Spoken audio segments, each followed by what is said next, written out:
Thank you, councillors. Got a full house.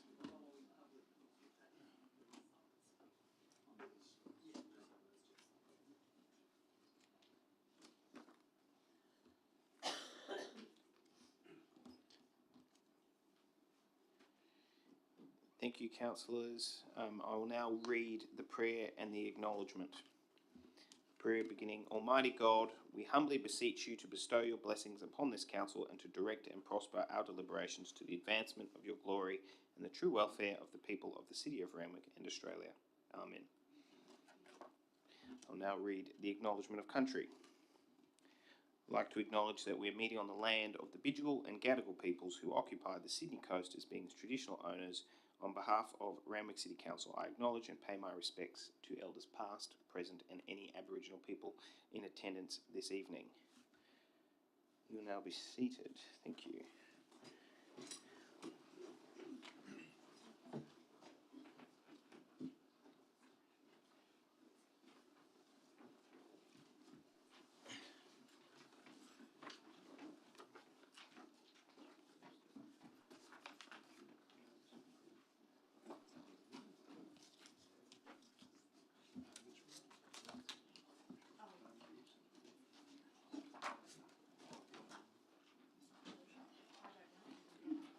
I call for apologies and leaves of absence. We're a full house tonight, so I don't believe we have any.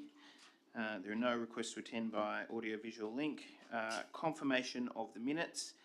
Can I have someone move and second the minutes on the 27th of September 2022? Moved by Councillor Luxford, seconded by Councillor Nielsen. Mr Mayor, I have an apology to make. I should have declared a non-significant non-pecuniary interest in item CP 55/22 as I'm a council delegate on the Sydney East Planning Panel. However, as I have previously voted on this matter prior to being a delegate to the SEPP, I would not be eligible to be a delegate on the panel for this matter. I voted on the matter. Nonetheless, I should have made the declaration. Thank you. Can I just get the mover of the minutes just to move them as amended? Mover, Councillor Nielsen seconds them. All those in favour? All those against? Declare that carried. Declarations of pecuniary and non-pecuniary interests. Councillors, are there any pecuniary interests? Or I have a hand up from Councillor Rosenfeld. Okay, yes, just GM 25/22. My wife works for a law firm who specialises in Aboriginal land title. Hence, I've got a pecuniary interest and I won't be voting or debating in this matter. Thank you. Are there any further declarations? Declaration from Councillor Nielsen. I have a declaration for CP 61/22, voluntary planning agreement, as I'm a council delegate on the Sydney East Planning Panel. However, as I have previously voted on this matter prior to be a delegate of the SEPP, I'm not eligible to be a delegate for this matter. I shall be voting on the matter. I also need to declare a significant non-pecuniary interest in item MM 44/22, as I am the patron of the Randwick Art Society. I will not be voting on this matter. I also declare a non-significant non-pecuniary interest in item NM 99/22, the notice of motion from Councillor Olive regarding the Randwick Community Centre fee waiver, as I was a participant in the Community Reference Group meetings held for the rezoning of the defence site at Randwick 1996 to 1997. I was also a committee member of the Bundock Street Randwick Community Centre. The contact person mentioned, Jocelyn McGurr, is known to me through our involvement in many planning and environmental concerns in the area. I will be voting on the matter. Thank you. Thank you. Are there any further declarations? Councillor Veach. It's a fairly obvious one, but I'm going to declare on NM 90/22 as the speaker is known to me. Thank you. I'm assuming you will be participating in the matter. Thank you. Are there any further declaration? Councillor Pandafini. I would like to declare CP 61/22 as I am a delegate on the planning panel. Okay, thank you. And I'm confirming you will not be participating? Okay, thank you.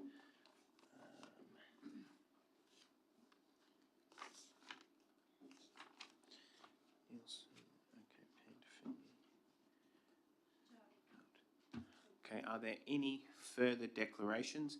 Councillors, if at any point you do need to make a declaration and you haven't had the opportunity to, feel free to interrupt proceedings and I'll allow it. Yeah.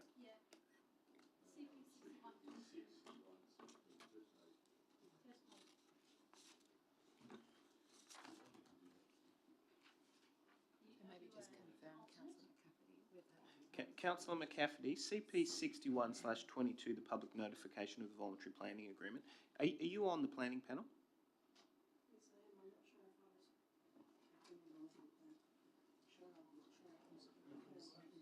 Okay, you'll be declaring interest and not participating in the matter, or participating? Okay, not participating in the matter for the minutes. Mr. Mayor, can I clarify all this, because there's 1, 2, 3, 4, about 6 or 7 delegates, alternates, and to the planning panel. I haven't sat on. No, there's more. There's 5. Sorry, 5. Yep. So we haven't sat on this. This is probably back from. I assume this VPA was. This was last year. Yeah. So we haven't sat on it. I'm on 2, but they're currently running, and that's the only 2 I'm on. So I don't need to declare for anything else, surely. Through to the relevant officer, Madam General No, Manager. so I'm saying the people who didn't attend this don't need to declare it, as long as you're not at that meeting.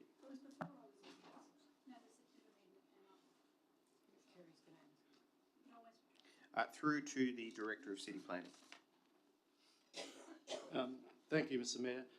The matter before council is the voluntary planning agreement relating to this development consent. It's my understanding that this matter is not before the panel in any way, shape or form.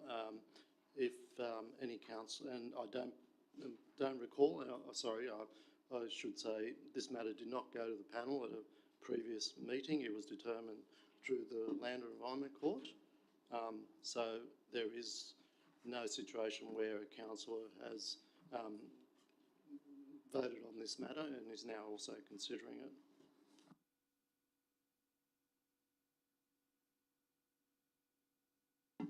Yep. In light of that advice, Councillor Nielsen would like to withdraw her declaration. Councillor Hamilton? Sorry, I'm not sure who the delegates are. Councillor Pandolfini, is it okay? Councillor McCafferty, it appears to be, and Councillor said didn't make one. So in light of that, we can then continue.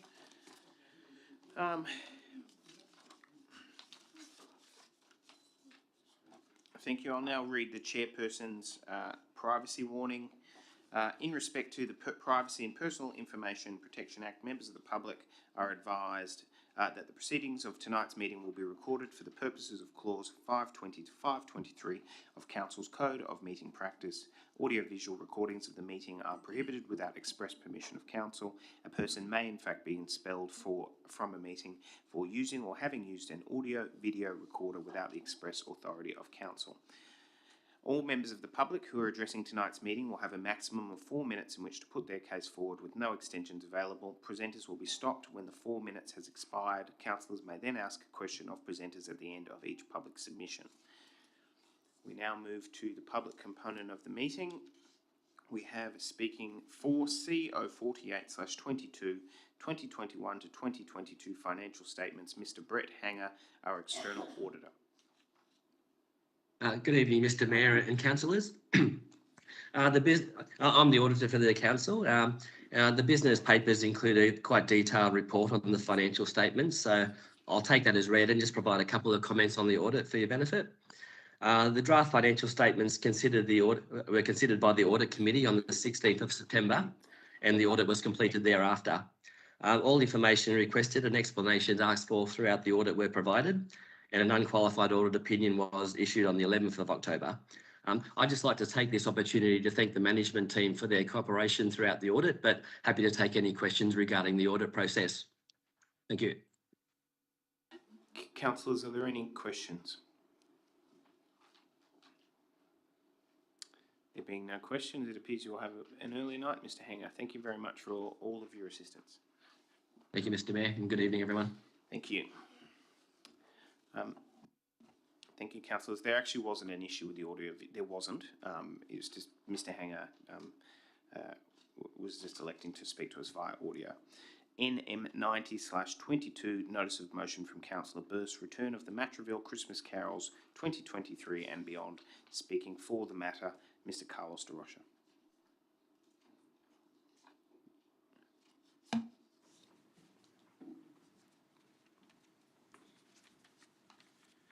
Hi, councillors, General Manager, Directors. Thank you very much for having me. Bill, just want to thank you for bringing this motion. Just a little bit of history. This event started in 2007. I got involved in 2008. This event started where it was attracting up to 500 and a little bit more people at that time. Through hard work, perseverance, patience, tolerance and commitment to our communities, myself and the Carols Committee that were formed, supported by Council, have taken this to great heights for our communities. Our Carols event, when we say something special, that word special, a lot of people use it in many, many ways, but when you look at the South Ward and what we've been through, and we've got the working class, the middle class, the struggling, we've got, so many people from all sorts of life and all religions that have embraced this Carols as their yearly celebration. Yes, we have Santa Claus, but we're not all about religion, we're about celebration and bringing people together. Every year, in the last 8-9 years, Council has helped us by donating $10,000 towards the event. Now, the event costs us around $25,000. Myself and the Carols Committee, we work so hard to try and raise the funds in order to run this event. Council also donates a lot of stuff in kind, and in recent years, and 2019 was the last event that we had where Mayor Danny said, we're so proud to open up our carols and speak. We've had mayors, Councillor Nash, we've had Murray Matson, we've had Deputy Mayor, Brendan Roberts. We've had so many mayors that have came, and some of the words is, this is bloody amazing, right? We know that it's amazing. We know we're not a Coogee. We know we're not a Bondi, or we're not the Britannic, or wherever those other carols are, but what we are is something so touching and so special. Anyone that has gone has felt, what it's like to be in attendance with this carol. When I look at Bill's motion, I tried to do this a while ago, and we couldn't do it because the answer was that there's too many events throughout council. All I ask you is, please support Bill's motion. He's saying next year and the year after. For us, for the Carols Committee, for the people of the South Ward, that is a massive help, because we have to start, by missing the next 3 years, of raising the funds, getting the sponsorship, communicating with the businesses. And towards the end, that became so difficult because the dollar was stretched to its maximum, but people still reached out. We had, the last time that it was on in 2019, nearly all the Souths team turned up. We've had movie stars turn up. We look around and sometimes we kick ourselves to, thinking that, look at all these kids running around. The police have donated and contributed through their time. Again, like I said, council, without council, we wouldn't have been able to run it. But now I ask you, councillors, to, really look at the amount of time that this has gone, the effort that we've put in, throughout the years, blood, sweat and tears. Towards the end, we had 80-year-olds who were part of the committee contributing to this event. We did achieve so much with this carols by through inclusiveness and bringing everyone together. I just hope that anyone that's been will share that memory on your break, with each other, and just realise how special this is. It's not that Randwick Council has 20 or 30 events.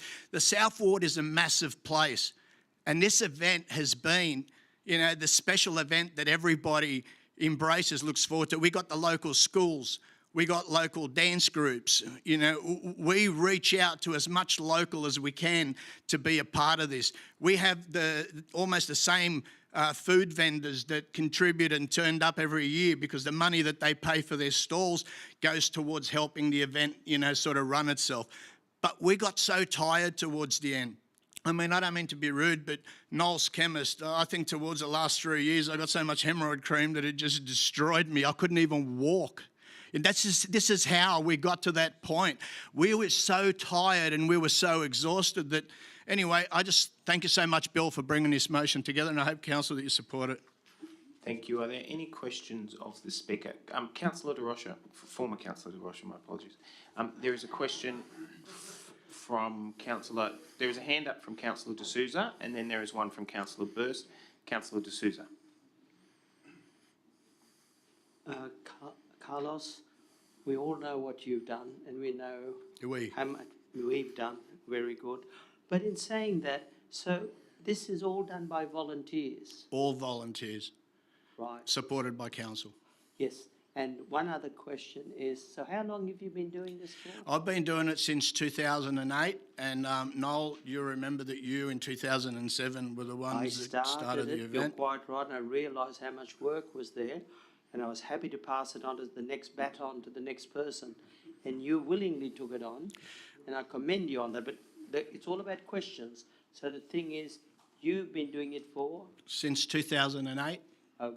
But that's a since long 2010, I took over, I was asked to be one of the leading runners of the thing. So I became the main coordinator to organise the volunteers who wanted to contribute. Okay, you said it brings the community together. And what is the quantum figure? What would you say is the highest group number? The highest number, the police at one stage, we were so overwhelmed by the amount of the people that turned up to the park. They were almost up to the streets. Our portaloos that are right on the outside part of the park, people were almost leaning against it. The police estimated that there were nearly 7,000 people at that point. We were just blown away. But on average, anything from, 3,500 to 5,000 people is pretty common at the Matraville Carols. And we usually run it from 6 p.m. till 9. Thank you. Councillor Burst. Thank you, Carlos, for coming and speaking for this motion. I firstly would like to thank you for the efforts that you've put in over the years. Thank you. Very much appreciated. And I think that the plan now is to make it bigger and better in the years to come, from 2023 and beyond, and make it an event that's cherished, and put South Ward on the map of and show that we do have a great diversity in South Ward. So thank you, Carlos. And just one question: do you think that the impact of not having the carols because of COVID for the last 3 years, do you think that's had a negative effect on the community? Well, it's been huge. The community have really, this COVID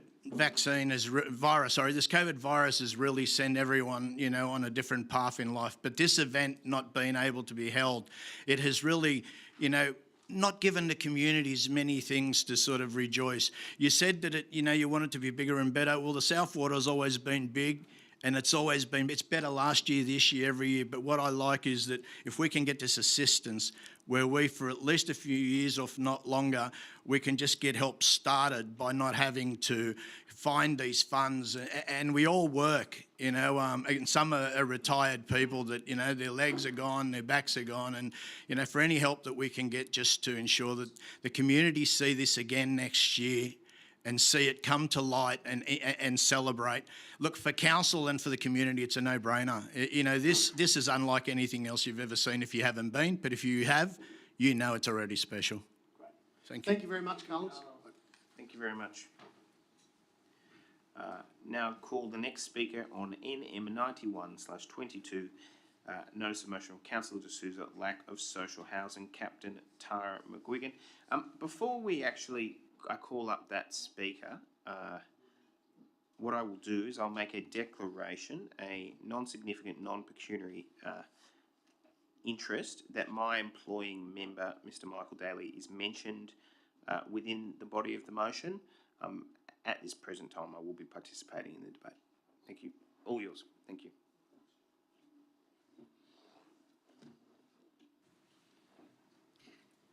Thank you, Council, for the opportunity to speak on behalf of Eastern Beaches. The Salvation Army is seeing a massive rise in people seeking help with housing, who are homeless. There's women and children sleeping in cars, on street corners, in tents, in all sorts of makeshift situations. They're couch surfing. There is no place for these people to go. They come to us for help. We have a tiny home which accommodates 2 people. It's constantly in use. It is a very tiny place. Currently, we have 2 people living in the tiny home. They were sharing a place. They managed to get a place for $500, a very small place accommodation, and they had to leave. They've come to us. $500 for these 2 people living off Centrelink benefits. What else is there for them for their food? So then we provide them food. What happens then is the situation exacerbates their mental health. The most vulnerable of our community are in housing crisis. The state of housing is very, very poor. In many places, there's mold, the carpets are moldy, they're damp. There's an 80-year-old man whom we help who's got massive lung problems because of the dampness, but he's got nowhere to go. So the housing issue is causing so much trauma in our communities, and it's leading people to mental health issues, to drug and alcohol abuse. Then there is a rise in domestic violence, and it's manifold. Housing is such a fundamental need for people, and if we can at least address the standard of the current housing, it's in a very shoddy state, it's not maintained, we need to address this. So we would love for council to support us with the work we do. We've started an outreach in Lexington, again, massive housing commission. There's people coming to be fed once a week. We take a van out there, caravan out, and we feed the people. On a Thursday, we run a church service. There's lots of people from Housing Commission or who are homeless who turn up for that because there's a meal with that. We give breakfast out 3 days a week.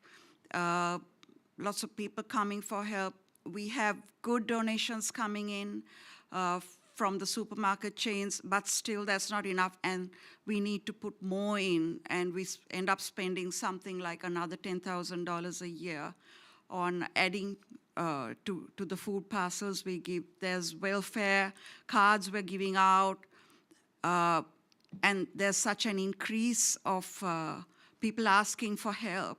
So housing is seriously the biggest problem that these people are facing. If we can help with the housing situation, a lot of the other flow-on issues will be mitigated and stymied. So that's what I wanted to share with you today. Thank you for the opportunity. Thank you. Are there any questions of the Speaker? There being no questions, thank you very much. Thank you. NM 92/22, notice of motion from Councillor Rosenfeld, investigating a traffic safety issue, corner of Cooper Street and Boyce Road, Maroubra. Speaking in favour of the motion, Mr. Peter Penn.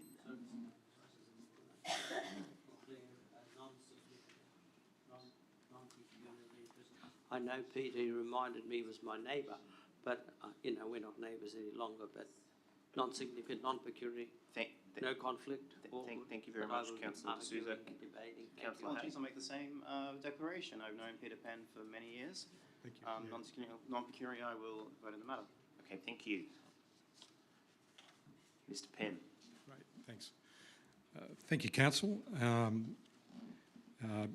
wanted to bring to your attention a traffic matter. Really, it kind of comes under the heading of, there's a lot of traffic issues in the municipality. This really comes under the heading of some low-hanging fruit to prevent serious driver and property damage. So in Maroubra Junction, corner of Boyce Road and Cooper Street, it's over the years, this intersection's had council attention for more than 10 years. Various things have been tried. Some have helped a little bit, but we're yet to really nail some of the more serious accidents. And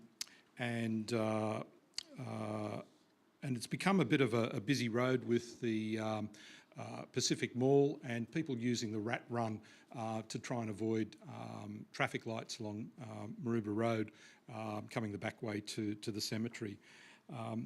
Next slide, please. Some of the issues that haven't really been addressed so far are some poor sight lines, particularly in Cooper Street, which is quite steep, as you can see there. This is last year, an accident that occurred. It's quite a serious accident. Fortunately, we don't have too many serious accidents. When they occur, it can get quite ugly.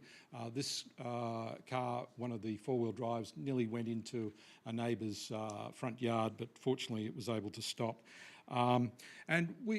There are statistics kept on this, but a lot of the near misses are not kept up to date, and we do look into that. So we do acknowledge the work that council have done, particularly in making drivers aware of the stop sign in Cooper Street. But as I said, there's more work that needs to be done to prevent serious accidents. So a group of us residents have been battling this issue amongst ourselves, and then we've sought help from council staff. We've had several meetings. We've met with Councillor Rosenfeld more recently, and we've looked at several things. So we've looked at, amongst ourselves, discussing the road problems and potential solutions at a resident level. We've been monitoring the accidents ourselves, the near misses, which don't get recorded. We've done our own site analysis, which I'll show shortly. So we've identified all the key problems that occur with this, and we've identified in some priority which are the more urgent ones to address. And I've already said sight lines and speed are the two big issues. We've got our own register of solutions for various things that can be done, some expensive, some not so expensive, but the main thing is to stop accidents from occurring and injury. We have applied separately ourselves to the New South Wales Transport Department for speed cameras, and I have spoken to the Traffic Committee earlier this year in March. And we've also conducted our own research into some options. Next slide, please, just to show you that we have, it's a bit hard to see, but we have our own site analysis where we've looked at various features, topography, and put them in some kind of order of what needs to be addressed. So getting back to this motion that Councillor Rosenfeld has put, there's two parts that we basically would like Council to look in to investigate two options. And one option is to close one side of Boyce Road, either the eastern side, that's towards the beach, or the western side towards Pacific Mall, one or the other. And that would improve sight lines. It would also help reduce speed. The other option in the motion, it should read or in there. So, and then another option is a four-way stop sign. So each corner, currently there are two corners with stop signs, but there could be some extra stop signs put in there. And everyone's got to, in the old days, everyone stops and everyone's got to work out which give way to the right or how to negotiate. So next slide, that's the last slide.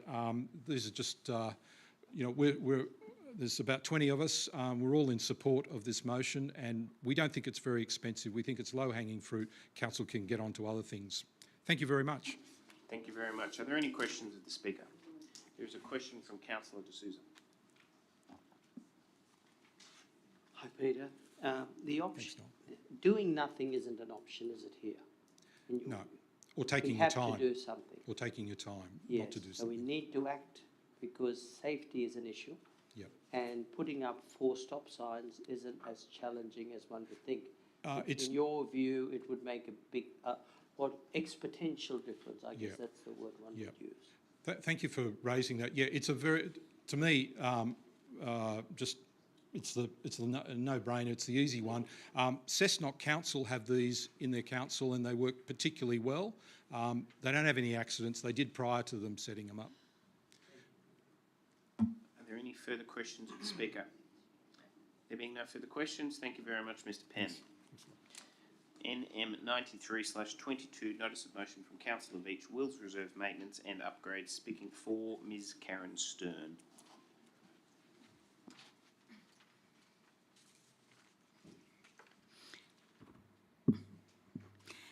Good evening, everyone. Good evening, Mr. Mayor and councillors. Thank you for the opportunity to speak tonight.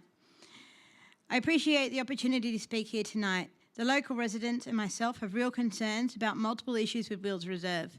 Issues such as the drainage, low lighting, state of the playground as a whole, and general maintenance is of particular concern. The first concern is the park, Wills Reserve, where the water pools on the grass after heavy rain. This water stays there for several days and does not flow down to the drain as it's supposed to due to the level of the ground. There is only one drain in the entire park and it is often clogged with debris, causing pooling and flooding. I'd also like to note that with that drain, that it's actually taken me many phone calls and reporting on the council Snap Send Solve app and emails also to Mr Mayor yourself to get council to actually come out and unblock that drain. And that was before the most recent flooding. This means that the park is frequently unusable for recreation and creates safety concerns. The park is surrounded by apartments. The residents rely heavily on the park for children to access the playground, for dogs to be walked, for exercise and for mental health. So you can see what an essential asset it is to our area.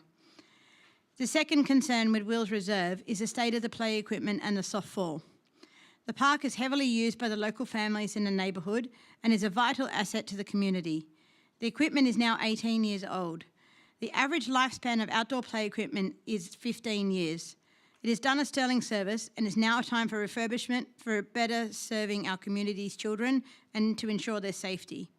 And just as one example, the roundabout in the playground has stopped working and hasn't been seen to in months. So the playground's seriously lacking maintenance. The soft fall on the playground is extremely slippery and water pools at the base of the slide, creating a safety hazard.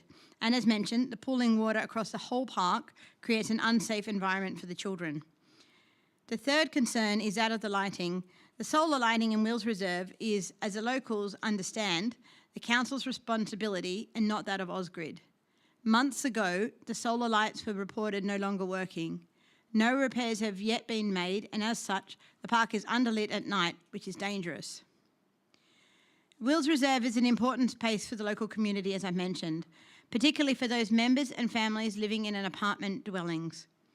With all due respect, I would like to point out that we are expected as residents to comply with council regulations, but council doesn't necessarily adhere to its own standards and responsibility of ensuring a safe and enjoyable space for its local residents, but rather ignores safety hazards, such as the state of pavement walking down to the park, the poor lighting and water pooling, especially during the winter months. I would also like to acknowledge that we have had some council input, that we have had the Director of City Services come and have a look, but still to this day nothing has been done.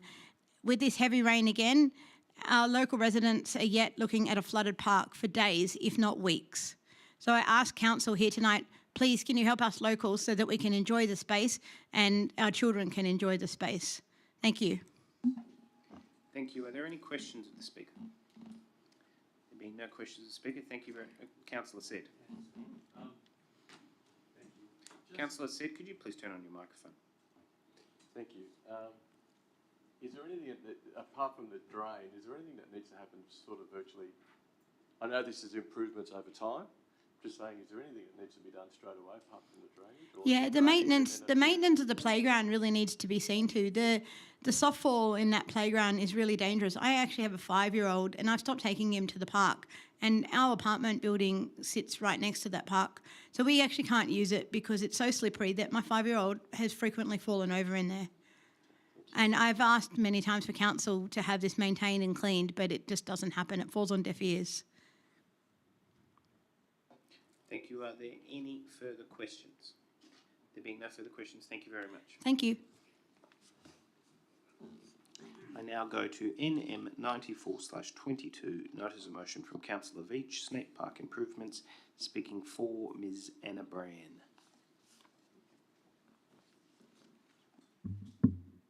Thank you. I follow excuse me. I'm following quite a few worthy motions, so they're very good.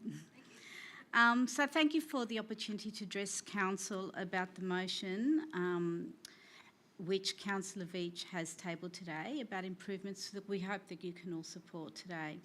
So I represent a large community of local dog owners, and Councillor Veach's motions stem from a detailed letter that I've sent to quite a few of you about some improvements to our park. We are the most frequent park users. Personally, I use the park 2 times a day. as I mainly work from home. It's a real godsend for me from a physical motivation point and also from a mental well-being because of the social interactions. We have received a formal response from Council, which is very much appreciated, and we will be sending a further reply over the next few days.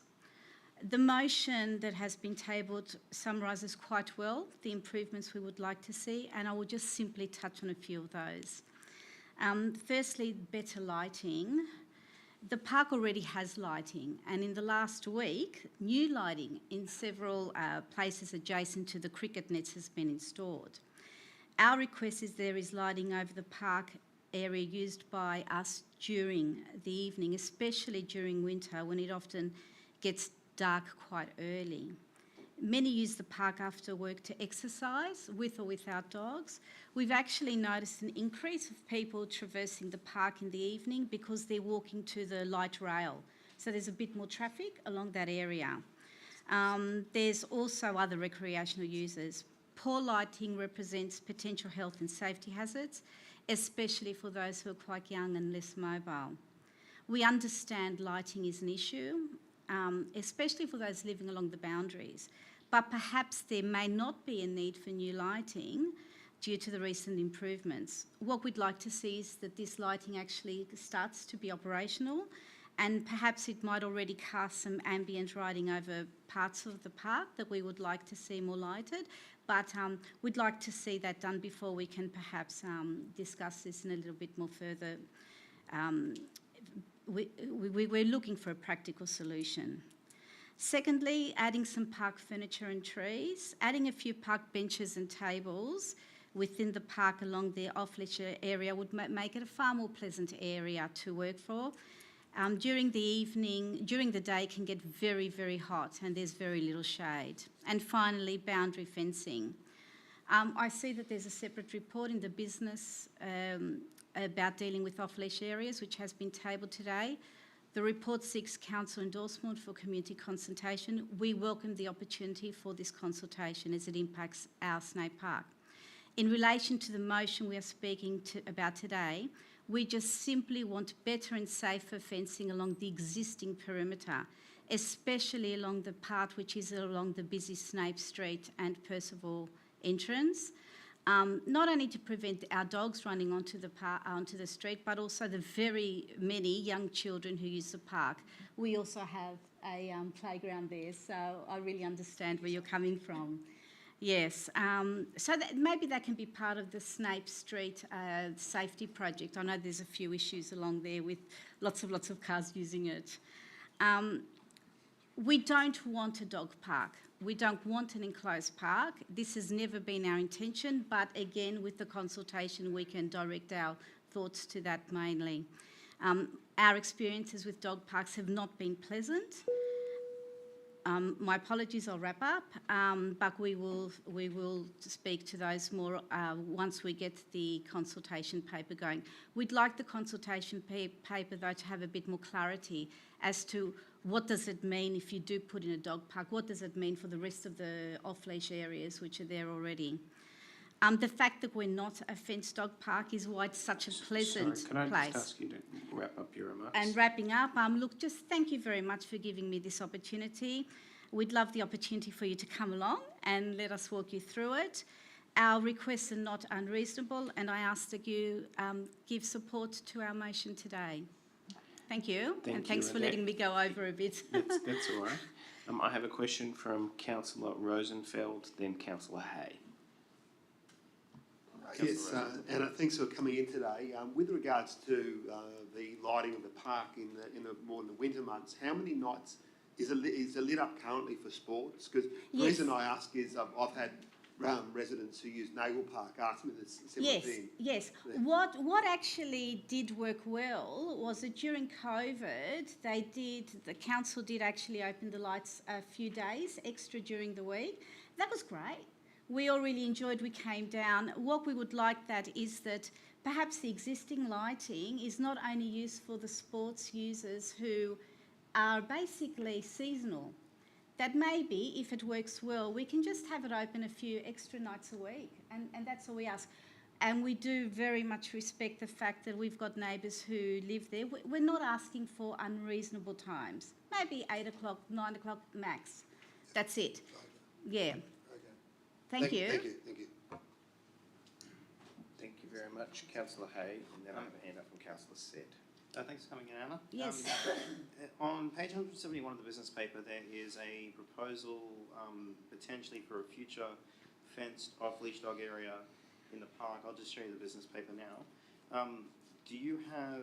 You said you were opposed to putting a fence. Can you? We explain haven't. why? Yeah, we haven't had. I've actually got that. I haven't had a chance to really digest that. Snape Park, for those who do know it, and as again, I welcome you to come along. It's an area where there's off-leash areas which work really well. People can walk around the perimeter. If you put an enclosed area in, you're asking for trouble. I have actually been to an off-leash dog park, and I've had my little dog attacked. Smaller dogs and bigger dogs don't interact very well. Other people just leave their dogs free, thinking that you don't need to supervise your dog. That's not a good situation. So we have not had a chance as a community to pore over this, and that's why we do welcome the consultation and we support the consultation. What we have is existing fencing. All we ask is that the existing fencing become safer fencing. And we do know that there is some conversation over Snape Street, that busy street, and perhaps that can be part of that wider conversation. Hopefully it is, we think it's cost effective. All that you do is just add something to that fencing. Thank you. Thank you. Councillor Sett. Thank you. Where is the off-leash, current off-leash dog park, is that where the soccer field, I think, to the east? So you have two areas. You've got a higher area and a lower area. Is it in the lower? No. The lower area is a sports field. The higher area includes an enclosed sports field. The off-leash area is everything else. Oh, right, so you're right. So between that fence of the sports field and the streets of Snape Street and Correct. Across, which is only less than 100 metres, so it's very easy for a dog to run across. Oh yes, my That's little the one thing has about run home. And my little one, I shouldn't speak about that. Yes, my dog has run onto the street. I've seen many dogs run onto the street. I didn't realise But the that. concern is that you've got about 3 schools there. Across the road we have Mount Sinai. Yeah. Across there you also have the French lycée, and next to that Maroubra Public School. So you've got a lot of young children who come, and on the weekend it's really lovely. There's so many families who come there and have picnics. So virtually what you're asking for is something, don't take this Yep. verbatim, but like a pool fence style situation around the actual perimeter of the park. Not the perimeter of the park, and I think Just we that need to section. make it clear that only part of the So perimeter. virtually where the toilets say, and around to the other side, opposite side, and around. So where the tennis court is, if you are aware of that, the tennis court towards the end of Percival Street is our main concern. Okay. Yes. Yeah, on the Snape Road side. And on Percival where the playground is. Thank you. Yeah. So, yes, so that's our motion. We support the motion. Thank you very much for putting that through, and for all of you who have supported us. And as I say, we would really welcome you to come along. It's a lot different when you see things, isn't it? That if you just come along and just have a look and we'll walk you through it, then we'd love that opportunity as well. Thank you very much. Thank you.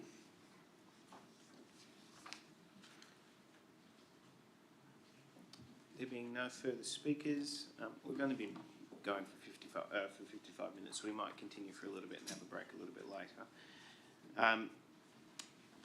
After addresses of the public, we'll now move to mayoral minutes.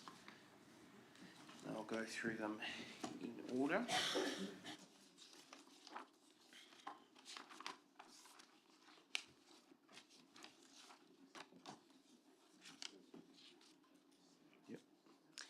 Thank you, councillors. The first mayoral minute is MM 41/22 financial assistance and donations. I take it that it has been read. It is waiving fees associated with the Maroubra Diggers Junior Swimming Club, the donation of plants from Council's nursery to the Maroubra Neighbourhood Children's Centre, and the donation of $750 to the Royal Giving Day. I move and commend this motion to the floor. Are there any speakers? There being no speakers. All those in favour? All those against? Declare that carried.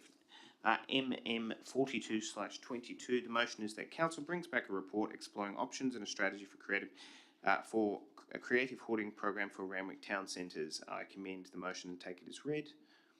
Are there any speakers? There being no speakers. All those in favour? All those against? Thank you. I now go to MM 43, which is contained in the supplementary business paper concerning the resignation of our General Manager, Ms. Therese Manns. The motion reads that Council notes the resignation of Ms. Manns and formally thanks Therese for her dedication to Randwick over the last 4 years. On behalf of the entirety of Council, I would like to express my sincere thanks to Ms. Manns for her considerable service to Randwick and the entire community. It has been a very eventful 4-year period, having transitioned from a new executive leadership team after a very long-standing executive leadership team, the introduction of various new strategies, undeniably the turbulent period which was the COVID-19 pandemic and having to actually transition a workforce to working remotely. There was a period of time where we were simultaneously trying to transition an organisation to remote, looking at the potential that that there may be large-scale casualties as seen abroad, having no idea or precedent as it related to the implications on our finances, extreme challenges as it related to the management of public space, interpreting rather what I could only describe as cryptic public health orders and how we manage that public space. Onboarding a majority new council at the start of this year, where there has been a significant turnover and running that induction program, introducing for the first time a 4-year capital program for council, as well as a range of strategies over the period. Those, as a list of achievements, are by no means achievements to sneeze at, and on behalf of the entire council and the community, I would like to express my sincere thanks and appreciation. On a personal level, I have found the advice from Ms. Manns to be what can only be described as frank and fearless at all times, which is what you would want from a general manager. Sometimes it is news that you do want to hear, sometimes it is news that you don't want to hear, but it is importantly said, and on a personal level I have very much appreciated that.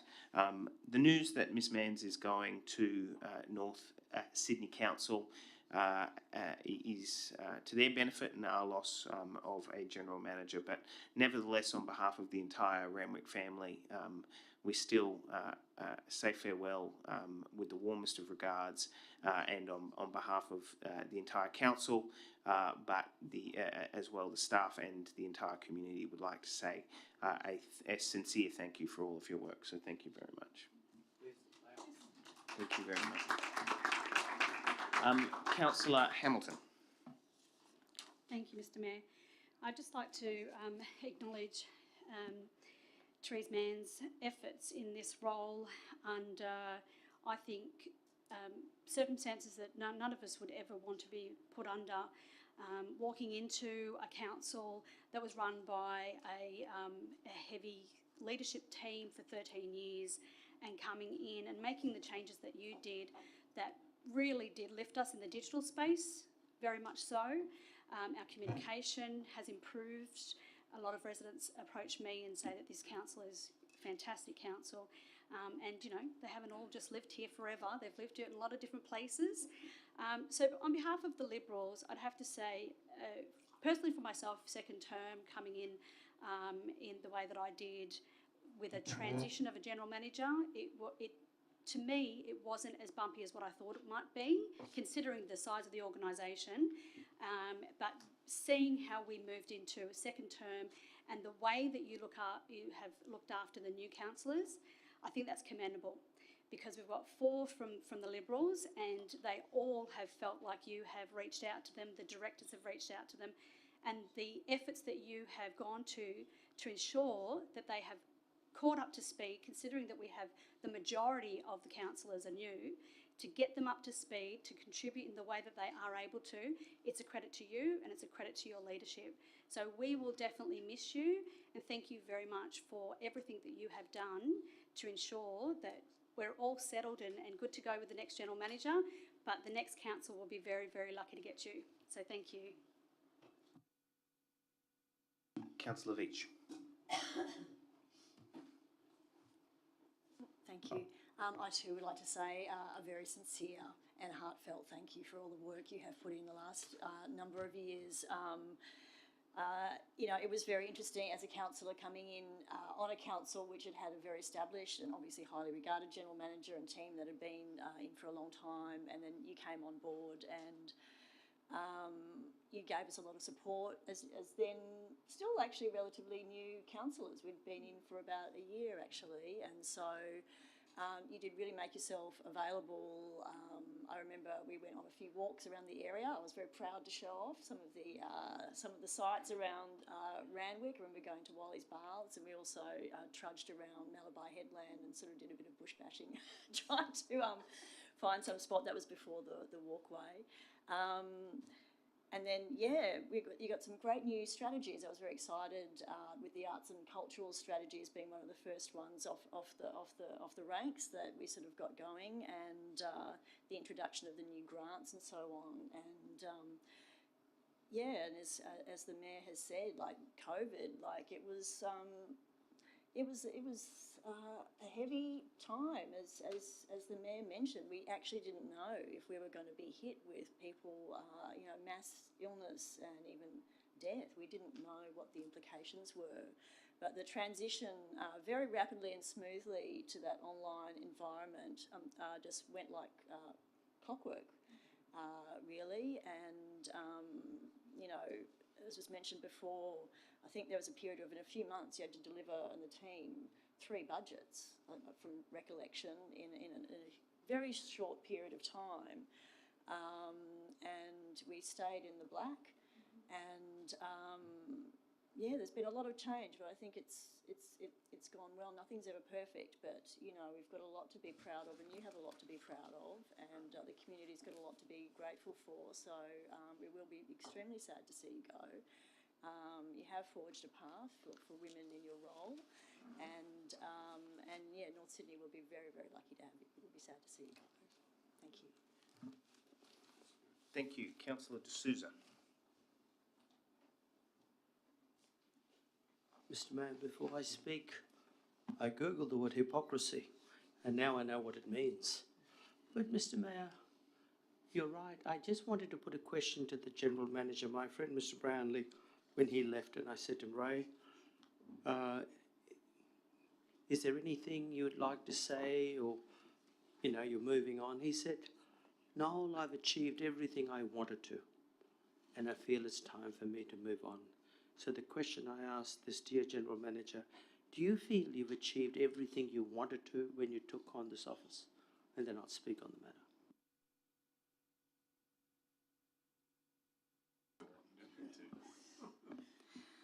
Through you, Mr. Mayor, well, I guess I will answer it, and the short answer is probably no. When I took on the role at Randwick as General Manager, I certainly didn't intend or didn't expect, like most of us, all of us, that there was going to be a 100-year pandemic. And a lot of my efforts have gone into supporting the workforce through that time. At the same time, we have developed strategies and reset Randwick following years of preparation for merger. So I don't think the work is ever really complete, and certainly I probably didn't expect the disruption that we had. So I think that what is complete is the foundation is reset, and that's something that I'm really proud of.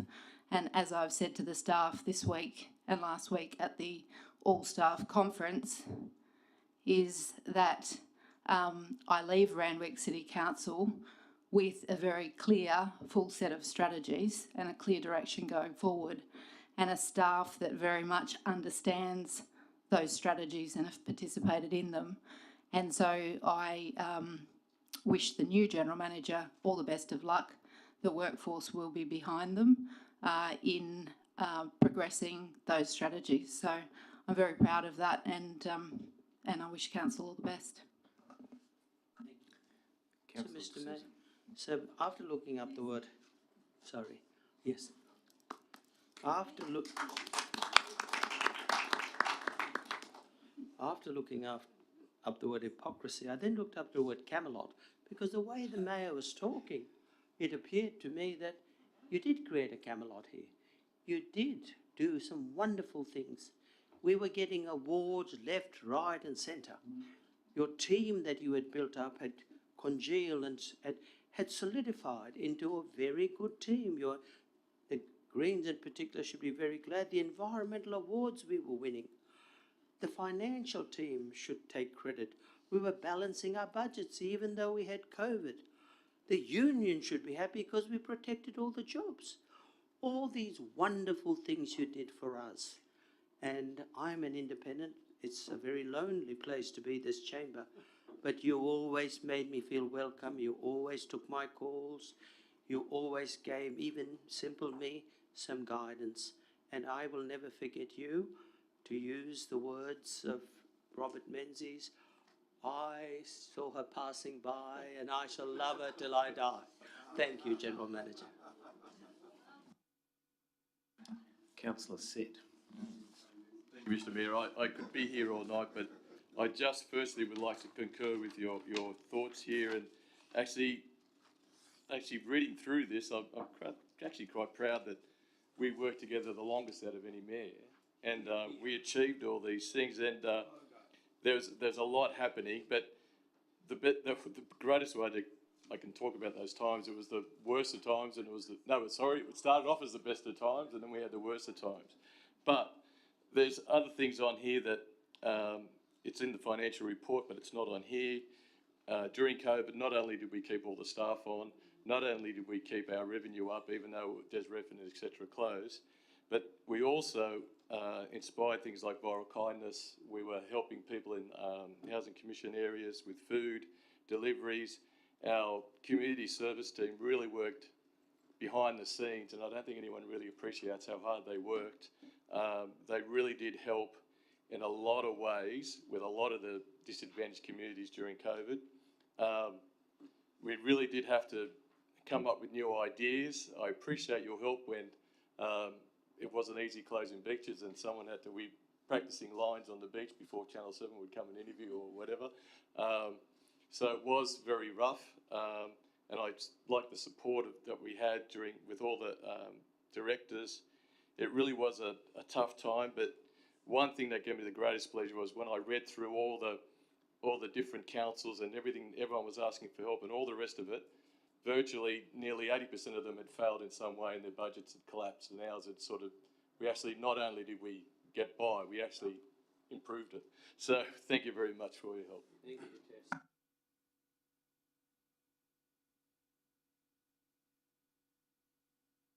Are there any further speakers? Councillor Boost.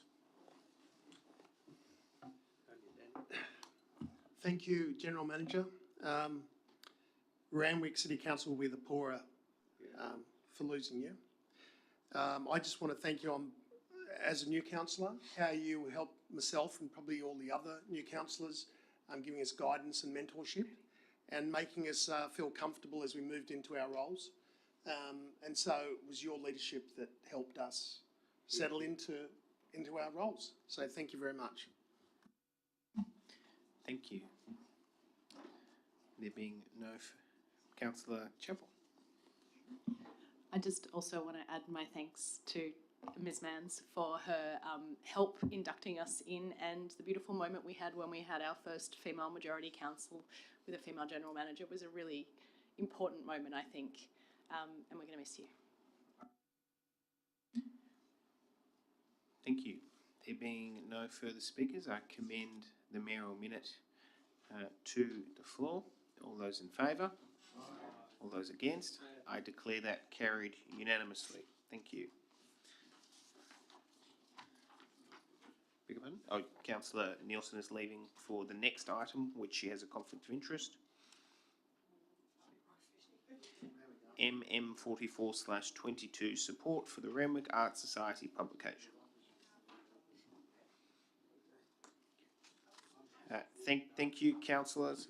I move the motion that council contributes $14.45 to the Randwick Art Society to be funded from the 2022-23 contingency fund towards the production of 100 copies of the first 10 years of Randwick Art Society. I take it as read. Are there any speakers? All those in favour? All those against? I declare that carried. Thank you. The mayoral minutes now being concluded. I call urgent business. Is there any urgent business? There being no urgent business, I will now go through the individual items in seriatim. If you would like to challenge one, please call out. GM 22/22, challenged by Councillor Burst. GM 23/22, challenged by Councillor Nielsen, actually. Too late. GM 24/22, senior staff employment, unchallenged. CP 58/22, temporary alcohol prohibited areas, challenged by Councillor Chappell. CP 59/22, Southern Suburbs Youth Facility, challenged by Councillor Nielsen. CP 60/22, Markets and Other Support, challenged by Councillor Veach. CP 61/22, Public Notification of the VPA. Yeah, we have to do that anyway. I mean, challenged anyway. CP 62/22, Swimming Pools Inspection Program, challenged by Councillor Chappell. CS 55/22, proposed new fee, challenged by Councillor Olive. CS 53/22, challenged by Councillor Wilson. CS 54/22, Float to Survive campaign pilot study, challenged by Councillor Burst. CO 47/22, disclosure of interest returns, unchallenged.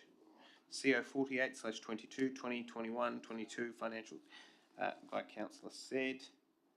CO 50/22, investment report, unchallenged. CO 51/22, representation on the Community Trustee Board for Centennial Parklands, challenged by Councillor Nielsen. Okay, thank you. Can I have someone please move the unchallenged items? Moved Councillor Rosenfeld, seconded Councillor Said. All those in favour? All those against? I declare the unchallenged items carried. Okay, thank you. We now go to the first challenged item, Rock Fishing and Safety and Skills Day, challenged by Councillor Burst. Could you please outline what it is that you are moving?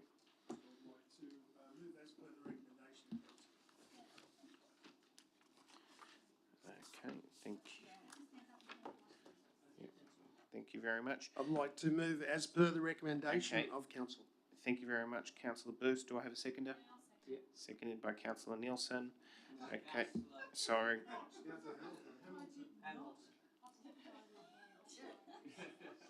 I do apologise. I can sincerely say it is inadvertent. I apologise.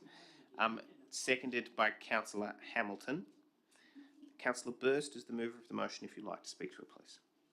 If you would like to speak to it. I think this is a great initiative. It's certainly something that I put motions up about previously, that we need to look at making rock fishing a safe activity, and certainly making educating rock fishermen will certainly help. Thank you. That's all. Thank you. Councillor Hamilton as the seconder of the motion. I reserve my right. Thank you. We have a hand up from Councillor De Souza, then Councillor Chapel. Councillor De Souza. Thank you, Mr. Mayor. This council, when it comes to rock fishing, has shown leadership.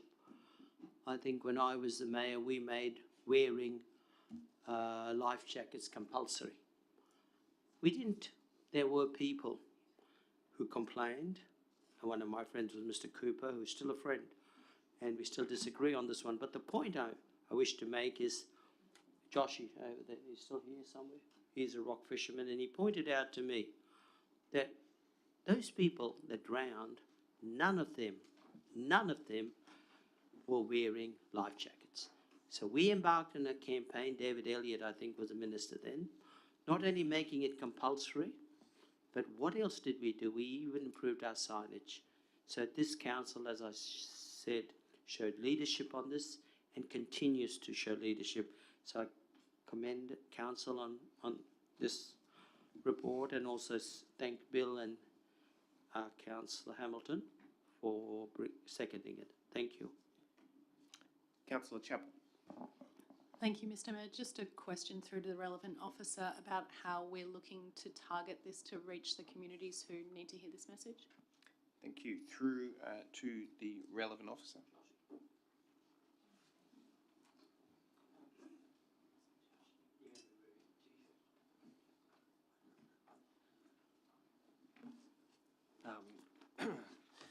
Through you, Mr. Mayor, so this is the Surf Life Saving New South Wales initiative that they've approached at-risk council areas about. So we're working closely with them to target users and rock fishers who are most at risk. So most likely these won't be only people who live and reside in the Randwick City area. As you'd be aware, rock fishers travel from all over Sydney to access our coastline. So we're working closely with all sorts of groups in Randwick City and through Surf Life Saving to try and get a really broad representation of people to attend these workshops. I would just note too that this is just one initiative. There's also in the recreational strategy, we've got an action to implement a rock fishing safety campaign, so we'll be doing further work as well on this topic. Councillor De Souza. Sorry, Josh, Mr. Hay. So will we be liaising with some of the rock fishing clubs or the fishermen's clubs in our local area? And the part two of that will be, will we have different languages or just in one language? Through to the relevant officer. Thank you, Mr. Mayor. Yes, the answer is yes. We'll liaise with local fishing clubs and also work with Surf Life Saving to try and provide alternative language services if the attendees require that, yes. Thank you. Councillor Chapel.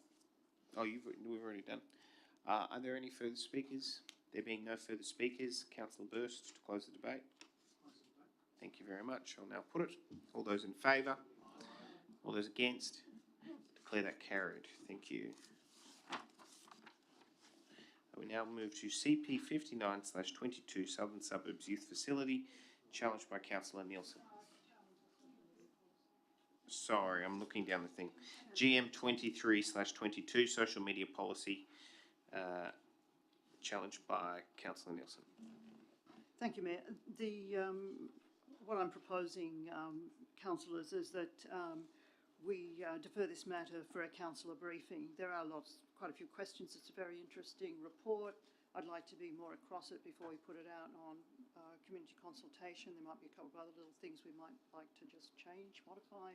So I'm moving that simply that we defer it for a councillor briefing. I hope I have a seconder and that you all support it. Thank you. Seconded by Councillor Chapel. Councillor Chapel, did you wish to speak on it? Are there any? Councillor Veach. Yeah, I support this. I would just like to ask the mover if that could also include reference to a workshop, because I recall back in 2018 or 2019 when we were voting on the previous one, there had actually been quite a substantial discussion amongst the councillors, and the staff and the general manager as to that policy at the time.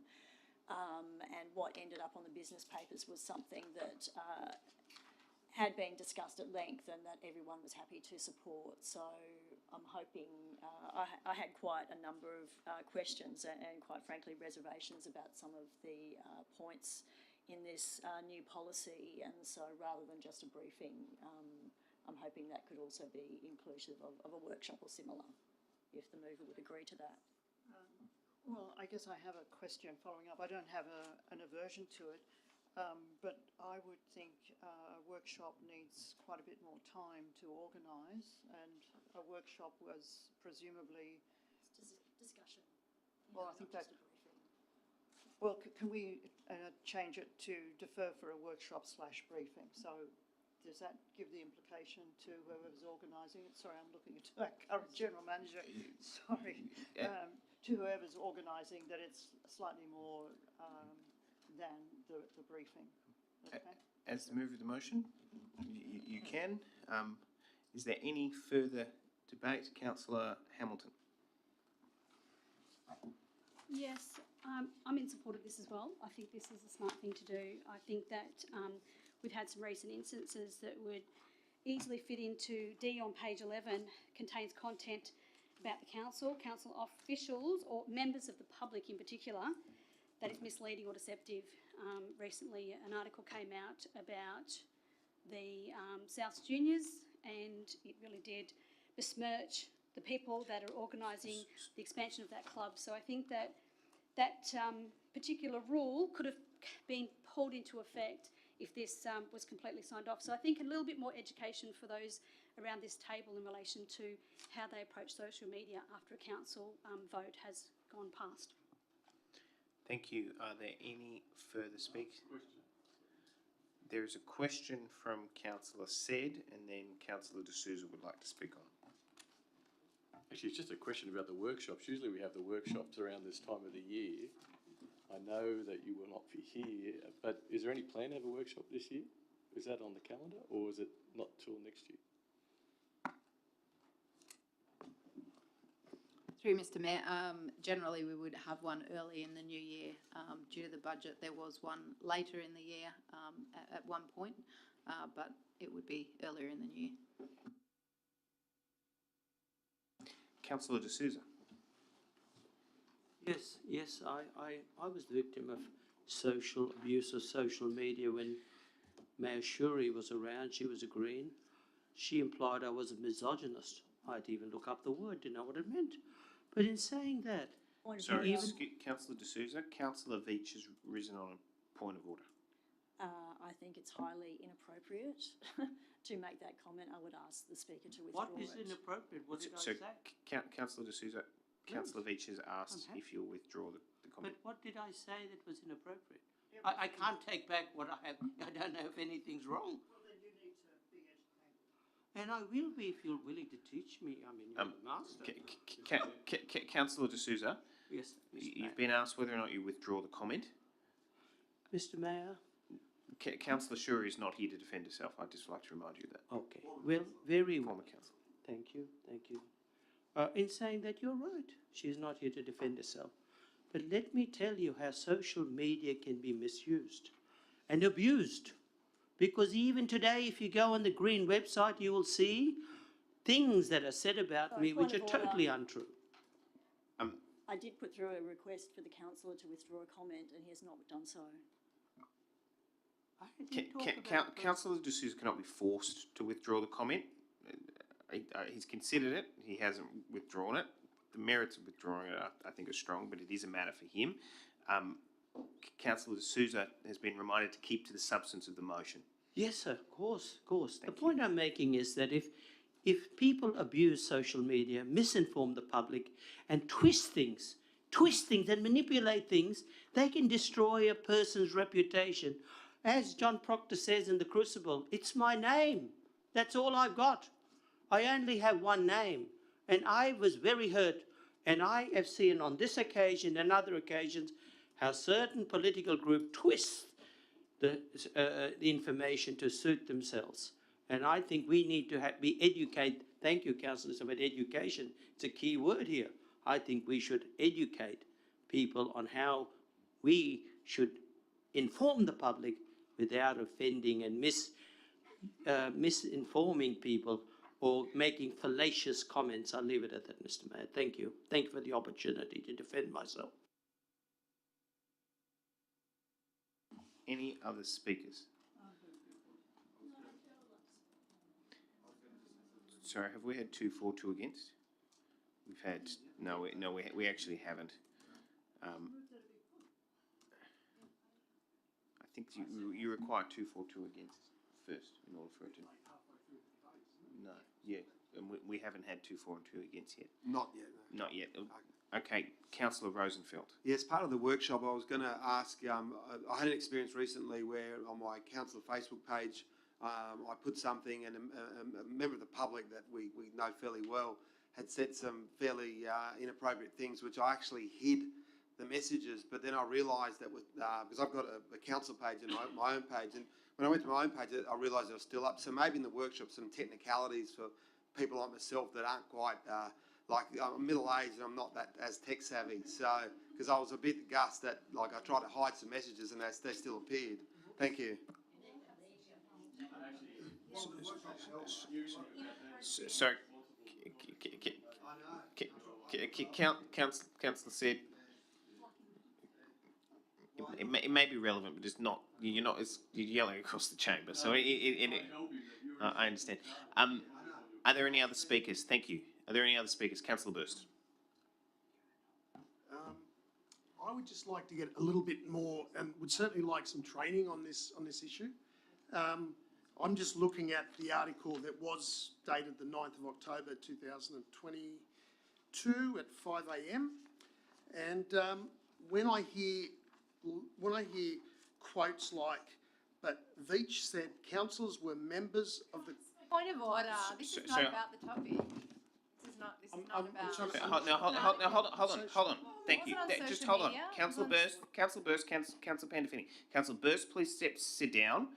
I will hear the point of order from Councillor Pandolfini.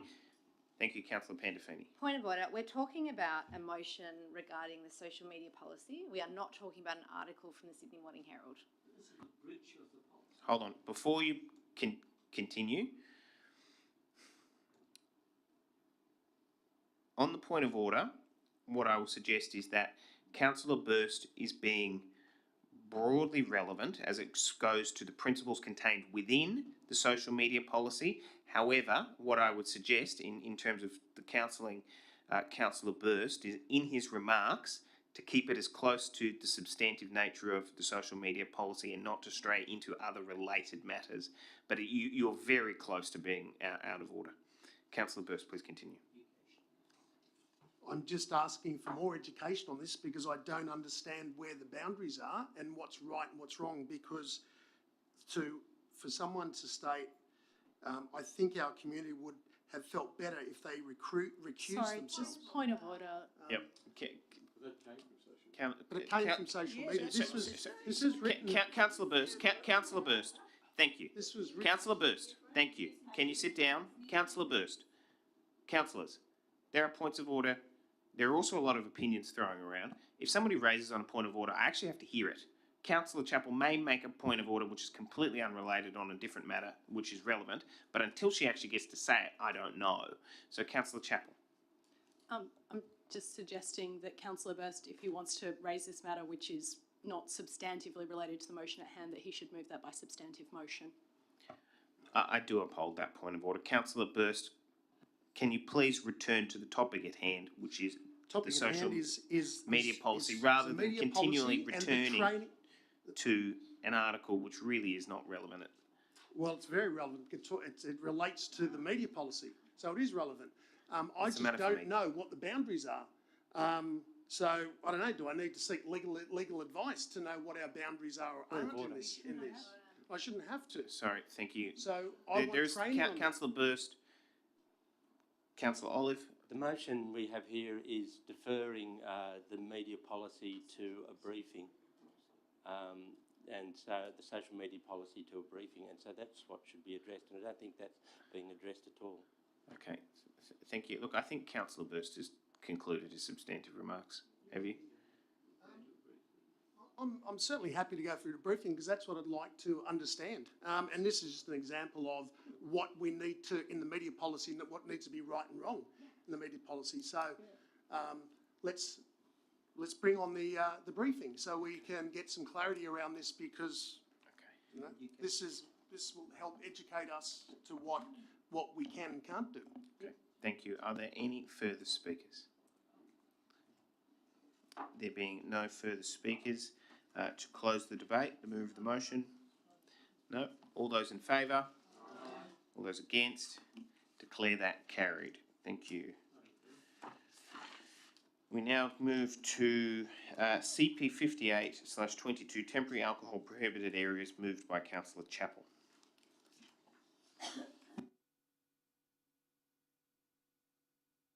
By Councillor Chappell. Are you asking a question? What I'm going to do is I'm going to call for a mover of the motion, and then I'll allow. This is temporary alcohol prohibited areas. Can I have a mover of the motion, please? Moved Councillor Hamilton. Do I have a seconder? Seconded Councillor D'Souza. The mover of the motion. Do you wish to speak on it? No. The seconder, Councillor D'Souza. Okay, thank you. Councillor Chappell, with your question. Thank you, Mr. Mayor. Just a very quick question on this. I put in some questions this month on the use of the large temporary signage, which I recognise is mainly used in the context of these alcohol-free areas. A few residents have brought up with me, specifically in the context of Coogee Beach, they are quite physically unappealing. And they're often put right in the middle of that view down to Coogee Beach, which arguably is one of the most iconic views in our neighbourhood and one that we should protect. And I was just wondering if, when we do signage for these, which I assume will use the temporary signs, can we get some consideration of putting them in spots where they're visible but not destroying, you know, particular views that people are there for? Thank you. Through to the relevant officer.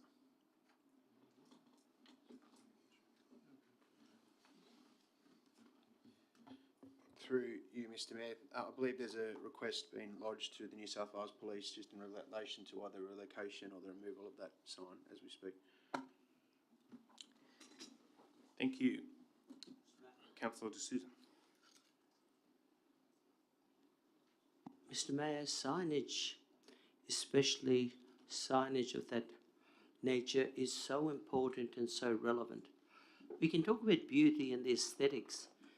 When I was the mayor and we had the drama on Christmas Day, Christmas Eve, and all that, we had to act. And the guidance that was given to us was signage, improved police presence, etc., etc. We followed the guidelines and we got results. I think we should consult with the police, as Mr. Clark has said, and if they're of the view we can do it better, let's do it better. But I've always found, when it comes to signage, if it's not obvious and it's not relevant, it's not positioned properly, being in marketing myself, being in business, I realised it was so important, signage. So if we want to have the effect, and it did have an effect, we need to have it in the right place, and we need to have it in the right sign. But yes, I'm happy to go with what Mr. Clark has said, and we moved on that. But I want to impress that signage is very important, the size, the calibre, the quality, and also the positioning. Thank you. Are there any further speakers? Councillor Said. Mr. Mayor, I apologise if I haven't read that, and it's in the report, but as we say every year, we do this on behalf of helping the Eastern Beaches Police, but we also need to have reciprocal help that we only have so many rangers, and our rangers aren't really, and I've seen them get abused when they've tried to tell people they have to tip the alcohol into the sand. So all I ask is that we do this on behalf of helping the police, and if the police can make sure that they help us and make sure that our rangers aren't left on their own, and our rangers, it's not up to our rangers to police this, it's actually up to the police to police it. Thank you. Thank you. There being no further speakers, to close the debate, Councillor Hamilton. Yes, I just wanted to say that I agree with the signage point that Councillor Chappell made, and it's great to hear that something's being done about it. It is a difficult sort of thing because, of course, you want there to be as much visibility as possible, and you want, as people are coming down the street, potentially carrying some takeaways, that they know that, you know, they're going to be potentially asked to tip it out or don't open them and take them home. So, yeah, I think that's a great solution there. And I also think that Councillor Said's point about ensuring that the police help us as we are trying to help them and the community.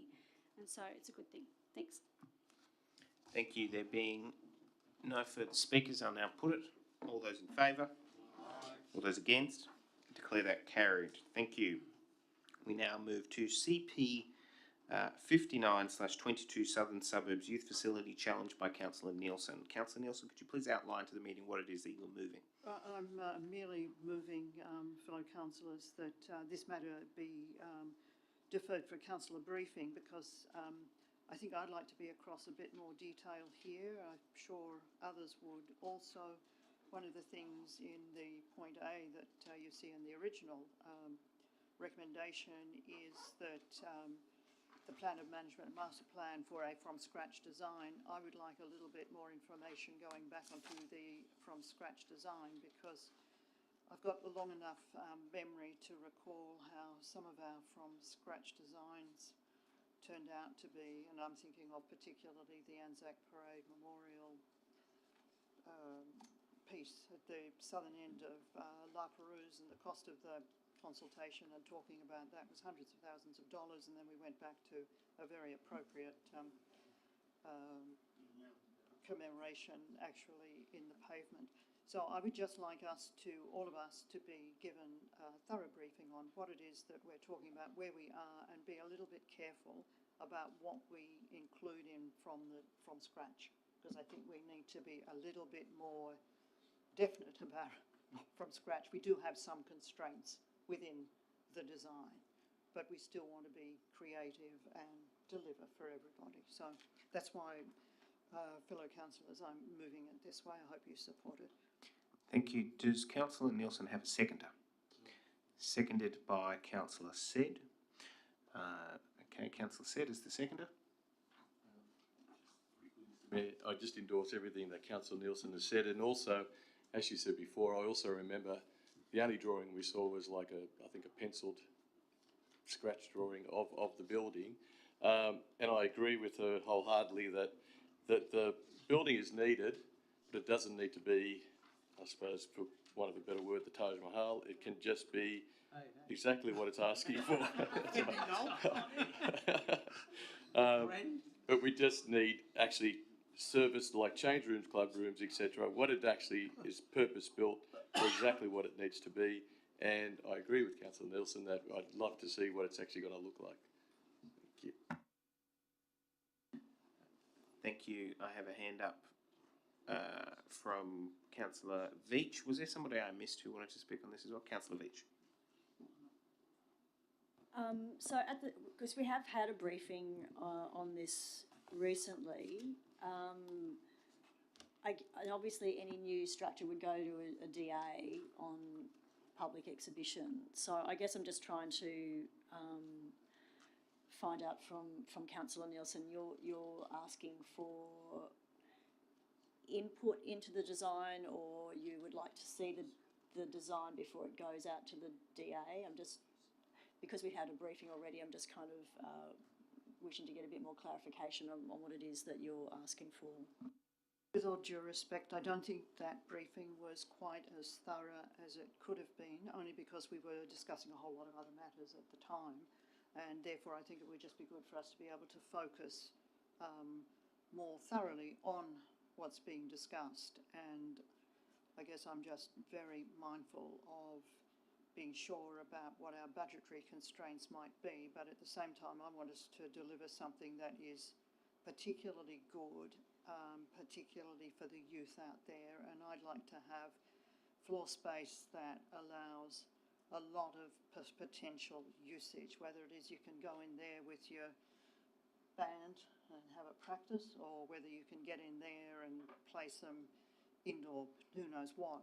But I would just like more flexibility within the interior of the design as well as the externals. And maybe you got as much information as you needed, Councillor Beach, but I felt at that briefing there was quite a lot more I wanted to ask, and I assumed that we would be getting more information. So it's just an opportunity to get more, and it's also an opportunity to make sure that what we're putting out on consultation is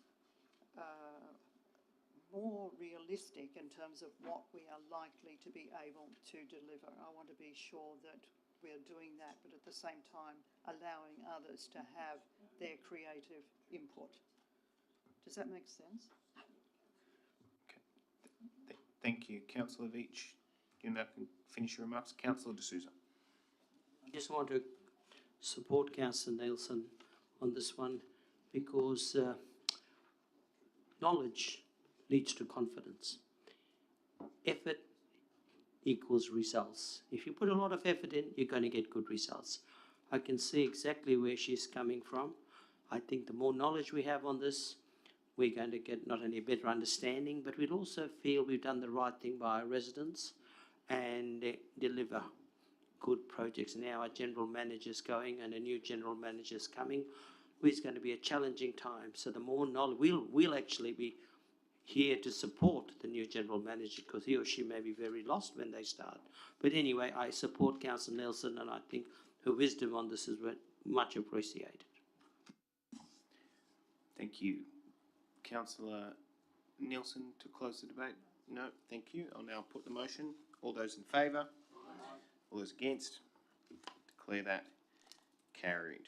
Thank you. CP 60/22 Markets and Other Support for Kingsford Town Centre. Moved Councillor Veach. Is there a seconder?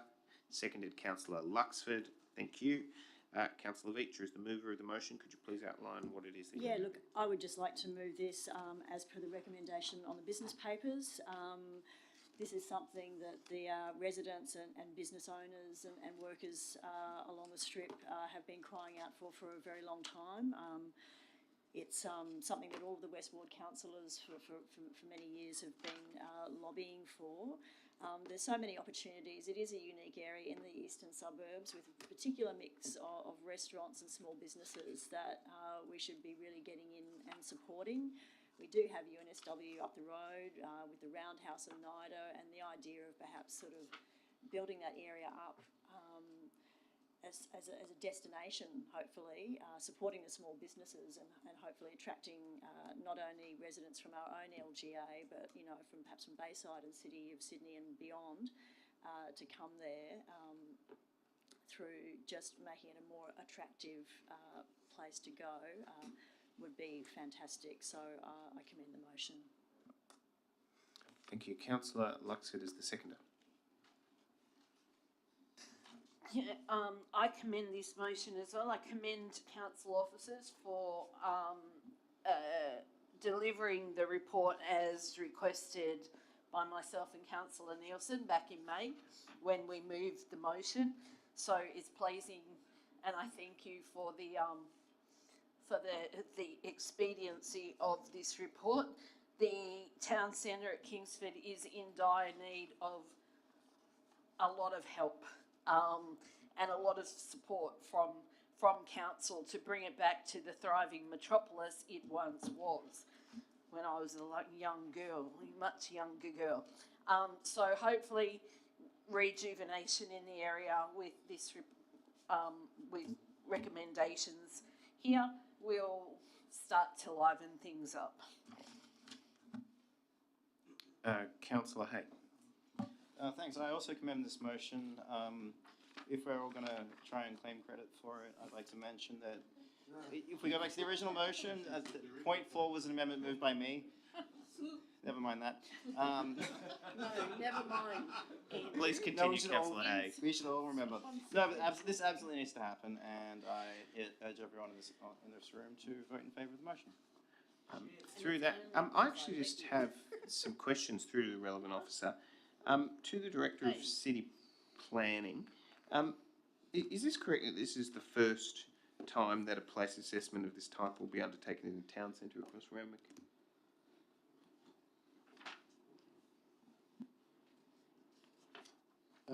Thank you, Mr Mayor.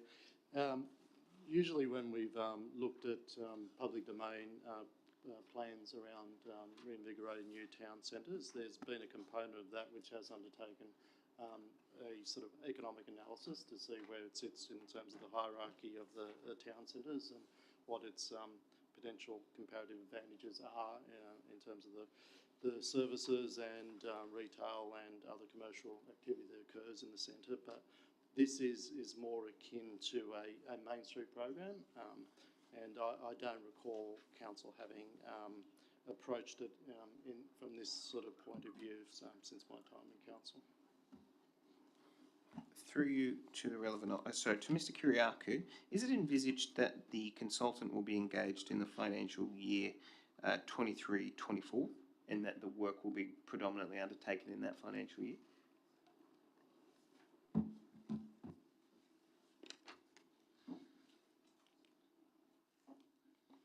Thank you, Mr Mayor. It's envisaged that the consultant brief would commence as soon as possible, and we would seek engagement with the consultant in this financial year, with the report coming back to council with a view to budget considerations for the following financial year. Thank you.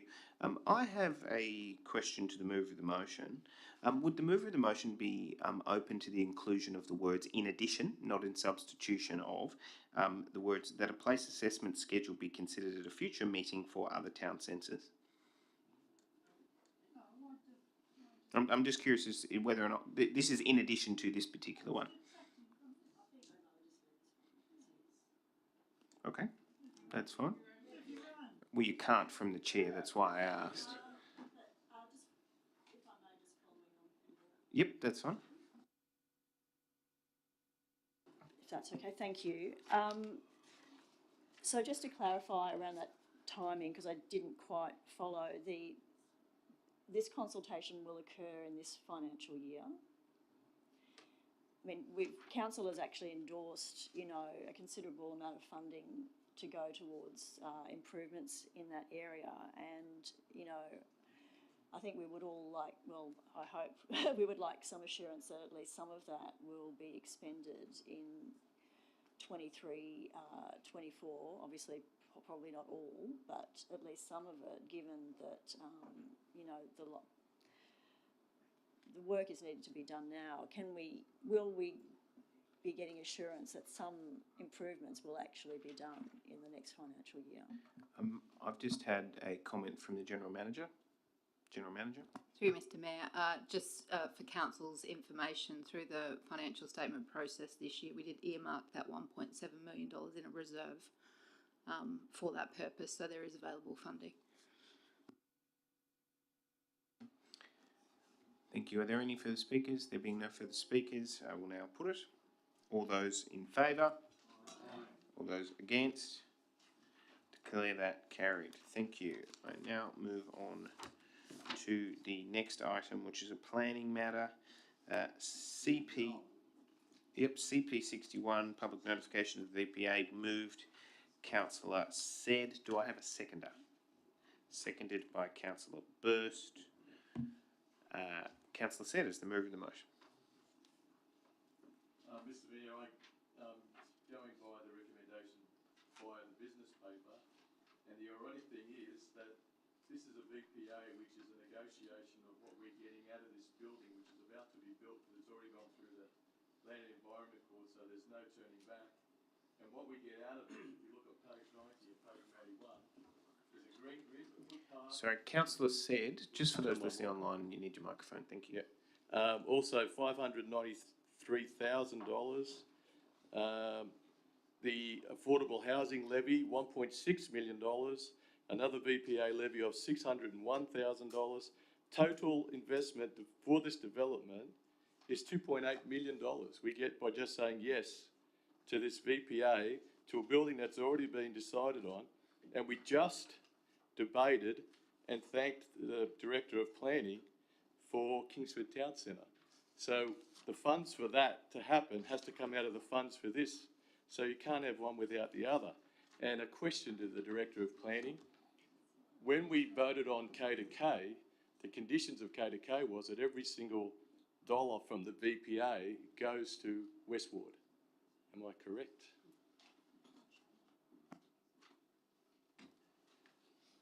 Thank you, Mr. Mayor. Specifically, it goes to the areas within the Kensington and Kingsford town centres. Yeah.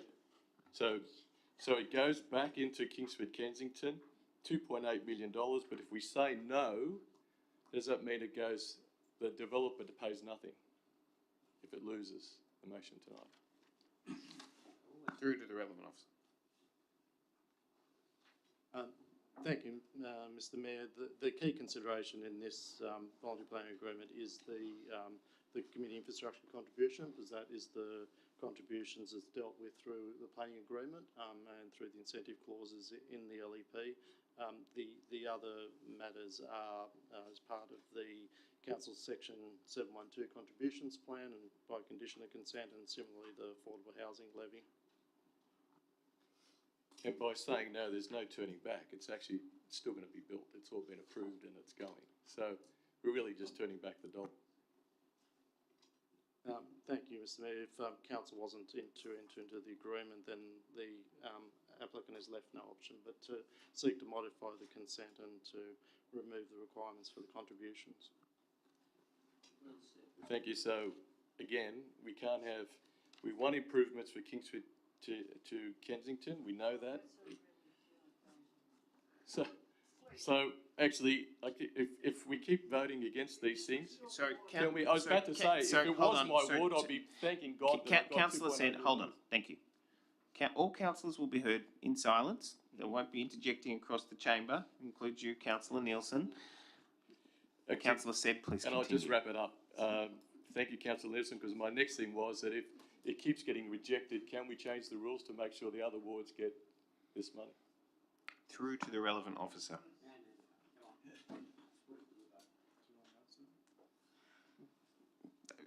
Was it a serious question, Councillor said, or was it a rhetorical one? Look, I will take Councillor Said's question on its face. Mr. Kiriakou. Thank you, Mr. Mayor. I thought I might give a rhetorical answer, but I won't. No, that's not possible to do that, to transfer those funds. You would need to prepare a section, particular contributions plan for any areas that you're seeking to change the zoning or development standards to create uplift. Okay. So I'll just wrap it up with, so to get that answer, we either vote for it and get it, or we vote against it and lose it. You'll go nowhere. Okay, hold on. Councillor Burst is the seconder of the motion. I then have seen a hand up from Councillor Olive, then Councillor Veach, then I've seen Councillor Rosenfeld. Councillor Burst is the seconder of the motion. I'll reserve the right. Thank you very much. Councillor Olive. Yes, I just had some questions, if I might. It just gave the impression that the 2 point whatever million would be spent locally in K2K, but that includes the affordable housing as well. So that won't necessarily be spent in that area, will it, at all? I mean, that could be spent all over the LGA, is that correct? So thank you. That was a question directed to the Director of City Services. Right, it wasn't answered by the Director of City Services, so I will throw it to the Director of City Services. Sorry, City Planning. There you go. Mr. Kiriakou. There you go. Thank you, Mr. Mayor. Yeah, just to clarify, the affordable housing contributions plan does operate over a broader area, but in the vicinity of the Kensington and Kingsford suburbs, which also provide those districts for supporting housing for key workers around the hospital university precinct. So it is generally around within that West Ward area. I have two other questions as well, sorry. As far as parking, there's not a lot of parking space in this development, and so is it possible to give local residents special permits and not the residents of the development parking permits, so that they have access to on-street parking? What? Yes, but I mean, sort of the comment that was made, sort of the submission was made, said that there was not enough there won't be enough local parking for residents who live in the area. So I'm just wondering whether it's possible, I'm asking the question, is it possible to give local residents parking permits but not give the residents of the development the same permits? Thank you, Mr. Mayor. Yes, it is council's policy not to issue parking permits for developments of student accommodation. But the residents that live nearby,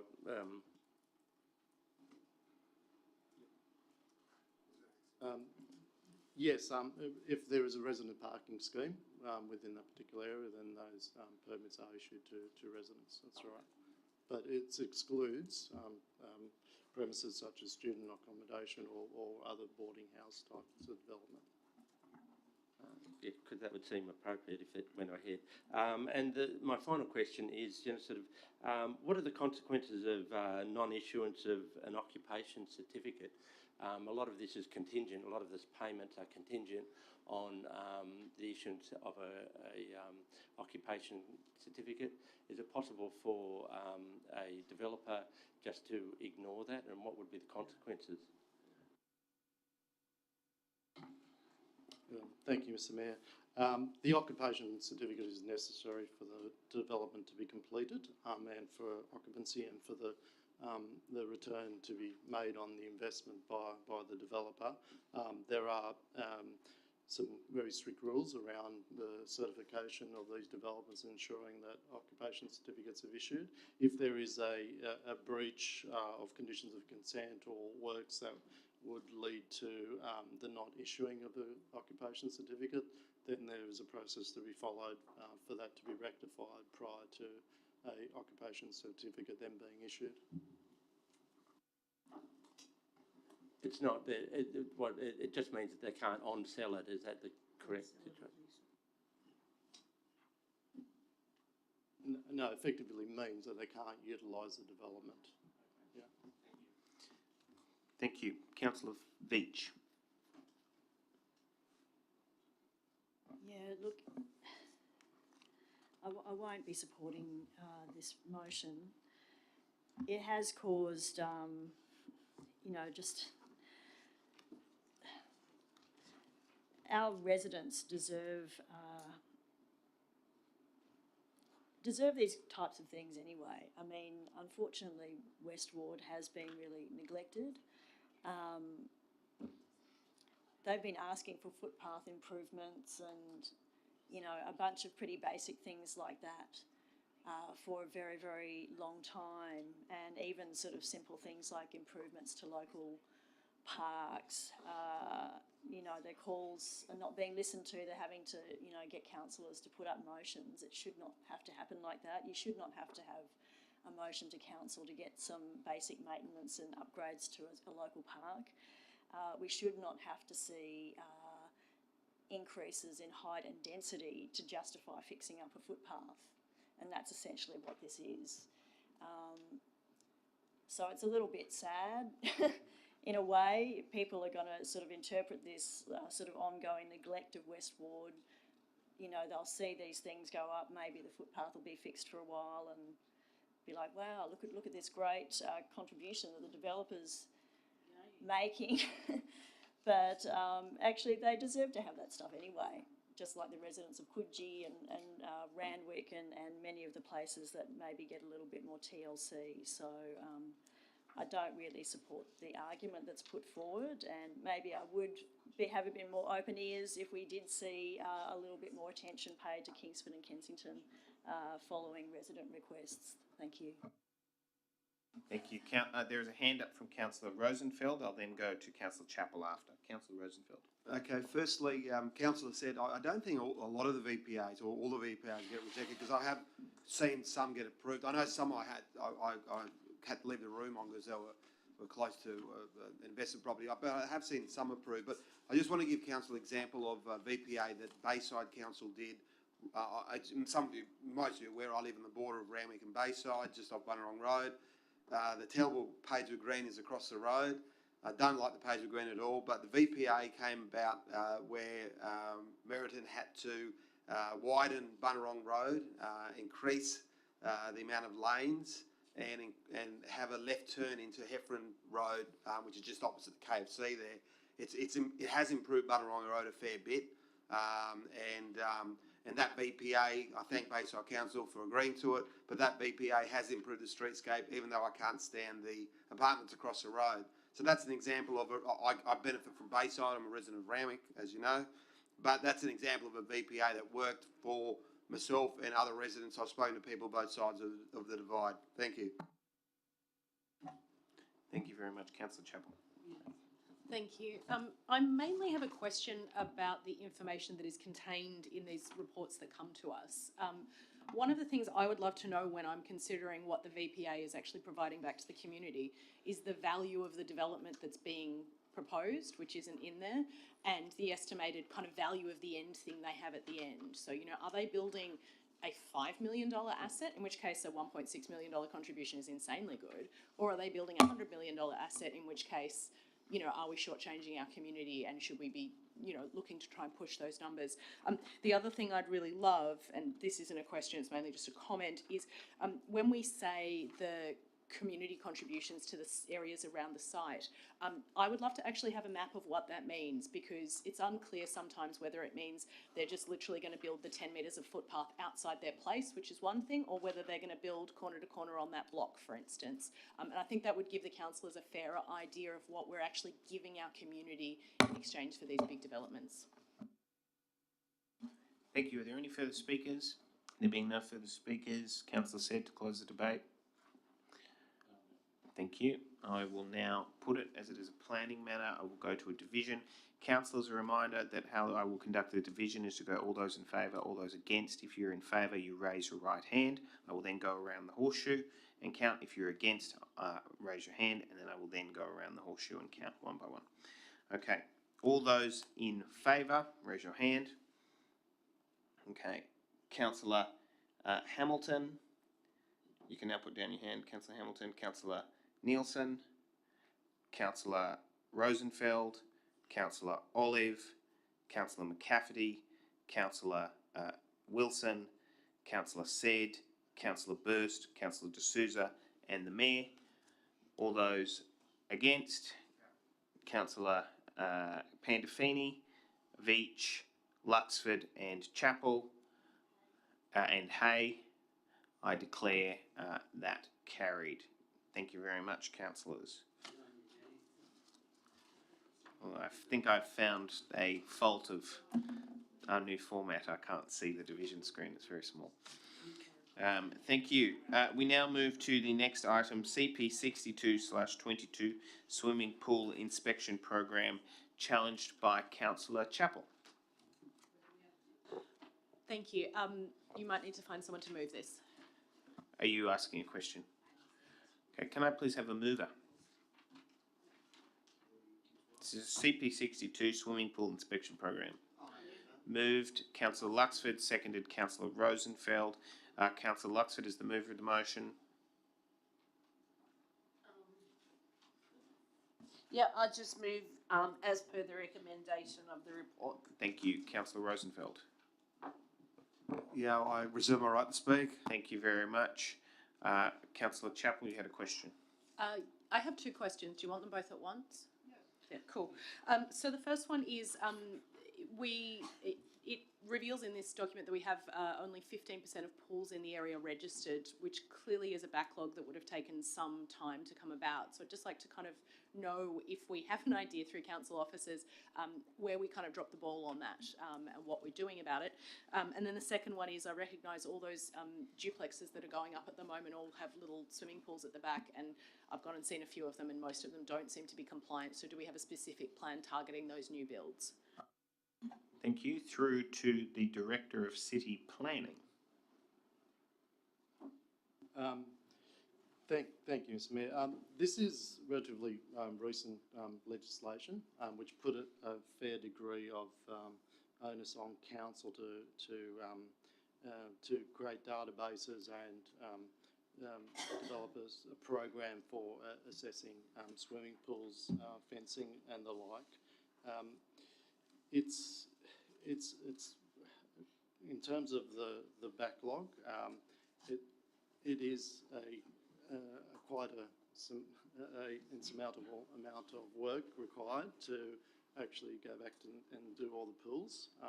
The process has been through inspections and through the sales requirements placed on properties that are for contract, and that has been the mechanism by which local councils have been increasing their database and inspection regimes. As said, as it indicated in the report, this is largely been brought about by sort of the cost shifting aspects and devolution of services from state government onto councils. And most councils, as I understand it, are in this similar situation. And this recent sort of change in terms of the requirement for increased resourcing is largely around private certification and their issuing of certificates of non-compliance. They're becoming a lot more diligent in relation to that effect. Sorry, Councillor, your second question? Just the increase in the duplexes with the pools. Okay. Being picked up by that. Yeah, so that's right. So for any recent developments that were subject to this legislation, they're all clearly documented. Firstly, they'd have to comply with Australian standards, but then as they're sold on, then we have them on the register and we have the information to identify whether anything needs to change on the sites. Thank you. Are there any further speakers? I believe you don't wish to close the debate. All those in favour? All those against? Declare that carried. Thank you. CS 55/22 proposed new fee for electric vehicle charging facility with advertising component. It has been challenged by Councillor Olive. Councillor Olive. Yes. Could you please outline what you're moving? Mr. Kelly, can you put this up on the screen, please? I'll read it out so that you've got a little bit of time to digest it. Basically, it says that council take measures within its authority to stop the installation on public land of electric vehicle charging stations with electronic billboard advertising. Part B is that council provide a report on the progress of A.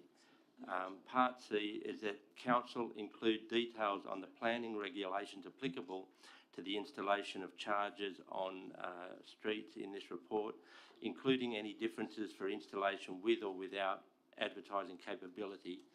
And Part D is officers ensure the Eastern Suburbs electric vehicle strategy being undertaken by the Regional Environment Program, Randwick, Waverley and Wallara councils, include the current and anticipated need for electric vehicle charging in domestic and commercial settings and on streets. The reason for my concern about electric vehicle charging stations with electronic billboard advertising is that there is a business model which is up and running at the moment, which is between Ausgrid that has the substations that are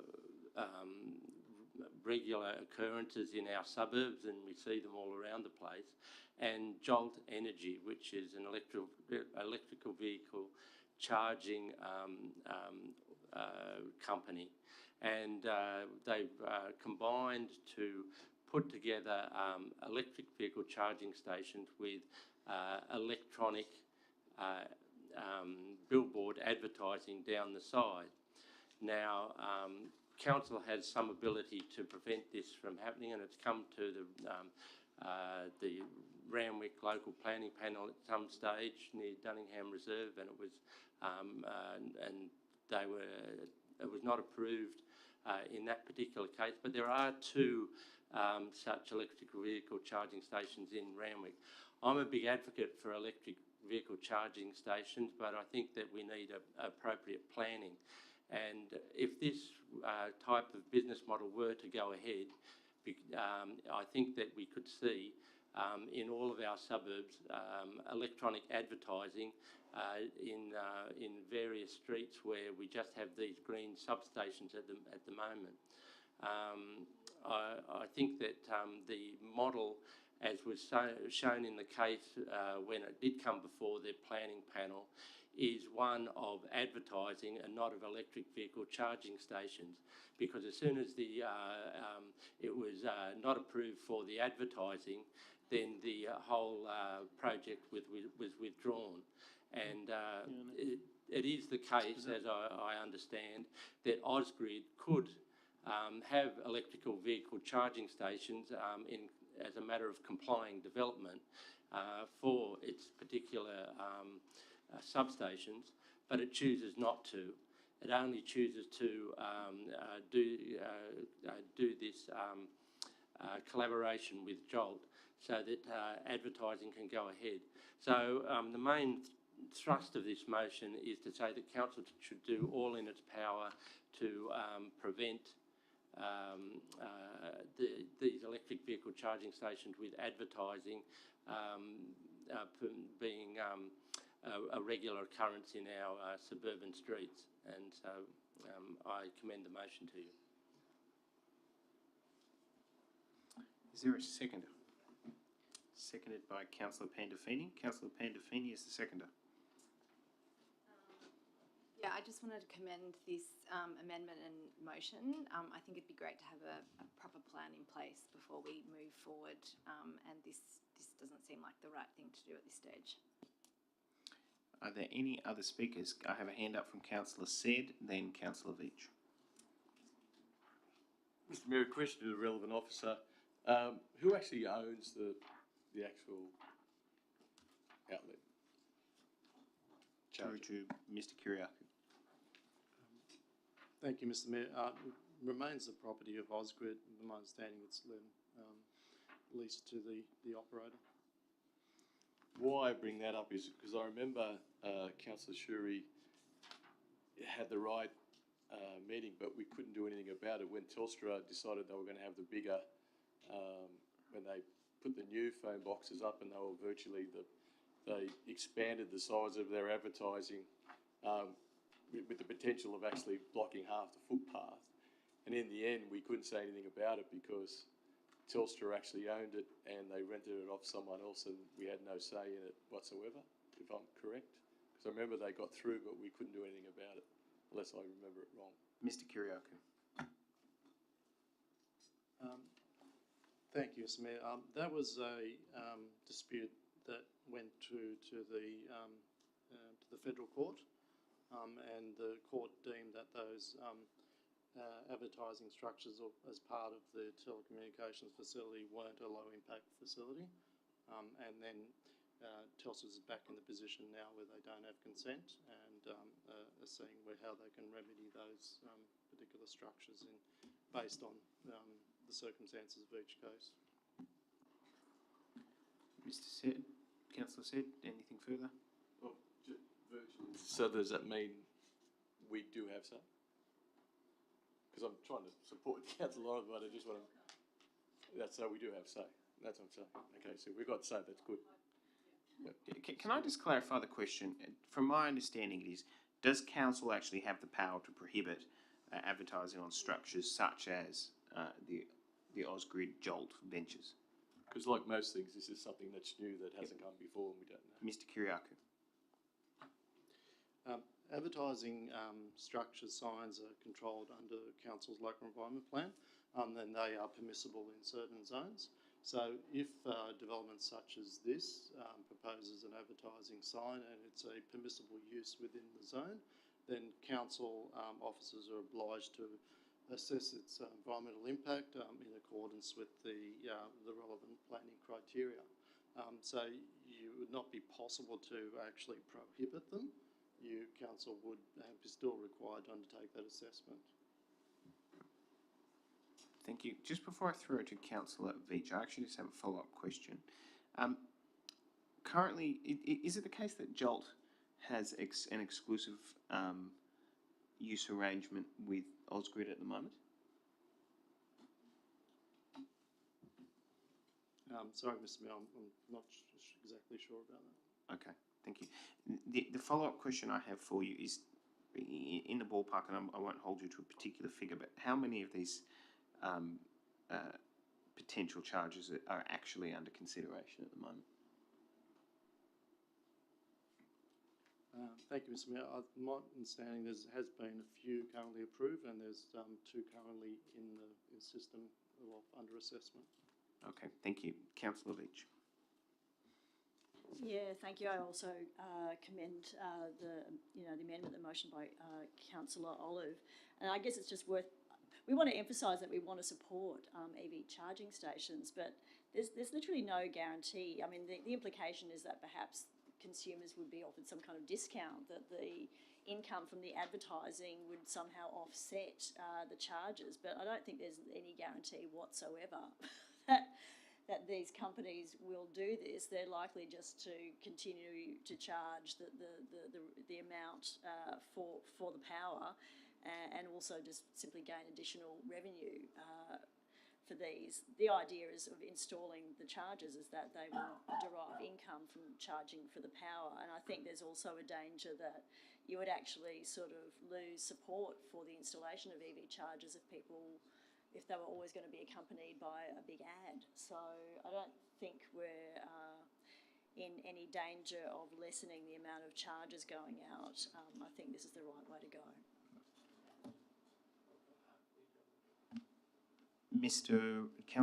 Councillor Rosenfeld, then Councillor Hay. Okay, I actually, and I said this to Maroubra Precinct last night, as Councillor Chappell knows, when they asked.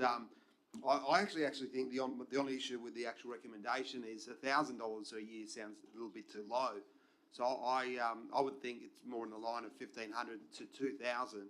And I think the other thing about the recommendation, it doesn't cover the prohibition of political advertising. I remember back to the UAP advertising on Randwick Literary Institute, which Councillor Nielsen brought on.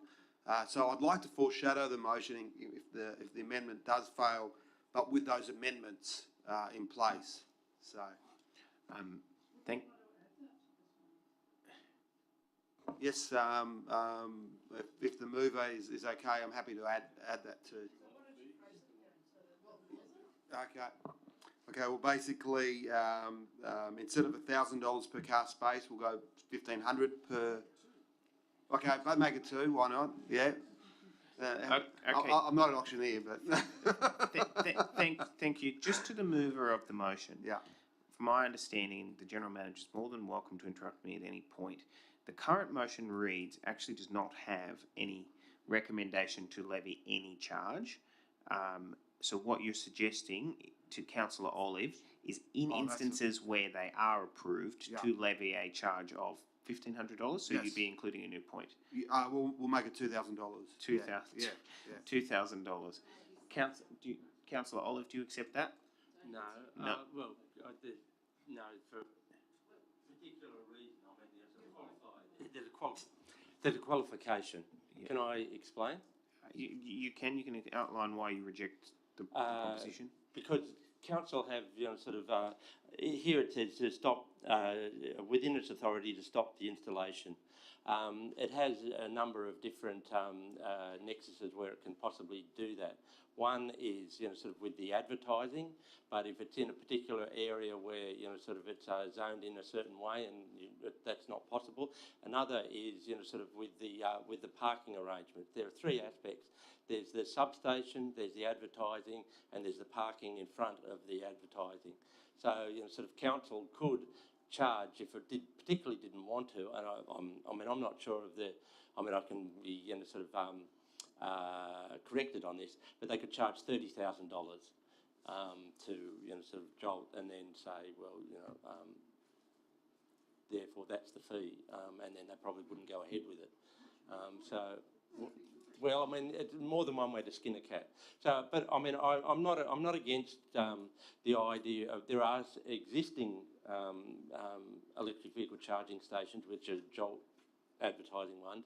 You can't do anything about that. I'm not against the idea of charging a fee for those existing ones, but the potential ones, or just so that we don't have sort of a plethora of advertising in our suburban streets, sort of electronic advertising in the suburban streets. So if it was something like sort of extant electronic vehicle charging stations with billboard advertising, to charge them $1,000 for 1 year, and then have that revised, or $1,500 and then revised after 1 year, that would be fine by me, but only for the existing one. Thank you. I'm going to ask the General Manager a question. What matters do you believe need to be injected into the debate? General Manager. Through you, Mr Mayor, just to make clear that the recommendation that was put forward, the proposed fee before it can adopt that fee. So the process would be that you would have to resolve to place on public exhibition a fee for the use of a car park space. That is the only way that we could generate revenue at this stage from those existing charging stations and any potentially newly approved ones. At the moment, this is a consideration that's being discussed across the local government industry. So it is proposed by staff that this proposal be reviewed in a year's time. As council, you set your fees and charges each year. So if you were to propose a fee at this point in time of $1,000 or $1,500 or whatever that be, then when the fees and charges were set next year, you would also be able to change that fee or charge. And from an industry perspective, it would be good if all local government could be consistent in doing that. At the moment, as a comparison, our Go Get Cars and car shares pay approximately $300 per car space. And while we would anticipate, particularly those charging stations may generate additional income in the future, at this point in time, staff have recommended $1,000 as a reasonable charge, additional to those of car sharing currently. It's also anticipated that where car spaces are available, the Jolts of the world or the charging companies would pay for 2 car spaces. So for every charging station, they would be effectively paying $2,000 based on the $1,000 that's recommended by staff where there are 2 car spaces in front of the charging station. But I would caution councillors that at present, with the motion as it reads, would mean that there is no fee that goes on exhibition, so you would get no revenue for those that are already in place. Thank you. I have seen a hand up from Councillor Burst. I actually think was first. Then it was Councillor Lux. What? Chapel was actually first. No, it actually wasn't Chapel. It was actually Lux. If it wasn't you, then it was Luxford, Chapel, then Burst, then Hay. That's the nature of the chair. Luxford, Chapel, Burst, Hay. Thank you. Councillor Luxford. I just want to foreshadow perhaps another amendment, should this not get up, that we defer to a briefing, because from hearing what Councillor Olive has been saying, and I'm grateful for the GM for clarifying things, the whole thing seems to be in a bit of confusion, and I also would like to I would also like council to be continuing the discussions with SS Rock councils so that we get a clear across the board kind of, I don't know, whatever on all of this, because it just seems now that it's a bit confused. And so I would like to, should this not get up, defer to a briefing so that we can get a better understanding, because it says $1,000, but then the GM tells us wherever there's 1,000, it'll be 2,000, etc., etc. So I think we need more clarity on all of this, with the advertising, etc., etc. I know advertising is not good, but some of us have had bus stop advertising in our own streets for many years. So it's sort of, I think there's a lot more to consider. So I would like to foreshadow, should this not be supported, that we defer to a briefing to get a better understanding. Thank you. Councillor Chappell on the motion is moved by Councillor Olive. Councillor Chappell. Thank you. I actually would like to associate myself with Councillor Luxford's comments. I think we're aware that there's a report coming back in a few months. There's a whole bunch of stuff in play here. I think the idea of us sitting here and throwing out random numbers, 1,500, it's silly. I personally think we should be very cautious about flogging off public space. These things are potentially quite big, particularly if their primary purpose is advertising. They're going to impact on our public space. I think we really should think about this quite carefully. I wonder if maybe Councillor Olive would consider those reports coming back to a briefing. I have no problem it coming back to a briefing as long as it goes sort of pretty speedily after that, sort of back to council with a proposal or a motion of some description, sort of. I guess that's what's in everyone's thinking, that we'll come up with some sort of because I think that planning is at the heart of this, and I think that we need proper planning around electric vehicle charging stations. So I'm happy with going for a briefing, deferring it for that. Thank you, Councillor Burst. I would actually like to support Councillor Luxford and Councillor Chappell. I think there's three of us on the same page. And Councillor, I think that's fantastic. I think we've created history here. But more importantly, I would like to see in that report, what are the costs of these stations? What's the implied commercial revenue that the companies are looking at?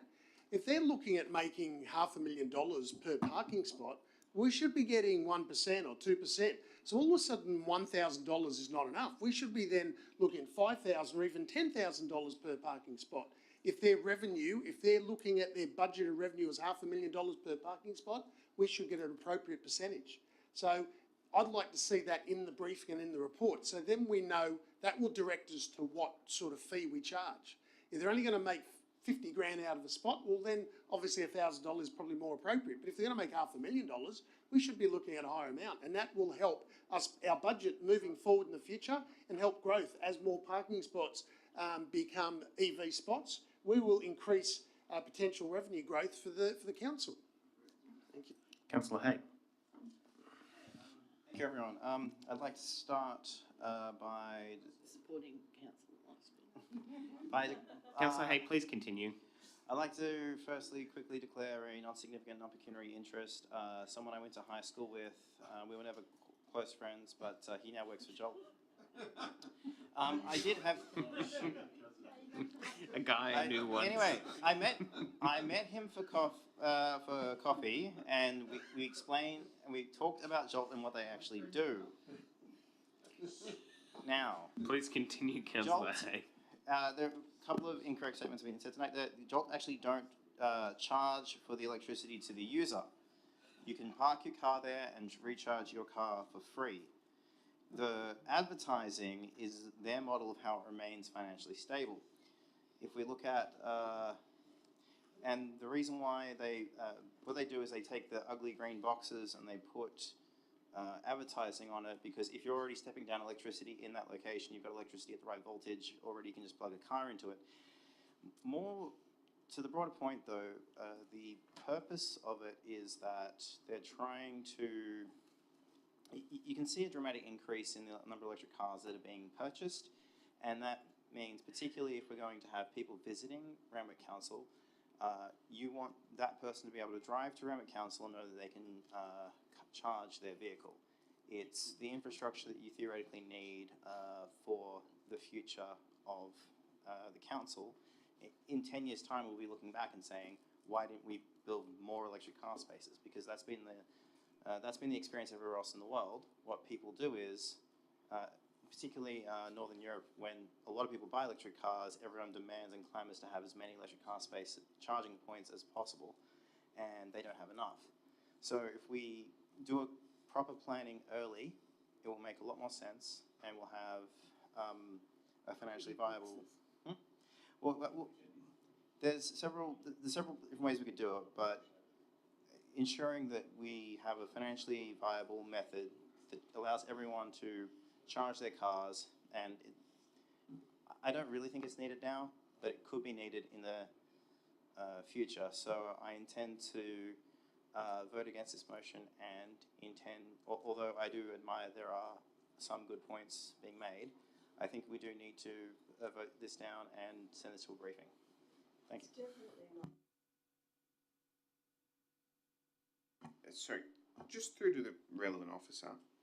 Can I just get some advice as to the implications on the now amended motion? Actually, it's not amended because it doesn't call for the briefing. But in the event, so it's okay. So the now amended motion on jolt charges that are approved in the interim period between council actually coming to a conclusion on a finalised policy, and whether or not for those which are approved we are actually able to levy a charge retrospectively. Through to the relevant officer.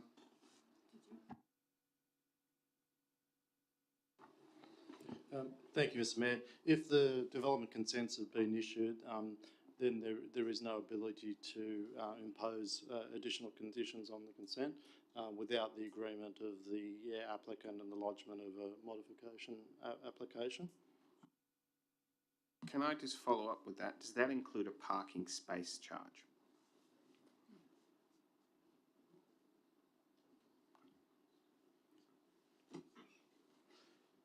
The parking space charge would be a approval required as per the council's roads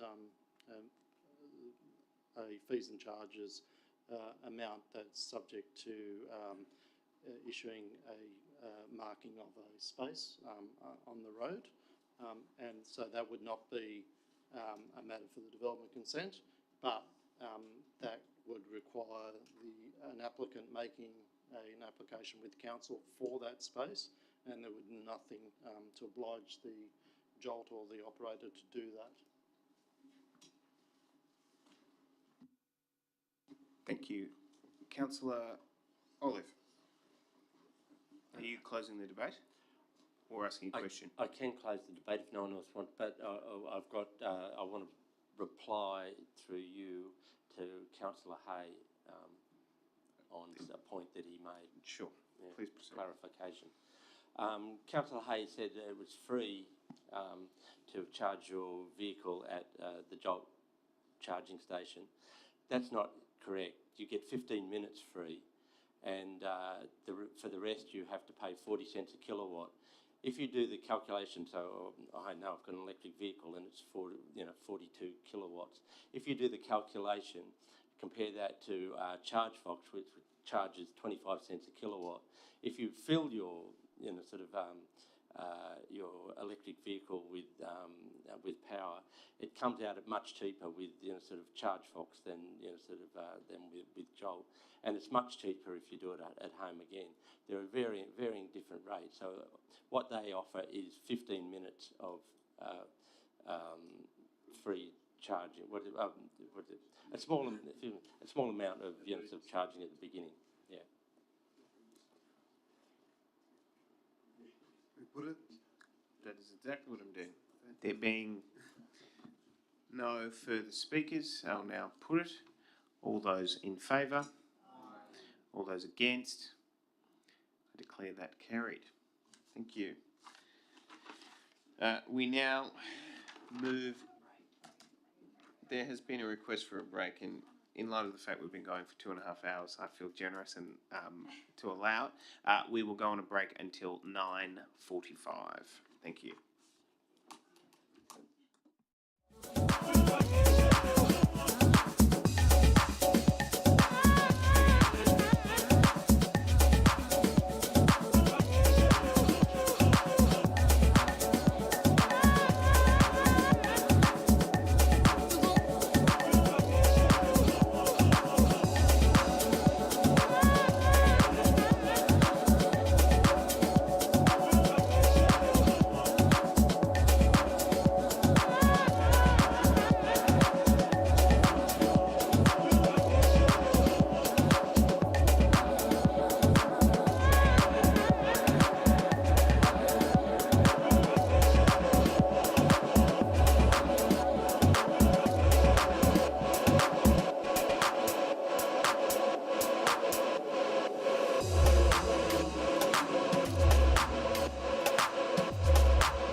people depend upon and help each other, so that man may pray together to praise the same moral principles, and together reaffirm.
There is a Creole expression, to walk together.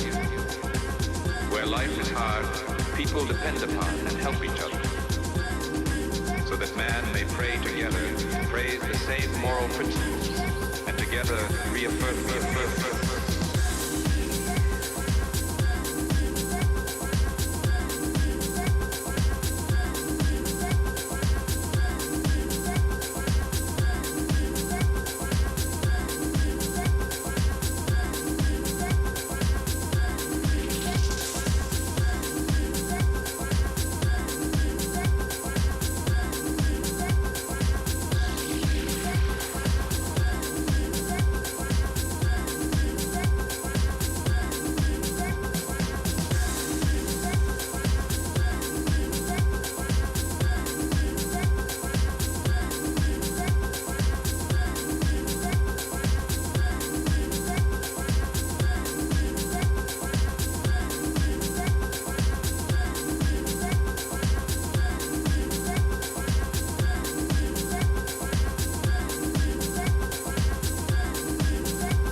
To walk together.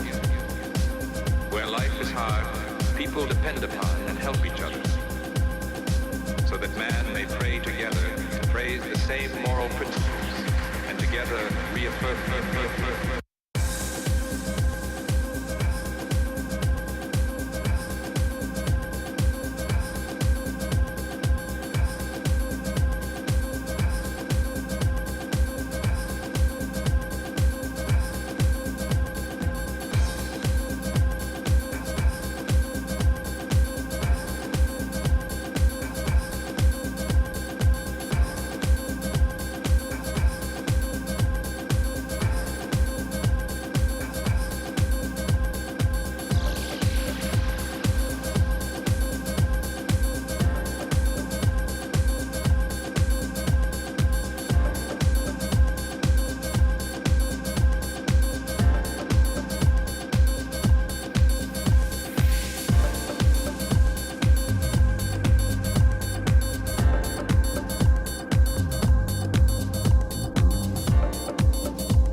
Thank you, councillors. I now reopen the Randwick Council meeting at 9:52.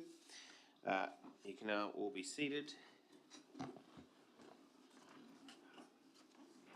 I just confirm that the tapes are now working and people listening online can actually hear us? Yes, okay, thank you.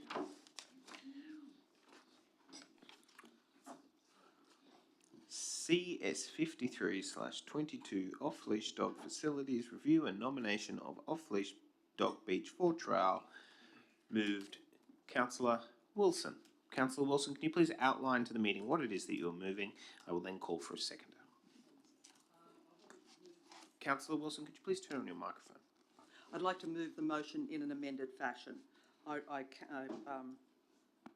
circulated the amended motion this afternoon, but there have been some slight amendments to that even since.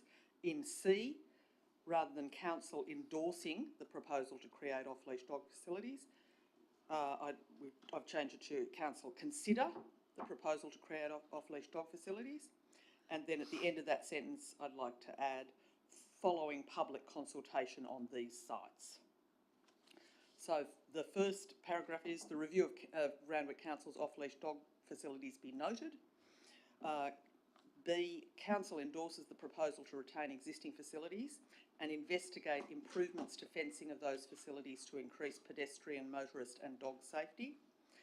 C, council consider the proposal to create off-leash dog facilities at Kensington Rotary Reserve and Emily McCarthy Park in South Coogee, following public consultation on these sites.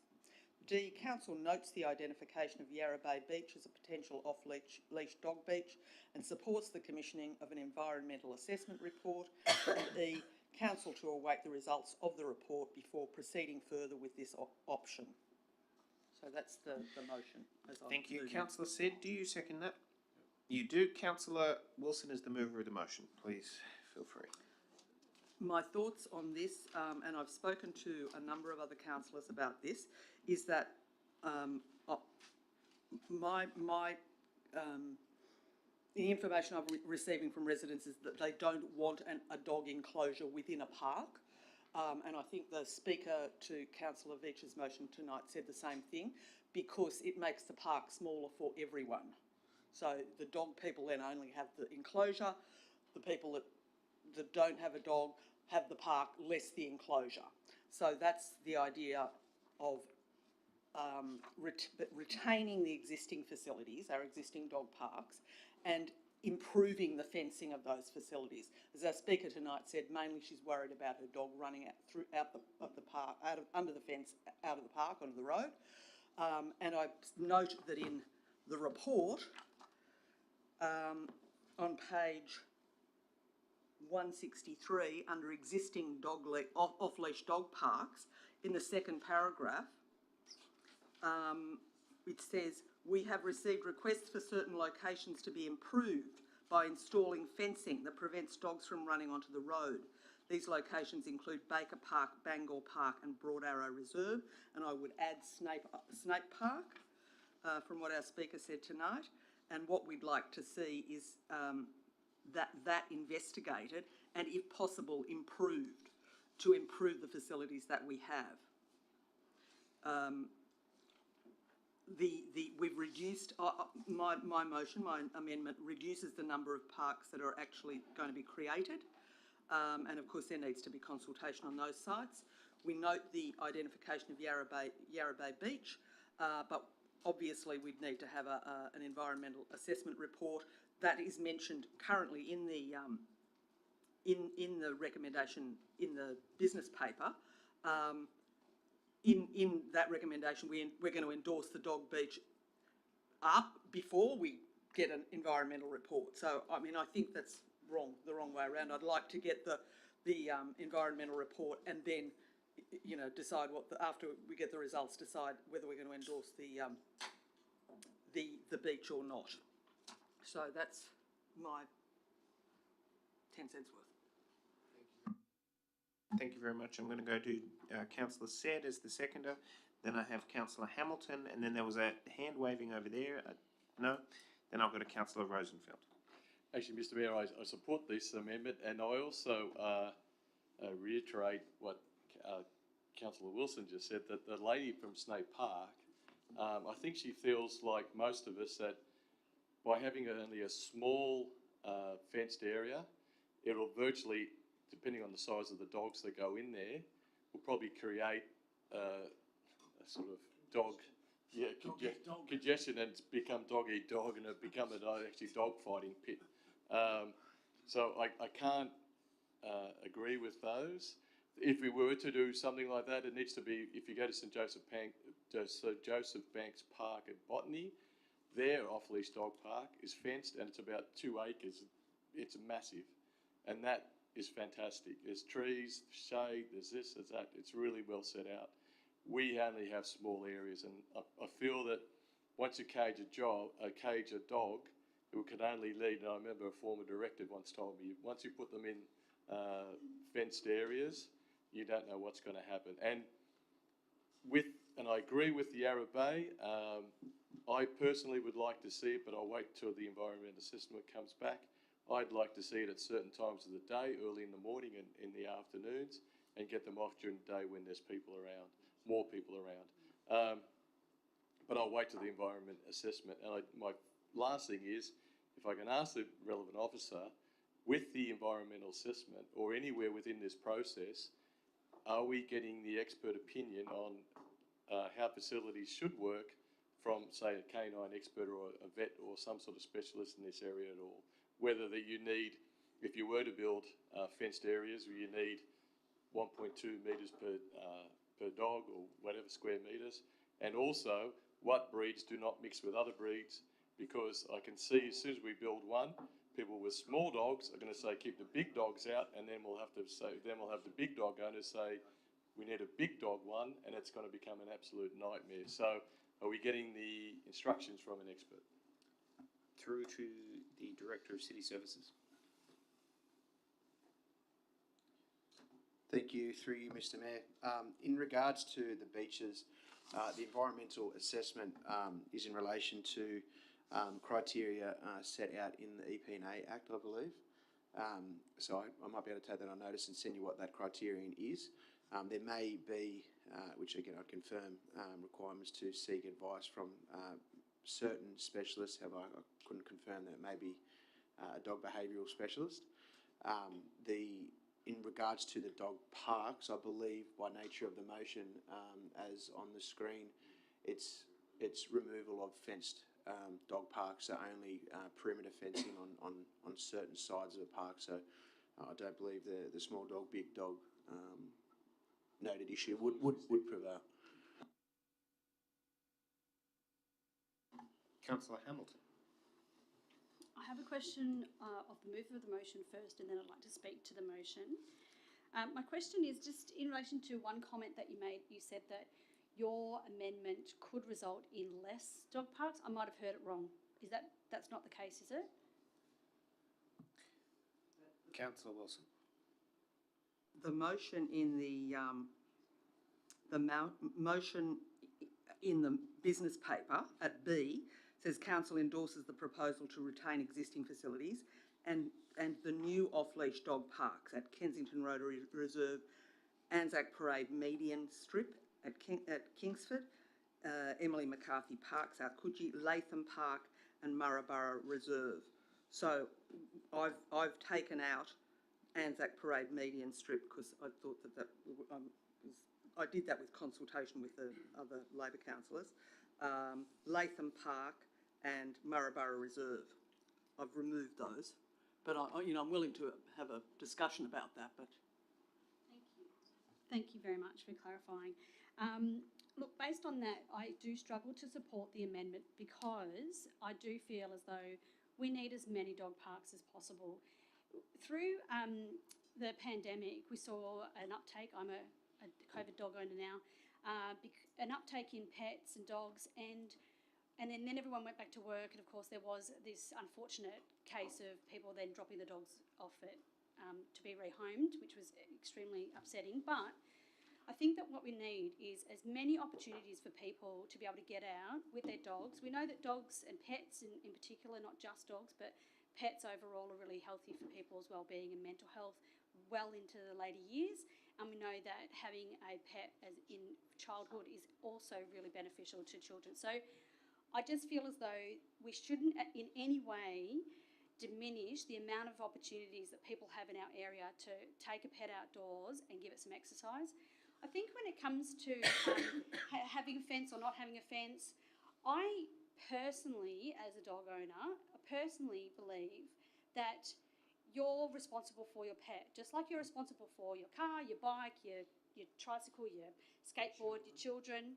Yeah, so if you're going to take your dog and you're going to give it exercise and also socialise it, so that's what it's all about, socialising your dog so that it's comfortable with small dogs, big dogs, all kinds of dogs, then what you're doing is you're creating a responsible member of our community. It's really what it is. It's the same as picking up their, excrement and stuff like that. You are in control of that, and that's really your responsibility because you register the dog, it's yours, and you should look after it. So I think that I'm not even in favour of fences myself either. I think certain walls, like certain sides of a park could be fenced because it makes sense to fence it. But I think that if you take your dog off the lead and it runs straight on the road, then you need to get it to puppy school or dog school, because you could be taking your dog out the front gate and it runs across the road and gets hit by a car. So I just think there's a little bit of common sense needs to be brought into this argument rather than big dogs are going to pick on little dogs. Well, when all dogs spend time together, little dogs stay away from big dogs. Like, they actually learn their lesson in those environments, and it's in the open parks. And it's those opportunities that we should be able to give them as much as we possibly can around our neighbourhood, so that they become responsible pets in our neighbourhood as well. And then, of course, it decreases the likeliness of, dogs growing up angry, anxious because they've been kept inside too long. And when they get out, they're not socialised and they do misbehave, and they are a little bit erratic and, uncontrolled. So I think if we were just to keep all the parks that were recommended in the business paper, that's what I would really like to see happen, rather than this amendment. Sorry. Thank you. Councillor Rosenfeld.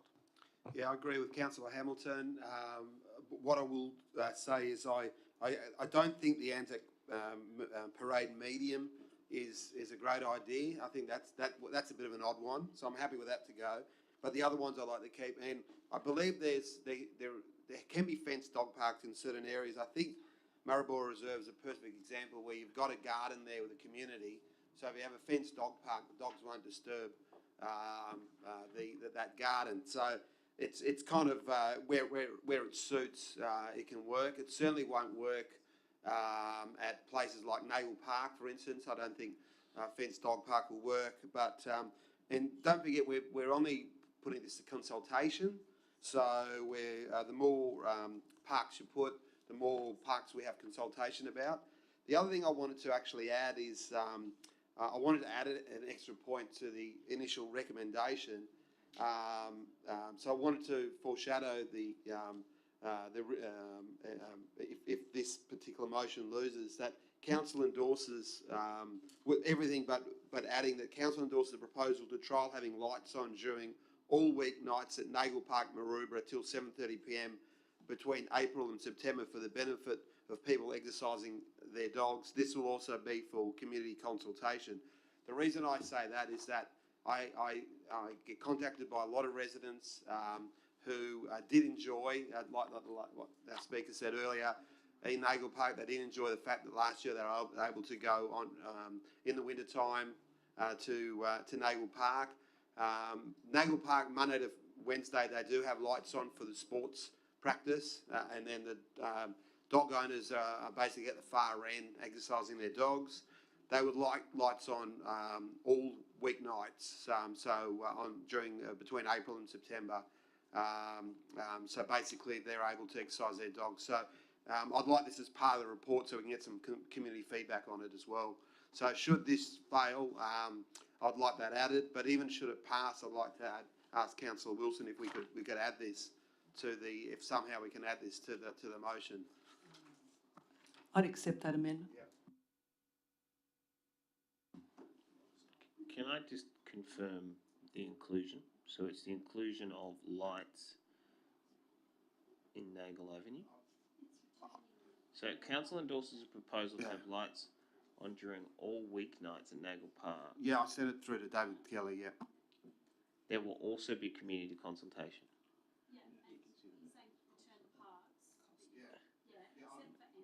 I've also asked if we could return the parks just for community consultation, except the Anzac Parade medium, which I agree doesn't make sense. Can I just then clarify?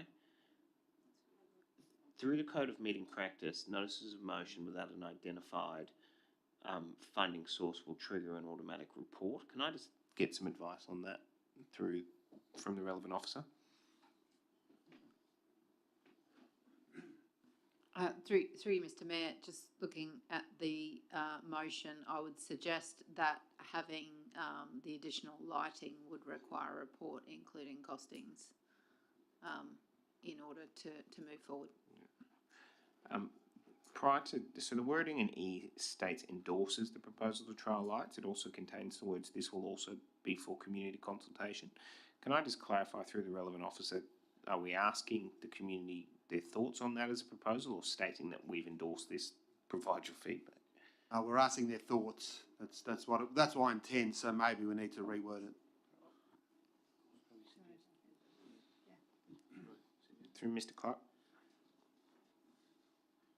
Through you, Mr. Mayor, if council could entertain a report coming back prior to the consultation for that particular item, just noting if the costs are not feasible to council, it might not be worth testing the community's interest in something we can't afford. Okay, so rather than consult with the community, it's investigate a possible trial, which would trigger the report prior to the consultation. Okay, thank you. Yeah, I know where it's going. I just feel that last section, maybe we just need I hate to ask for a briefing, but maybe that bit with the lights there, we could just pull that out separately and just get a briefing on lights at Nagle Park and what's involved, or any park. I don't know. It really is a matter for the mover. So the mover has accepted the recommendation. She can either reject the language, change the language, or it's incumbent then for Councillor Rosenfeld to either amend or defeat this motion and foreshadow something else. So it really is a matter for Councillor Wilson as the mover, whether or not.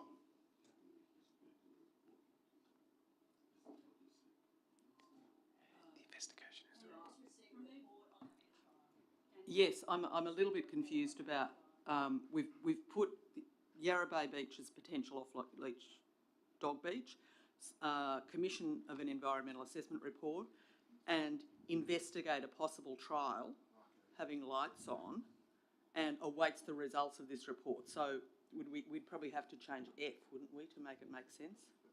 D and E are two different areas. Yes, I understand that. What I would do is, I would just move F above E. F to E. Yeah. Do you just? I'd like to remove E because I'll look at it as a separate You don't issue. actually get to do that. It's Councillor Wilson. Sure. Well, yes, I would prefer if Councillor Rosenfeld would move that as a separate motion, if that's possible. Thank you. All right. So she's rejected the proposal. Councillor Rosenfeld has foreshadowed it as a separate motion. Yep. Okay. So Councillor Burst has now raised his hand to talk on Councillor Wilson's motion. Yes, I'd like to add an amendment to... Councillor Burst, can you please stand? I'd like to add an amendment to point D of the amendment. Add an amendment to the amendment. You'd like to move an amendment to Councillor Wilson's motion. Add a point to point D. Off-leash, what's happened there? Where's Yarra B? Oh, that's a different... Weren't we further down? No, C. Haven't they moved? They scrolled up.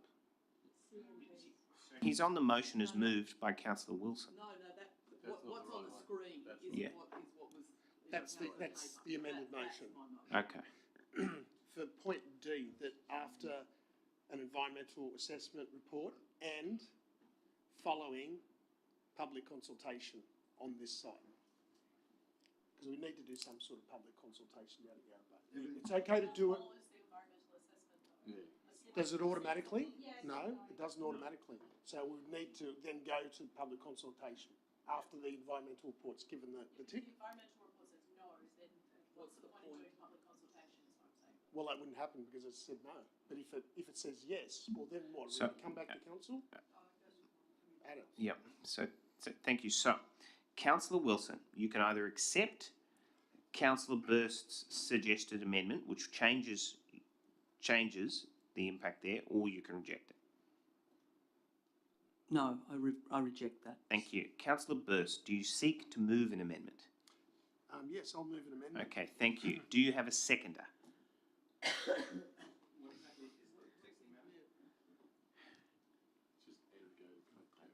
Yeah.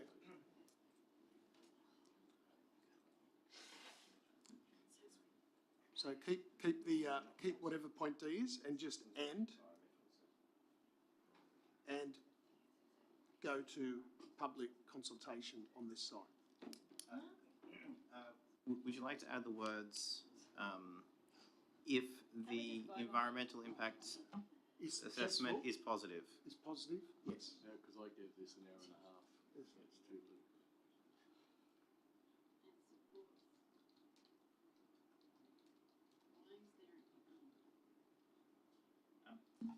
Thank you. While Yes. Mr. Kelly is just concluding writing that, what I'd like to do is get the General Manager's interpretation of the process of considering an environmental assessment and the trigger for public consultation under the motion as moved by Councillor Wilson. Then I would like to ask what the implication of Councillor Burst and Hayes' amendment would be on that process. Through Mr. Mayor, in relation to the motion by Councillor Wilson, Council would receive a report following the environmental assessment, at which point they could then consider going to consultation with the community. Under the amendment moved by Councillor Burst, Council staff would receive the environmental assessment and go to public consultation from there. So Councillor Wilson's motion allows the assessment to come back to council first before you consider going to consultation. Thank you. Councillor Hay, do you in fact second that? A question through the Mayor to the General Manager, what is the value in having that come to council, or if we move to, if we wish to have a dog beach up and running this summer, would it won't be this summer. This is council. So can I interrupt? Thank you, councillors. Councillor Hay was in the middle of asking a question. Do you want to continue asking that question, or it was a rhetorical question? I'll restart. To the extent that how much extra time will be saved by going directly to public consultation versus sending the environmental impact statement to council?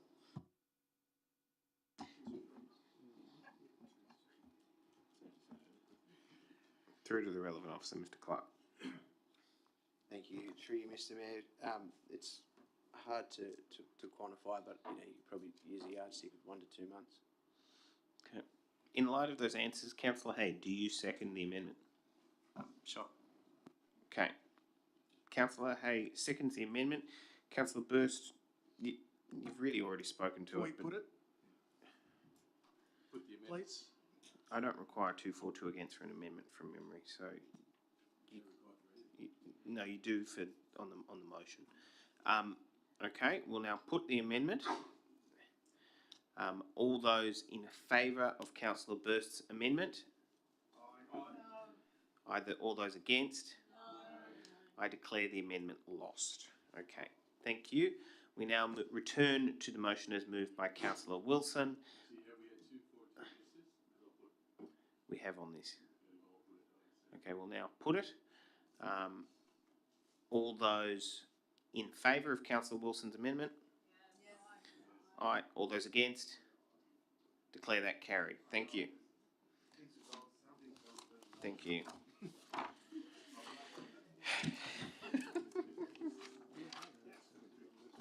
I apologise if I seem frustrated in the chair. It's not directed to any particular councillors. CS 54/22 Float to Survive campaign pilot study, challenged by Councillor Burst. I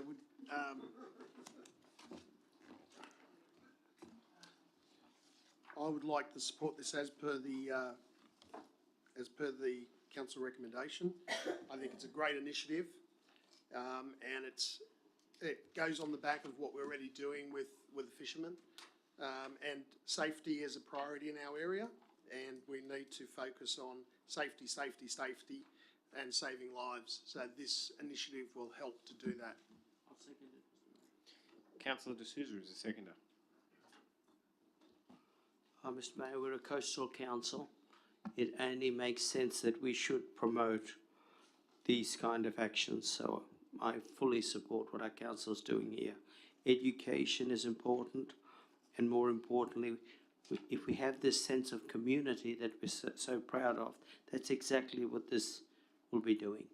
Building a stronger community, healthy community, and as Councillor Burst says, a safer community. Thank you, Mr. Mayor. Thank you. Are there any further speakers? There being no further speakers, I will now put it. All those in favour? All those against? Declare that carried. Thank you.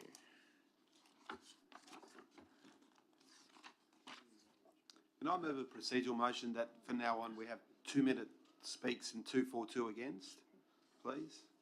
You can, yes. Did you have a seconder? Second, Councillor Hamilton. I'll now put the procedural motion. All those in favour? All those against?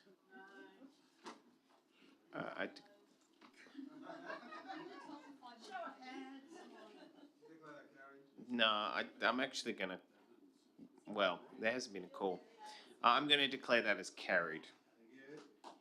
You can call a division. There's been a call for a division. Point of order, didn't you say that you have to declare a division immediately after the vote? You've just been picked up by the new councillor. I don't know what you're talking about. Other rule for you, Councillor Hayes, the Mayor is actually never wrong. We're going to a division. Thank you. Can I please have a division? Yep. There has been a call for a division. Thank you. All those in favour of the procedural motion? Okay, we have Councillor Hamilton, Councillor Hay, Councillor Rosenfeld, Councillor McCafferty, Councillor Wilson, Councillor Said, Councillor Burst and Councillor D'Souza. And you're counting, so where are you? Thank you. All those against? Okay, we have Councillor Pandolfini, Nielsen, Veach, Luxford, Chappell, Olive and the Mayor. I declare that carried, I believe. Can we please roll down? That's my understanding. Yep, 8-7. Declare that carried. Procedural motion is carried. Probably was worthwhile. Okay. Thank you. CO... no, that one's done. Hold on 1 second. CO 48/22 financial statements challenged by Councillor Said.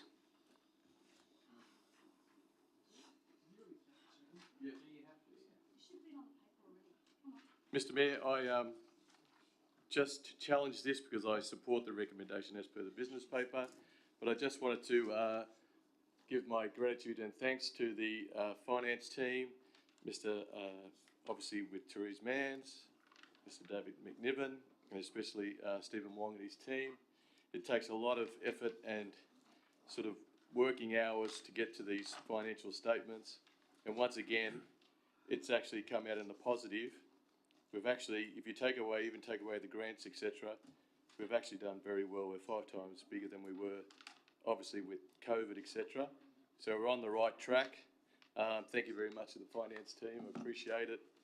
But also, at the same time, I just want to point out and say it again on page 3, that during COVID, again, we stayed in the black, even though we had extended our support to initiatives into the community in the form of interest of waiving fees, rebates, and the provision of services to vulnerable people in the community during this public health period.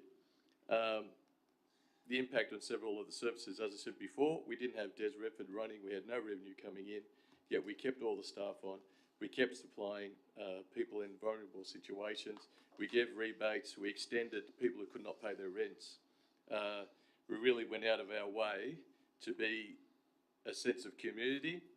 We did it, we achieved it. A lot of people were very thankful for it, and especially the ratepayers, because we actually still stayed in front. So thank you very much to the finance team, and genius effort.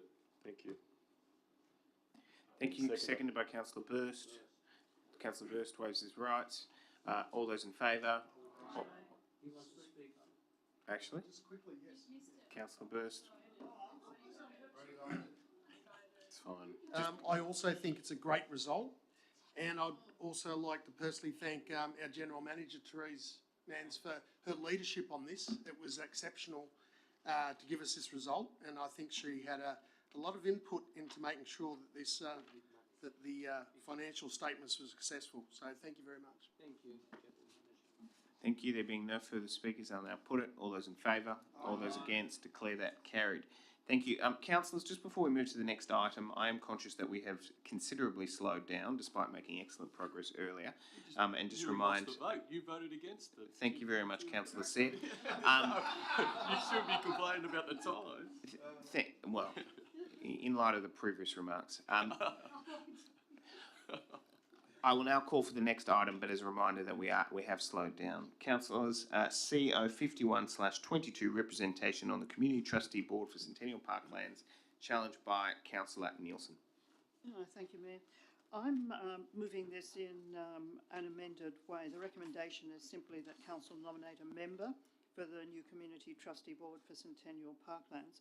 What I've proposed is that A, Council nominate a representative for the new Community Trustee Board for Centennial Parklands, so that's the same, and B, Mayor and Deputy Mayor and appropriate staff determine the nominee, and C, note that the representative successfully appointed to the Centennial Parklands Community Trustee Board will be for the period from the date of appointment to September 2024 New South Wales local government election with an option for continuation, and D, note that the nominated representative will work with the General Manager to review the most appropriate reporting method to Council. So, may I speak to that, please?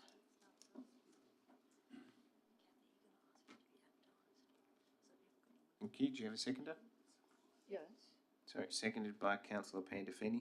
Yes, and someone has asked me, do we propose advertising? Yes, that's included in the intention of the council nominate a member for the new Community Trustee Board. We've only got a very small amount of time, so the advertising will have to be in the most appropriate, prompt ways of selecting people.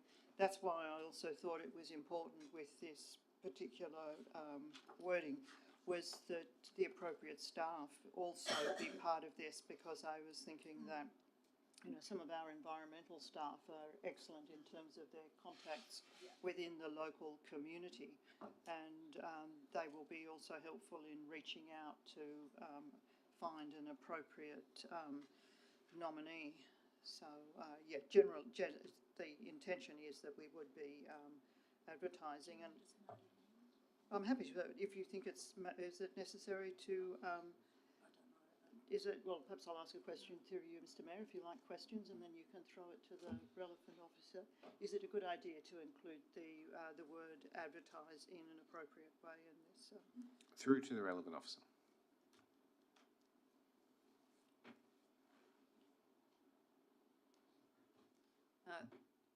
Through Mr Mayor, my interpretation of the motion as it stands is that it would be the Mayor, Deputy Mayor and appropriate staff that would determine the nominee, which wouldn't involve advertising. And I'd just, I guess, be mindful of the time constraints that we do have in relation to advertising and then selection. The time frame is quite tight. So taking that on board, I think that, can I also add, where would it be best? Probably point C, so the current point C becomes C and the other one becomes D and so on. So point C would be that appropriate publicity is given to this position on council's social media outlets. I think that's possibly the best way. And website, well, I thought that was social media, but council's website and other social media, would that be the appropriate way of doing it? I'm asking you again, Mr Mayor. I have no opposition to that, but throw to the relevant officer. Thank you.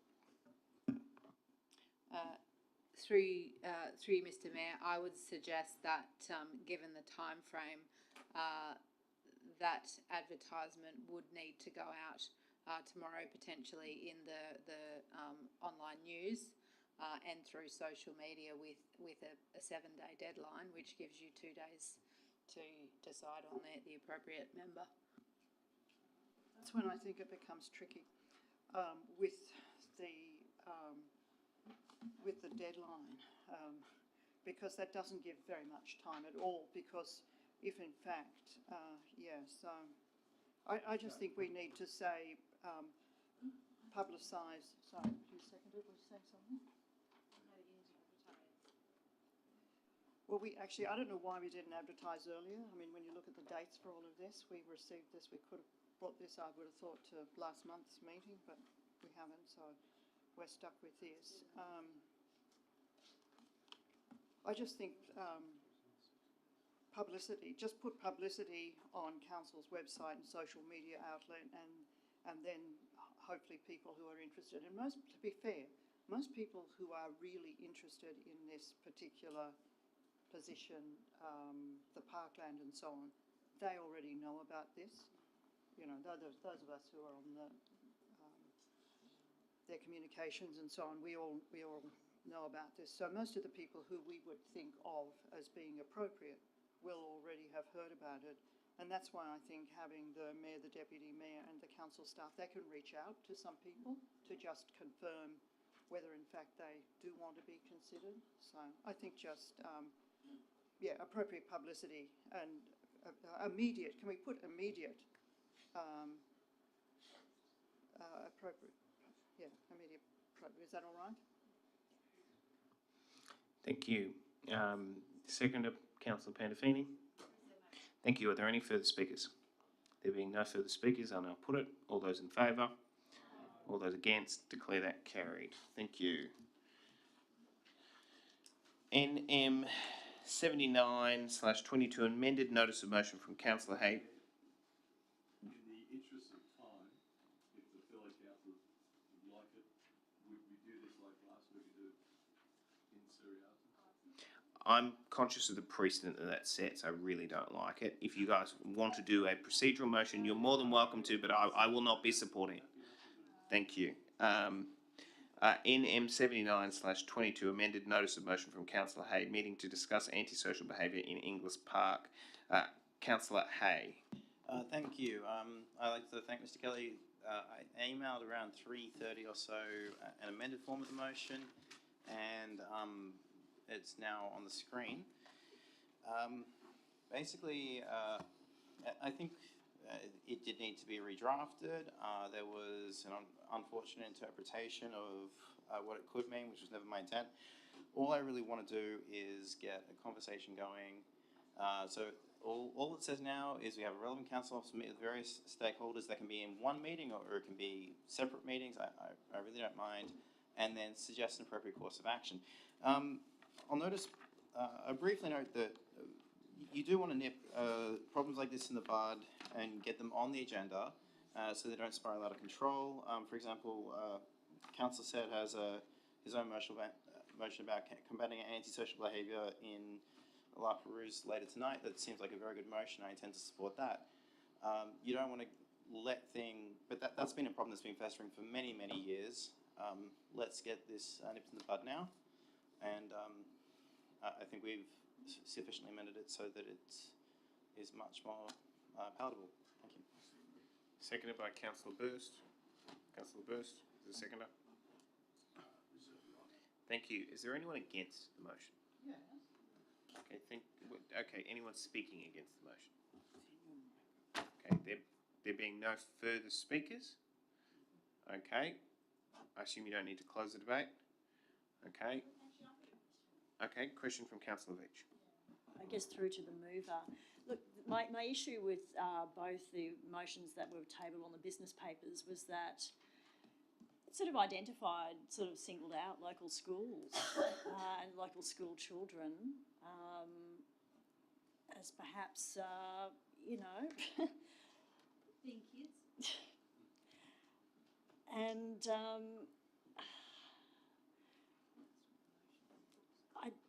this consulting with the various stakeholders perhaps still implies that those schools are going to be singled out. And the kids who go there. I understand there were some issues at night time and there were some not so great things going on, but that literally has nothing to do with the school. So I'm not sure who the stakeholders would be if that's what you're referring to. I don't agree that kids playing in the playground in the morning before school is really an issue. So I'd just like some clarification because I don't know that the schools should be involved in this at all. And I'd like that to be specified if I was I'm going to throw that to the mover. No one was singled out in the original motion, and there's certainly no one singled out in the motion that's currently before council. The antisocial behaviour, if we refer back to the speaker, the antisocial behaviour was a lot of drinking alcohol, leaving broken glass on the play equipment, nitrous oxide canisters being left behind, and that is the antisocial behaviour identified. The motion is open to a council officer to meet with the stakeholders as they see fit, and so it is much more broad and much more capable of addressing the issue in whatever the most appropriate course of action is. Okay, thank you, Councillor Pandolfini. Yeah, I certainly can't support this motion. The tone of the speaker Just have a see it. who came and kept talking about the girls and the girls and the girls and the girls, I just thought that the tone was so inappropriate. And I also think this is a new development. We've got a swathe of new developments coming through as well. I have not, I attend that park, weekly. It's nothing but packed with people constantly. So I just think that this is quite a escalation. And, I just don't think it sets a great precedent for these new developments for a strata manager to come through and speak to a girls' school, which was what he did point out very specifically over and over and over again, is a great precedent for the council. When we're hoping to get through lots of new developments and new parks and things like that, I can't imagine that residents, long-term residents and schools are going to appreciate this kind of escalation. When I have in my life of going there weekly, as I said, nearly daily sometimes, I have never seen this behaviour. It's always packed. The restaurants do not have a problem. So I just think, I can't support this motion. Councillor Hamilton. Look, I think that Councillor Hay has done the right thing in both times. Firstly, he listened to the residents, and that's exactly what we're all here to do. And secondly, I want to just, support him in that he hasn't identified anyone in particular. He hasn't poked a finger at a particular group, gender or otherwise. It was unfortunate that we had a speaker that did that.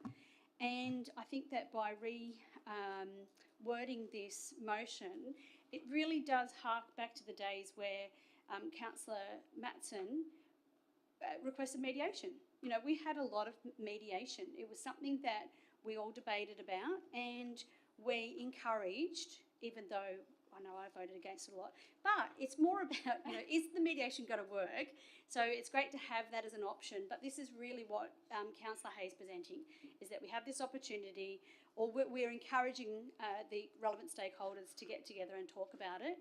If it improves their understanding of the situation, their understanding of the limitations of council, then that's a good thing. Something good comes of it. If it doesn't, then of course Councillor Hay is going to have lots of emails and phone calls from that individual, and so that's on him.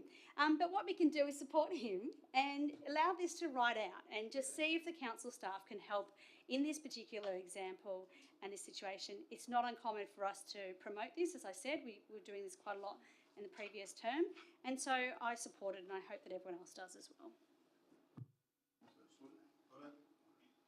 That's what I was going to do. I'll now put the motion.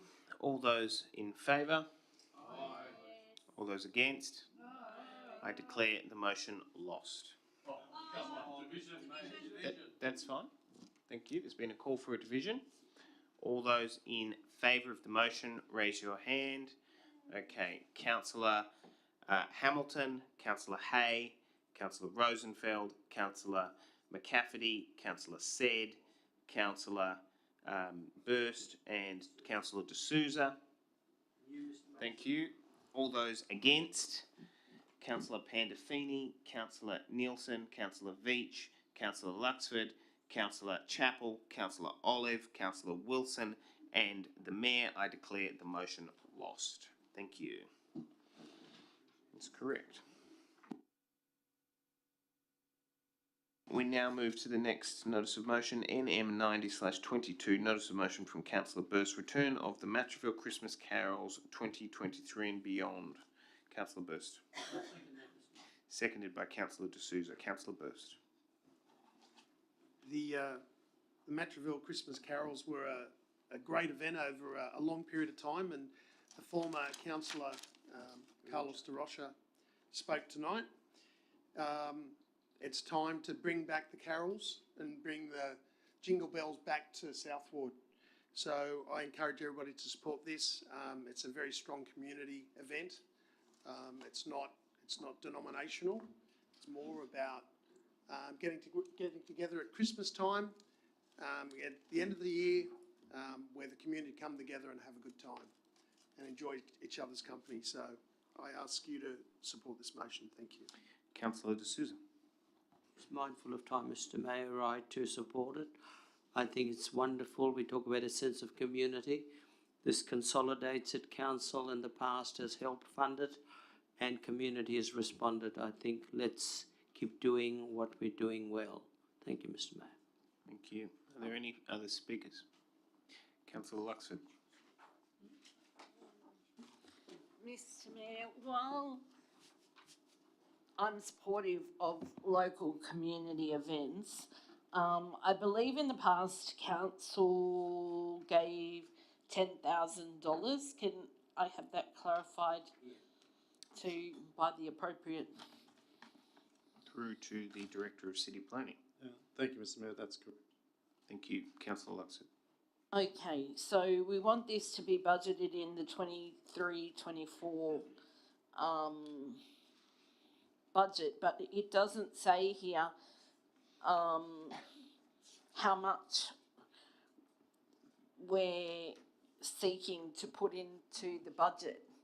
So I would like to move an amendment that we have a report on the carols and the cost, because we also have significant costing with our Coogee carols as well.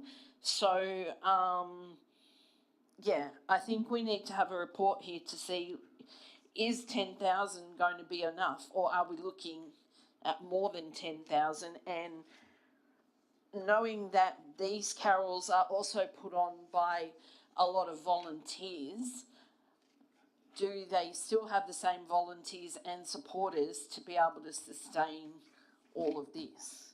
So I move that we get a report on how these carols operate and the funding that we are proposing to budget.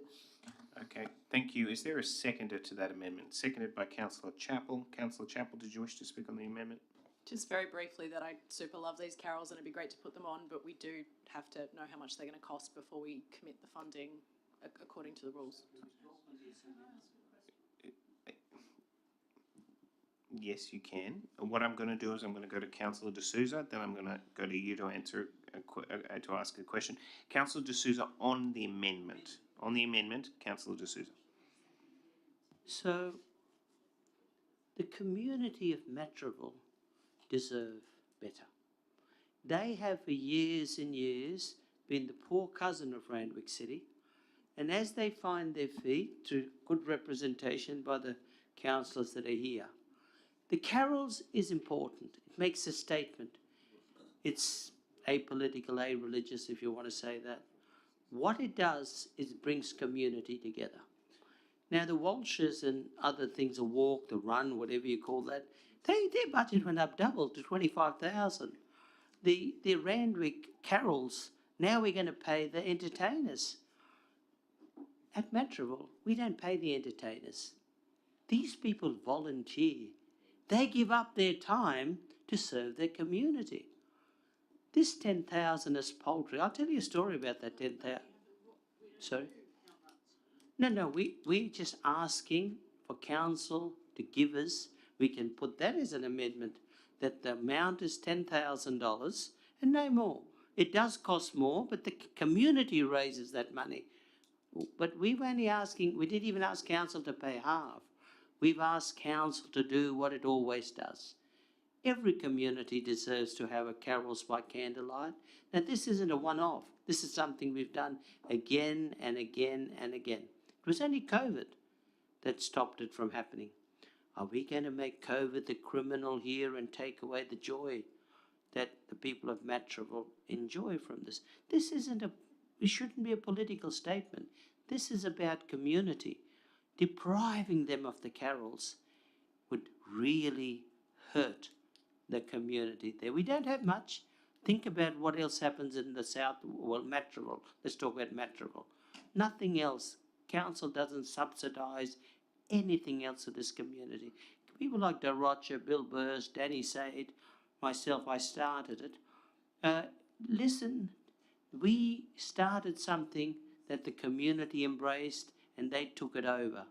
So let's hope council can fund it, can give us that $10,000 it always gave us, started in Mr. Brownlee's term and continued on with this general manager. Let's keep doing what we do well. Let's not take away and deprive the community of community spirit. Thank you. Thank you. Before I actually throw to Councillor Nielsen with her question, I actually missed to ask Councillor Burst whether or not he accepted the amendment. Councillor Burst, do you accept? I accept the amendment. Okay, thank you. Councillor Burst accepts the entirety of the amendment. Councillor Nielsen, your question. Well, seeing as Councillor Burst has accepted the amendment, can I put it in a slightly different way? Because I'm concerned about the fact that calling for a report, I think, is putting a lot of onus on the people who are operating the Matraville carols. I would prefer that we go with what was mentioned before, that we go for a contribution of $10,000 towards the operation of the Matraville carols, because that way, that's what is being asked, and well, that. No, but it's been asked, but it hasn't been specified. But if that amount is specified within the motion, then we know what is being asked for. But calling for a report, I mean, I don't know that the group that do the Matraville carols, as far as I can recall, are a whole lot of really good volunteers who get together. They know what they want to do. They call other friends. Everything happens, and it's amazing. It all gets done. If we're going to be putting too many constraints on them, I'm not sure that that's actually helping the situation. Giving the contribution of the $10,000 towards it, and then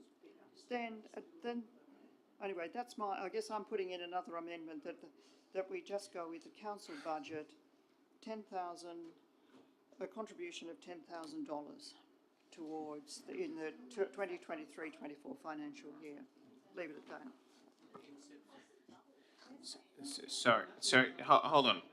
Sorry, okay. Councillor Nielsen, are you moving an amendment? Okay,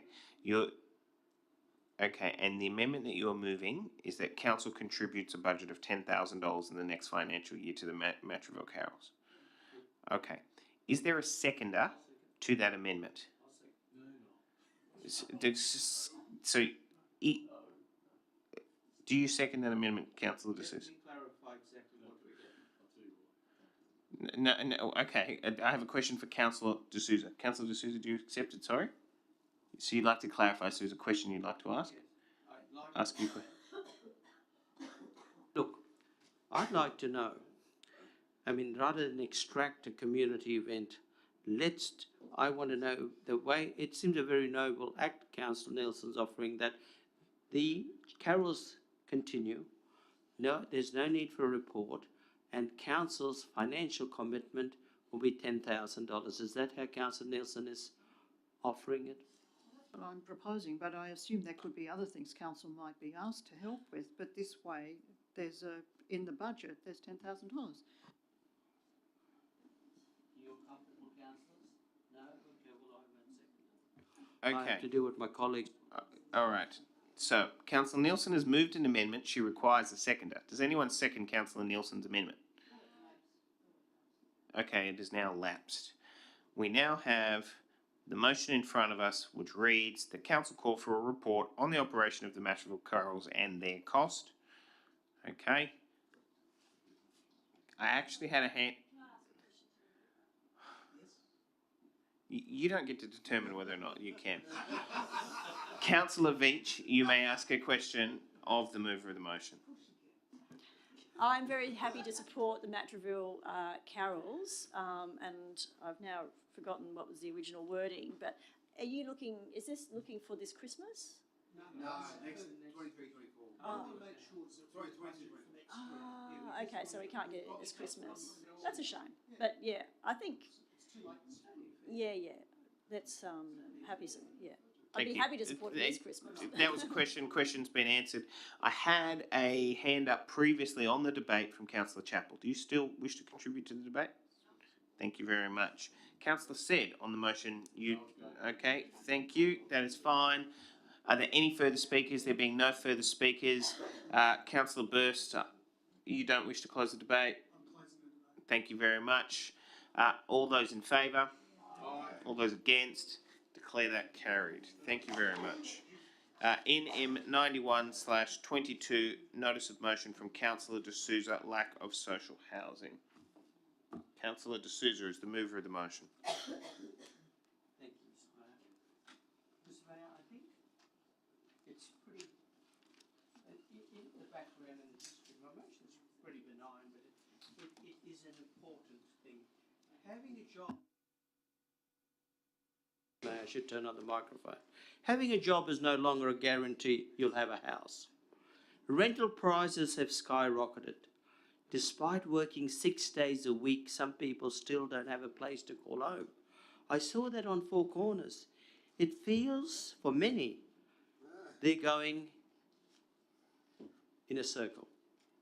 And all they want, Mr. Mayor, is for their families to have something that's nice and safe. There are 15,000 Australians that are homeless. It's time, Mr. Mayor, to transform their pain into action. And that's why I put this motion forward, Mr. Mayor. This is really important to our community. We councillors are witnessing a homeless crisis here in Australia, where low-income workers and working single mothers are forced to live in motels, cars, caravans, and even tents, as Captain from Tara told us today. So I don't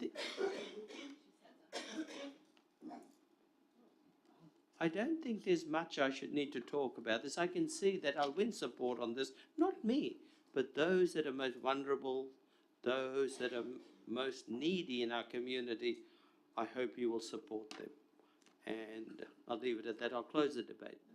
Is there a seconder to the motion? Seconded by Councillor Chappell. Okay, Councillor. So, is there a seconder? Seconded, Councillor Chappell. Okay, Councillor Chappell, you don't wish to talk. Okay, are there any other speakers? Councillor Pandafini, yep.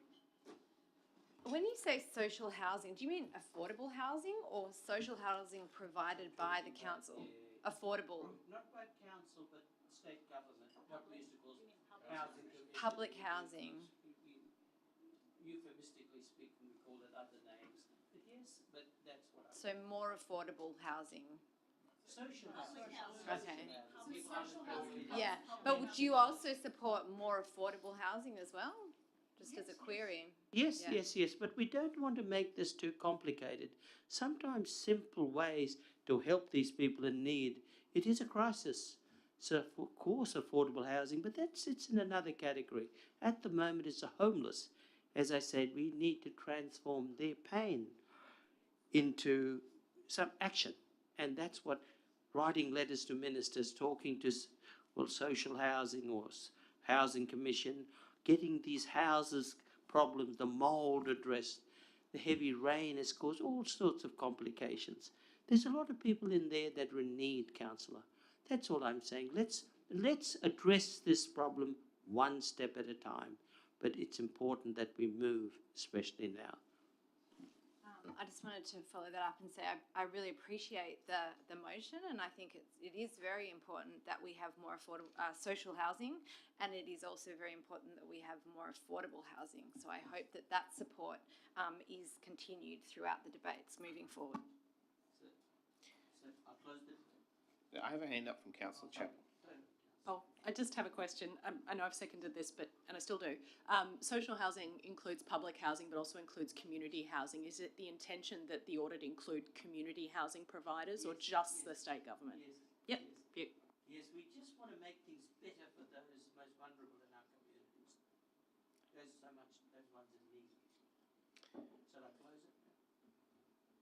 You can close the debate if you wish, Councillor D'Souza.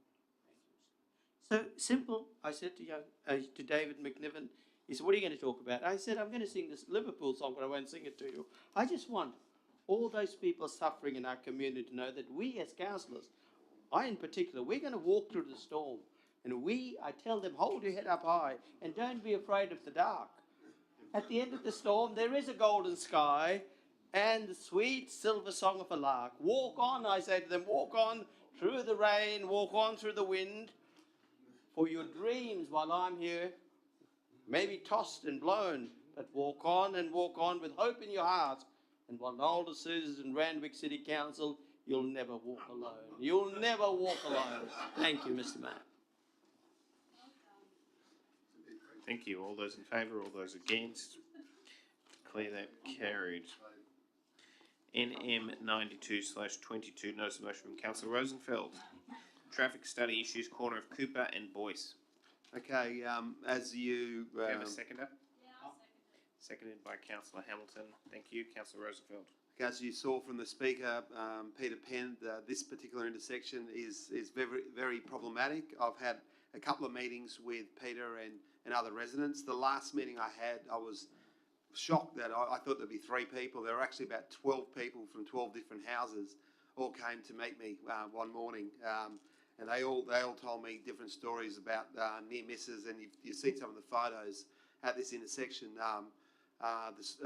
The traffic committee, as you've seen in the background, did put in larger stop signs and cat eyes, but unfortunately this hasn't helped. And the last meeting I went to, I saw the cat eyes and the stop signs, and the situation isn't improving. It's a very tricky intersection to cross. I myself found it when I went there to visit them and went visit the place with my car, found it very problematic as well. So I've asked for an amendment, so between A and B to have all rather than and. So David, if we can have that amendment, please, rather than and, have all. All I'm doing is asking the traffic committee to relook at this with community consultation. So thank you. Thank you. The seconder of the motion, Councillor Hamilton. Thank you. Are there any further speakers? There being no further speakers, I'll now put the motion. All those in favour? All those against? Declare that carried. Thank you. NM 93/22, Councillor Veach, Wills Reserve Maintenance and Upgrade. Councillor Veach. Thank you. Look, I think the speakers.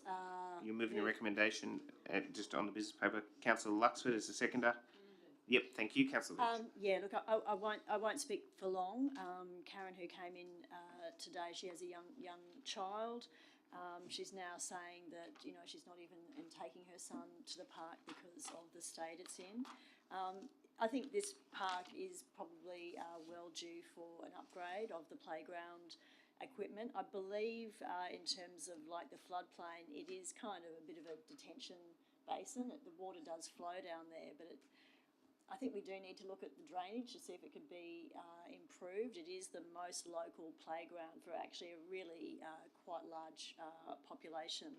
The park is really well utilised, despite it being sort of tucked in and very, very shady and cold in winter. It's still really well used. So I just hope we can increase the maintenance schedule, actually really look into seeing if there is something that can be done. I mean, I saw videos of like it literally turned into a lake, with ducks swimming in it.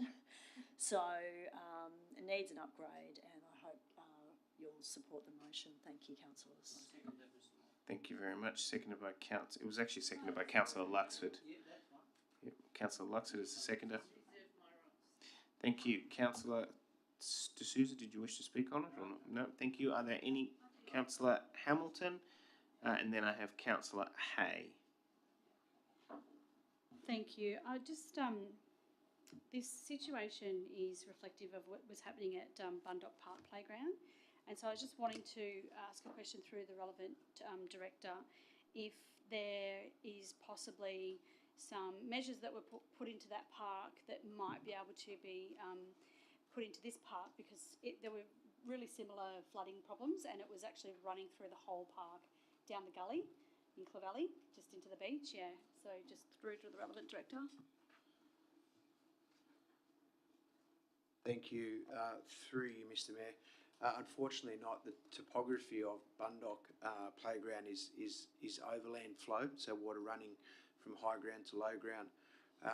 Wills Reserve is a flood detention basin, so the park is designed to allow water to sit in the park from 200 mils to 500 mils, so that's almost up to half a metre in a 1 and 2 year flood.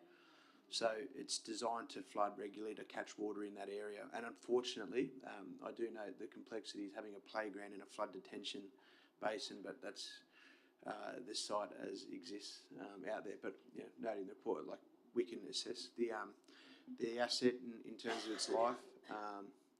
And make some improvements to the park as per the motion in coming budgets. Thank you. Councillor Hay. Just to quickly follow up, I've had quite a few resident concerns about flooding not only in that area but also Tobin Avenue. Yeah. Sorry, the councillor needs to be heard in silence. Councillor Hay. Let's say you were to improve the drainage of the area by having another building a better stormwater drain to the stormwater main that runs in, say, Doncaster Avenue down to East Lakes. If you were to do a major project to improve the drainage of the reserve, how long would that take, and what sort of back of the envelope budget would that require? Through to the relevant officer. Through you, Mr. Mayor. It's very hard to give a dollar figure on the idea, but we have completed projects along Duke Street and Doncaster. Could be anywhere in the vicinity of $1 million to $10 million for it's designed as a flood detention base, so to hold the amount of water to put that back into a pipe. You can just, I suppose, graphically imagine having a pipe big enough to hold that amount of water. Thank you, Councillor Hay.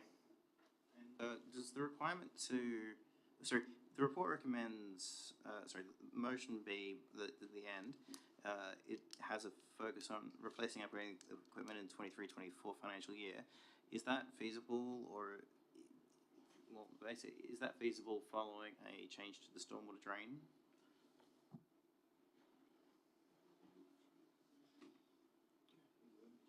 Mr. Clark? Through you, Mr Mayor, I think that the objective of point B is to test that feasibility. Thank you. I saw a hand up from Councillor Said, but before Councillor Said begins, are you speaking against? We've now had 4 speakers for. Okay, if you're asking a question, then it's fine. The question is, well, actually, you ain't going to vote for it, but the question is it possible, because I don't know the site that well, is there a high ground site that the playground could move to? No. Is there a site can actually move it, or can you actually fill to actually lift the playground, a future playground? Or does that come in the report, I suppose? I know it sounds grand, but I suppose. Sorry, through to the relevant officer. Through you, Mr Mayor, whilst it is considered in B, I could probably say now there's not practical to relocate that playground to higher ground. Thank you. There being no further speakers, to close the debate, Councillor Hay. Sorry, Councillor Veach. Look, it's tricky. A lot of our sports fields and playgrounds are constructed in these areas. We can't build housing there, but that's not necessarily always that clear to local residents. It would be useful to have this report. It is simply a call for a report. I would very much like it if we could get the playground improved. There is a playground there. It has been built in a detention basin. It is what it is. I think the community would welcome it. It has copped a lot of water in recent years. I'm very grateful for recent maintenance work. The crews went down there quite quickly, so I'm very happy. You know, the residents are very grateful for that. But I think this particular park does need a bit of a look at, and maybe there are some ways that certain things could be changed or improved there to just increase the amenity. So I hope you'll support it. Thank you. All those in favour? All those against? Declare that carried. Thank you very much. We now move to NM 94/22. Notice of motion from Councillor Veach, Snake Park improvements. Councillor Veach. Thank you, Mr Mayor. Look, again, I was approached by a group of residents. Look, there is a big demand for off-leash dog facilities in Westward. This is an existing off-leash dog park, and I think it would be really good to actually perhaps consider some improvements. If you look at the map, we've pulled, I was happy to support Councillor Wilson's amended version of the dog leash, actually remove the enclosed dog leash park out of Snape Park. However, if you have a bit of a look at the map, if you were actually to sort of actually extend the same area that of fencing that is, you know, theoretically, you know, outlined on that image, you could, for the same cost, actually just put a bit of the fencing along the perimeter, you know, a bit along Snape Street and Percival, as per the residents' request. Obviously, with anything like that, it is appropriate to get a report on costs. Same with the lighting, to take it to a consultation. Thereafter, a bit of furniture and some more trees planted to get a bit of shade there. I think that's a good thing for any of the local parks and sports fields.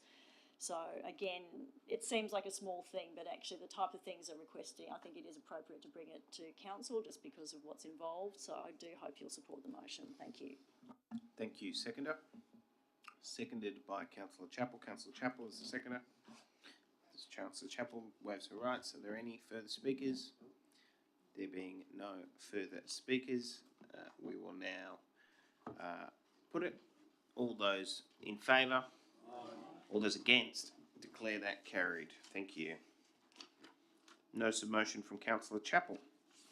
Beginning of council meetings. Councillor Chappell, is there a seconder? Seconded by Councillor Pandolfini. Councillor Chappell, you have the floor.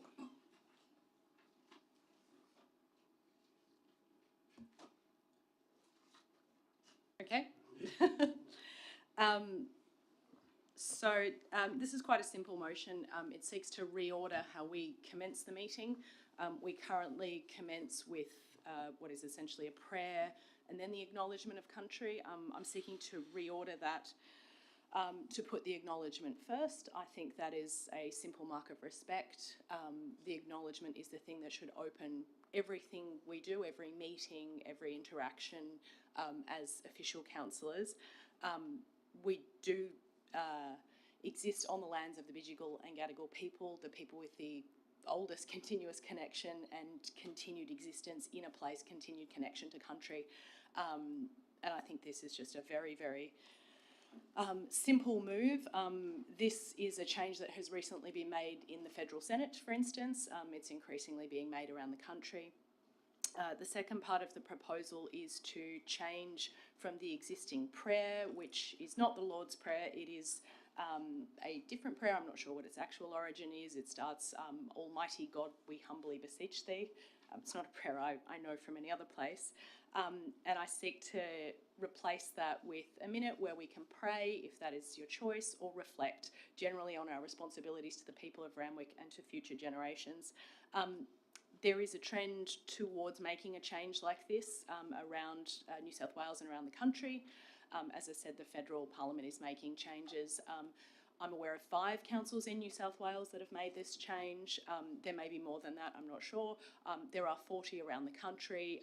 Wagga Wagga recently did it, so this isn't kind of some, city in a west thing. It is, the Shoalhaven. It's happening all over the place.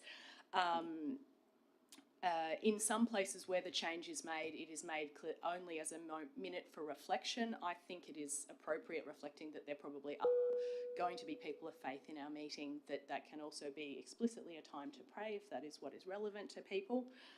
I'm not seeking to have an anti-religious moment. I've just noticed when we do our councillor oath or affirmation, we swear or we pledge to the people of Randwick. That's who is the centre of our deliberations. I think our meetings should start the same, where we think about the people of Randwick, we think about the legacy we are leaving for future generations. I'd love your support, and I'm happy to answer any questions. Thank you. Councillor Pandolfini is the mover. I then saw a hand up from... Sorry, thank you. It was moved Councillor Chappell, seconded Councillor Pandolfini. I saw a hand up from Councillor Luxford, who are you speaking against? Councillor Luxford is speaking against, and then I saw Councillor Rosenfeld speaking against. It's 242 against. Councillor, okay, Councillor Luxford. I hate to break it to you guys, but you suspended in order to do it. So you did a procedural motion in order to do it. Councillor Luxford. Okay, I can't support this motion. For 150 odd years we've been, plodding along our merry way. I see nothing wrong with having the prayer and the acknowledgement. A minute to reflect, I don't think so. Being one of the 6,000 Eastern Orthodox, Greek Orthodox, Serbian Orthodox, same Christians of Randwick City, I feel that that the prayer should remain and that it shouldn't be taken away, and my Christian beliefs and other people's Christian beliefs around this table should not be compromised for a minute's reflection. But the prayer that we want to say, the prayer is not overly religious. It does not commit to one God. Well, we all believe in God, all of these religions listed here, but in different ways. So we shouldn't be compromised. Our prayer is not offensive in any way, I don't believe. It's not committing to one religion or another. It's just asking for guidance and help through our meeting. And, when you look at other institutions around New South Wales, the Law Society begins with the law, which is conducted in the Greek Orthodox Church down by our Archbishop and at the synagogue as well. There are various institutions that commence the beginning of their years with some sort of prayer, just seeking guidance, help, and general well-being. So I cannot support this, and I will not. Thank you. I'm going to go to Councillor Rosenfeld, then I'm going to go to Councillor Nielsen, who is going to move an amendment, because she's moving an amendment. So I'm going to go to Councillor Rosenfeld. Do you have a question, Councillor Veach? Yeah, you can move a procedural motion. You need to outline what it is. That we allow more speakers on this debate.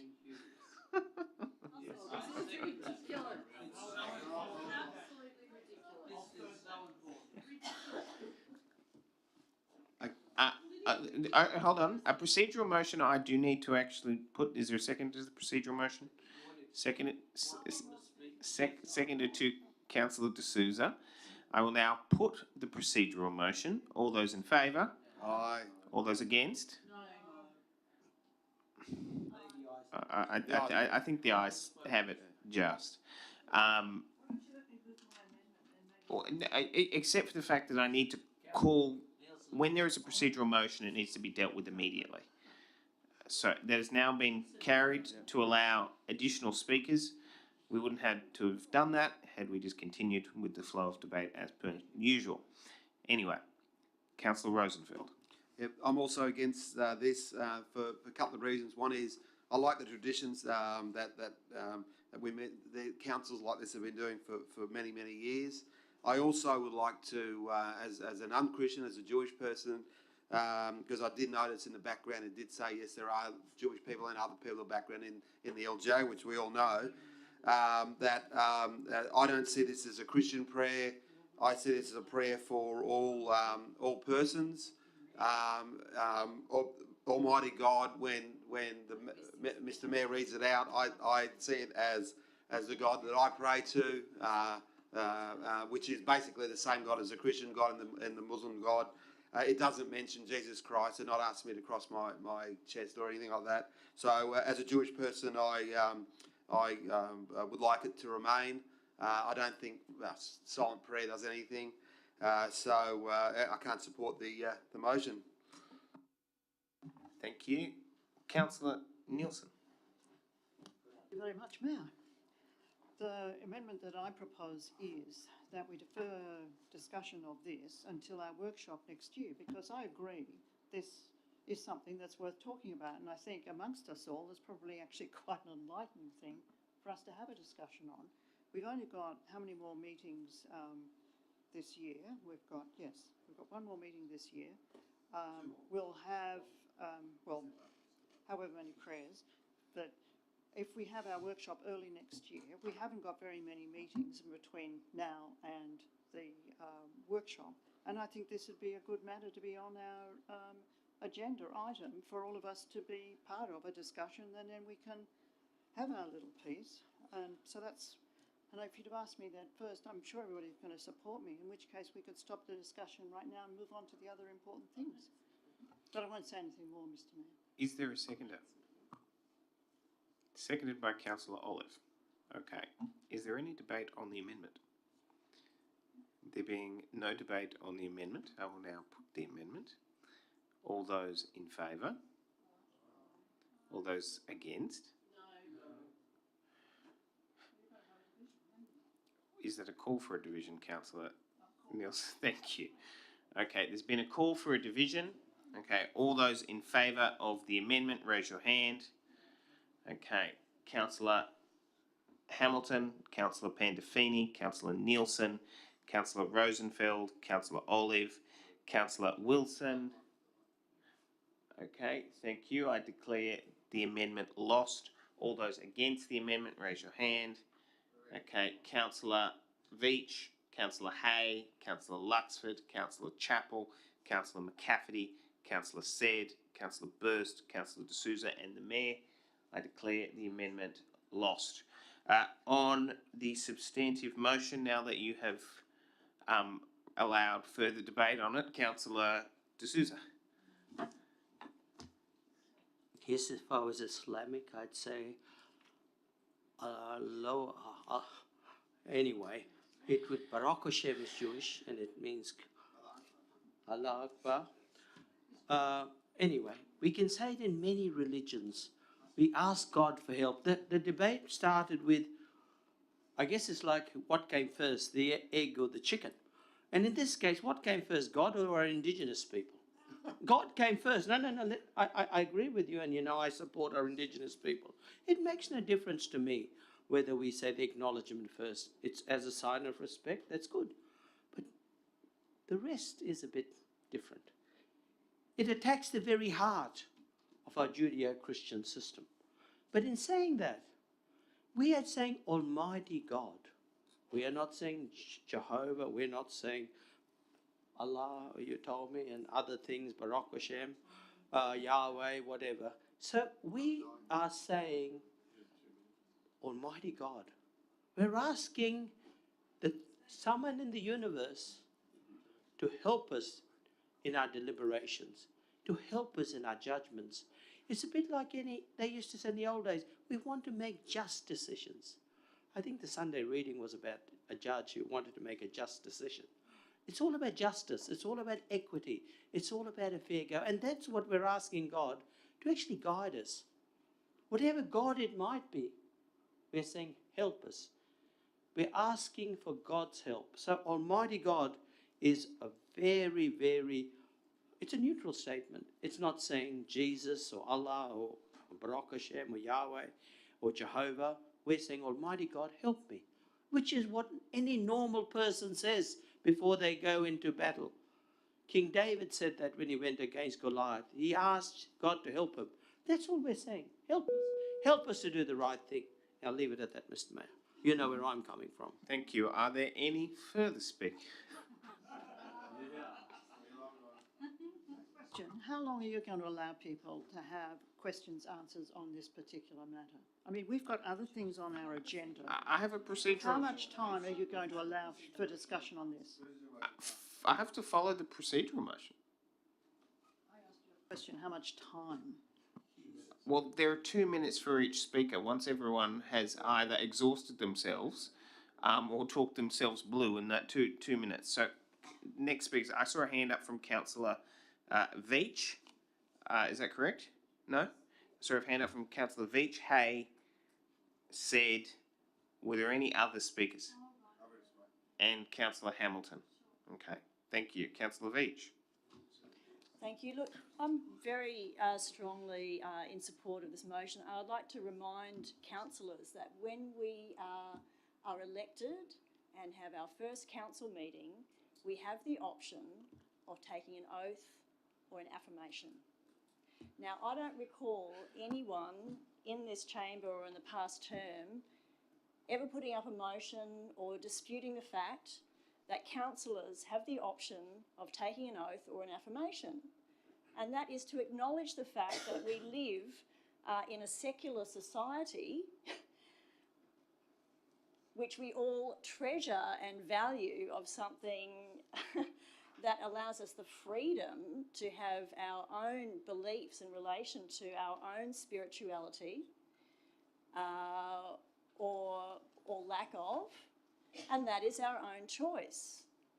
And it's strange that we, for those of us who don't practice a formal religion, have to go through this. And this motion is simply acknowledging that. And I believe in the value of quiet reflection and even prayer. But that is a private matter. And there are many different religions, and not everyone has a religion. And in fact, it would be useful for all councillors who perhaps don't identify with the prayer to actually have that time of quiet reflection at the beginning of the council meeting. That is actually something some of us would value quite highly, but we're not afforded that opportunity because of the current structure. As I said, this is simply in alignment with the current practice that we take at the commencement of the council term, where we do have the option, and I've never heard anyone dispute that in any way. So I would urge councillors to support this motion. Thank you. Thank you. Councillor Hay. I'd like to say, firstly, that I emailed Mr. Kelly and asked for a little bit of background. It appears that this prayer has actually been prayed at the first ever Randwick Council meeting. It has been prayed, as I understand it, at every single council meeting we have ever had. We talk about our history and heritage. This is our cultural heritage. We must keep basically with our cultural heritage. The other thing is, to what extent it helps. I'll also mention that there is a similar motion in the Greens, in the upper house. The Greens member, Ms. Boyd. Yeah, it hasn't passed the Senate. The Legislative Council, I should say. Yes. So, Mr. Tudor-Hope and the Coalition have said that they will not support the change, and Chris Minz's office has also confirmed that they will not support the change, if that is any guidance to us. Thank you very much. Councillor Said. Mr. Mayor, I do not oppose the order of the acknowledgement or the prayer. I think that's fine, that's fantastic. But I do oppose, for these reasons, moving the prayer. One, it's different to the Lord's Prayer because it's not a Christian prayer. It's actually a prayer to God, and God exists, and every religion that's been quoted in the motion only has one God. So all gods are monolithic. The only one who doesn't have one God is maybe the Buddhists, but everyone else prays to one God. Hinduism, but it's not mentioned. It's not in the book. So, Mr. Mayor, the actual prayer takes, I timed it when you were speaking today, takes 20 seconds. And all I ask, the only people that it may offend or may think it's boring or may not want it there would be an atheist, and I can understand that. But all I ask is that those atheists show the same tolerance that we have done. I was proud to be the mayor that painted the rainbow flag of Coogee. I was proud to be the mayor and councillors, it was unanimous, that we made it permanent. We are very tolerant council. We're very accepting. And all I ask is that if you're an atheist, just accept that 20 seconds out of your life will be missing when the prayer is said. We enjoy it. People of faith enjoy it. We like it there. Allow us, people of faith, to accept the prayer, and you don't have to listen to it. You don't have to amen to it. But it's just as simple as that. We accept. We are very tolerant. We are very accepting. Just go with the council that it has done in the last 150 years. Thank you. I have a hand up from Councillor Hamilton and then Councillor Pandefini. Thank you. I'm going to be really short to the point about this one. This is another example of, and the ABC, I've just got it on my screen before, it's a growing trend. What happens is the more minority groups pick up on something and then they push it on the majority of the population. Now, the facts that were put to us in the motion is that 36.5% of people in Randwick identify as having no religion. That means that 36.5, that's what I said, 36.5, I'm reading it straight from the page. That means that everybody else has. So we're talking about more people have identified as having a religion and living in Randwick LGA. So why would we allow the 36.5% of people who we don't even know if they're offended or if they want the change? Someone's just come up with a change and it's a growing trend, as I said. So a particular faction of people have decided that they're going to start to make this change, and they're not consulting with anyone. They're just forcing it on the majority of the people. I don't agree with it at all. I have a hand up from Councillor Pandefini, then Councillor Olive, and then Councillor Booth. Can I foreshadow an amendment that if this is lost, which it sounds like it is from the very passionate people around me, that we at least flip. So we have the acknowledgement of country of the traditional owners who have been here for not 150 years, not 200 years, but 60,000 years. So let's put our money where our mouths are and put that first. at the very least. Thank you. Okay, thank you. I have a hand up from Follow it with the prayer. Thank you. Councillor Olive has patiently been waiting. I understand that sort of this is a very passionate debate, and but I would like to say that the inclusive message of the Coogee Rainbow was not a sop to atheism. Sort of it was completely a different issue, and it's. I think you're confused, and it's. He's got into the point of order. Stand up. Thank you all. I actually have heard it. All of the additional yelling doesn't assist in hearing the point of order. The point of order is, Mr. Mayor, that the rainbow flag, we did have a debate, and it was a very conscientious debate. But in the end, no. But we're saying that it's not the same as calling people atheists.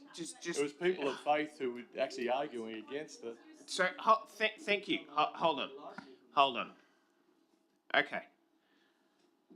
Councillors, when there are points of order, the councillor should remain relevant to the code of meeting practice.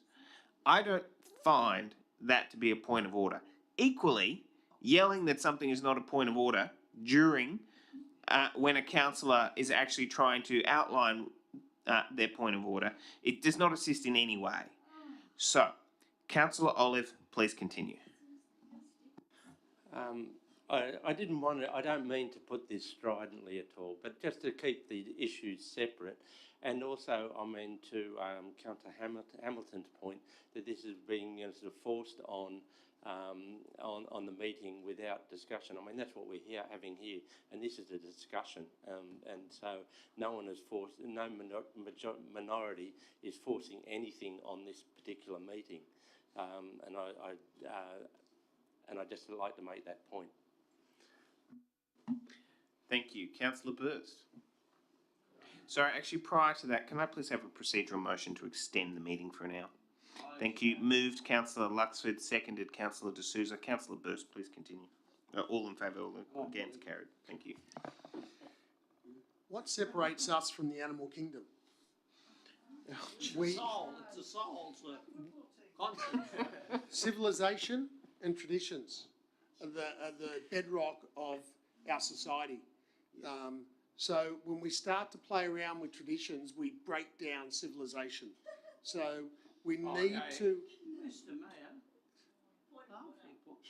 Laughing is not a point of order. Please. Councillor Burst, please continue. So, I've just lost my train of thought. That's what you're trying to do. So civilization is based on traditions, and it's important we have that. We have values that we as soon as we start to break that down, we're no better than any other animals in the animal kingdom. So all I say is that we need to keep having the opportunity that people can have their right for prayer and so on. You don't have to pray. You don't have to pray. You can be an atheist if you wish. Point of order. I've seen lots of people behave like animals in this council chamber over the last number of years, and the prayer made not a single bit of difference. That's not a point of order, Councillor Veach. Please continue. I'm offended by that. This is removed. This is a serious debate, and to downgrade it to a joke is really not what our people in Randwick City Council expect. Hold on. Thank you, councillors. Councillor Veach, you know well and good that was not a point of order in light of the fact that you were interjecting previously to that effect. I understand you have strong feelings, but it really doesn't assist. I asked for you to withdraw. Thank you. She's now apologised. Councillor Burst, please continue. And as the case is that there's 63.5% of people in our community identify with a religion. We're just saying that we don't really care about the majority. We're only worried about the minority. I think we've got to look at what's right for our whole community, and what's right for our whole community is to continue to do the prayer. Thank you. Can I just do an amendment, and I'll only speak to it, I'll ask for a seconder, and I'll put it to the vote. Did you say that? No. I was going to say yes, what you did. No, okay. Councillors, thank you. Councillor Pandolfini foreshadowed to move a motion in the event that this lost. Okay, so are you seeking to move an amendment to the motion? Well, okay, but except for the fact that it isn't up yet. So no. Thank you. Yeah, except for the fact that a seconder can't foreshadow. Anyway, this is nonsense. Councillor said, is there anything that you need to say on the motion? Okay, thank you. Is there? There has been a motion that the motion be put. No, you actually can't, because there's now. There has been he's moved the motion that the motion be put. We will then. This is the nature of the code of meeting practice. Thank you. We can amend the code of meeting practice if you'd like, but that's what it says. So we're now going to have a vote on whether or not we will put the motion. Okay. All those in favour of putting the motion? Right. Okay. It's now. I declare that. All those against? I declare that carried. It's the code of meeting practice.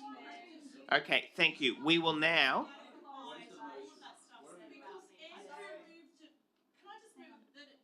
You can't. So thank you, councillors. Can I move a procedural motion? May I ask a question? Because we actually voted at the beginning. May I ask a question? We voted at the beginning so you can ask to a allow procedural everyone motion. to speak. I'm asking a question. A question. We voted at the beginning to allow everyone to speak. Yes. So I think it would be appropriate to at least allow the mover to close the debate. Okay. Thank you very much, Councillor Veach. That did occur.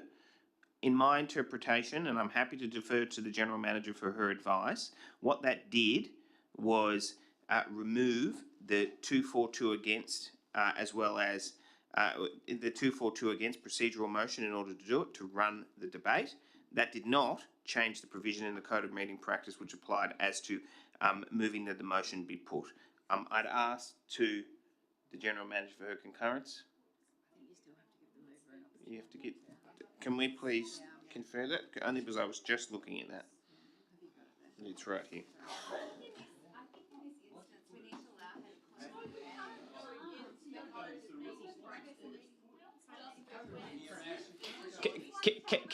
Councillors, might I suggest that this could be an illustrative lesson of why we shouldn't mess with how the debate runs with relevant procedural motions?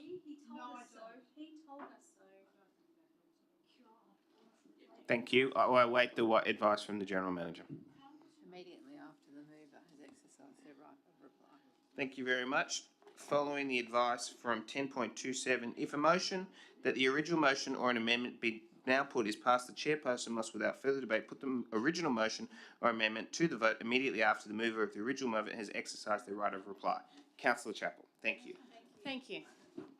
Thank you. I appreciate that clarification. I appreciate, Andrew, that was not in your intention. I've got to say, some of the speculation around this room about the motivation was unhelpful. This came to me because when I was the Deputy Mayor, it occurred to me that if I had to sit in the chair and read out the prayer, that would be a deeply inappropriate thing for me, an atheist and a person whose family has a very complicated history with the Christian faith particularly, to do. I have very deep personal reasons for that I don't need to tell any of you about, but I just do think you can't just ignore it if you're in the chair and you have to read it out. And if the person up there is a survivor of child sexual abuse in the church, if they've been subject to religious trauma, or if they have very strong atheist beliefs, it is actually inappropriate to compulsorily require them to read out a prayer that is not relevant to their life. I also think, so as to the issue of the law term opening with a mass, that mass is not compulsory. Nobody has to go to that mass. Nobody has to read that out. Nobody, when they pledge to be a lawyer, as I have, has to read any kind of religious text. It's just not compulsory because the whole point here is freedom. We have a Judeo-Christian tradition, but we changed things. We added an acknowledgement of country where there wasn't one. We didn't adhere to the 140 years before that where we'd said, we'll stuff the Aboriginal people, we're not going to acknowledge them in the meeting. We accepted that things were changing. And this tiny minority that Christy was referring to, who are politicising things and whatever, they are more than a third of our population, and it would do very well for the people in this room to not treat them with utter contempt and superiority, because we belong here too. We belong in this room, we belong in that chair, we are part of this community. And I really am deeply, deeply disappointed by the failure of the people in this room to respect Point of order. freedom of religion. There, I will still hear the point of order. Point of order. The speaker was disparaging the entire council in saying that we were what? What was it exactly? Yeah. Yes. It was, and I think that pointing a finger is very, very, very aggravating toward the councillors. I feel it was out of order. Okay. Thank you. In light of the fact that Councillor Chappell has concluded, I will now put the motion. What is the motion? The motion is in front of us that all future meetings of Randwick City Council begin with an acknowledgement of country, followed by a minute of prayer to reflect in our own way on your responsibilities to the people of Randwick and to future generations. Thank you, councillors. All those in favour of the motion as moved. There's been a call for a division. All those in favour of the motion as moved by Councillor Chappell. Thank you. All those against. I declare the motion lost. Thank you very much, councillors. Okay. Thank you. There is an amendment as foreshadowed by Councillor Pandolfini. Councillor Pandolfini, you foreshadowed a motion which was to reorder. Could you just please outline what once again for the meeting? That the acknowledgement is first. Okay, thank you. That was seconded by Councillor Said. Okay, thank you. Okay, thank you. Councillor Pandolfini, did you wish to speak on your motion? No. Thank you. Councillor Said is the seconder. Just all I'd like to add is that I can understand what Councillor Chappell was saying, and in the past we used to hand the prayer around and the acknowledgement. Maybe we should go back to that, and that way if you don't want to read it, you don't have to. I can understand what you're saying, and that's all I'm saying is just go back to the old way of putting it on the desk. We only brought that in to speed up the meeting. Thank you.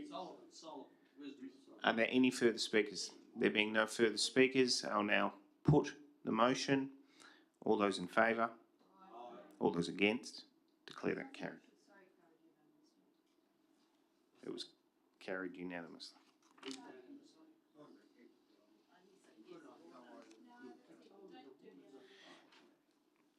NM 97/22, notice of motion from Councillor Said, CCTV to combat antisocial behaviour at La Perouse. Councillor Said, as the mover of the motion. Seconded by Councillor Burst. I'll be very quick. We were going to put CCTV cameras down at La Perouse on Yarra Road, etc. about 5 years ago. They didn't eventuate, but the good thing about that is the ones at Bayside have been putting in to photo recognition of the licence plates, etc. for the hoons. What's happening is you don't have to have the police there. They can happen straight away. They're done by solar. I was talking to the Mayor of Bayside, and they've restricted the antisocial behaviour tremendously. The only problem with that is that, as we know, those people will then move up to us because we have no restrictions whatsoever. Police, unfortunately, take a bit of time to get down there. And there's also noise, and these also detect noise from, there's also loud noise down at La Perouse doing the loop. This has happened for years. We've tried to fix it and fix it and fix it. And as I said, the Bayside Mayor said these are the best since sliced bread. They do their job. Like, people get fined straight away and they'll never come back. And hopefully they don't come back again. Councillor Burst is the seconder. I'll reserve the right. Thank you. Are there any other speakers? There's a question from Councillor Veach. Through to the relevant officer, I believe there was a community consultation conducted about some measures to counteract this. I know there's a whole bunch of speed humps and traffic calming measures that I believe have been put on Elleroo Avenue. What was the... Is it on Elleroo as well? Was it Yarra? I drove there the other day. So was the was that something that the community supported as part of that consultation, the CCTV cameras? Sorry, can I just confirm Or there's what a was question to the relevant officer? Yeah, it is. Mr. So Clark. was that something supported and something that was brought back in the report? Because I can't quite recall. Thank you.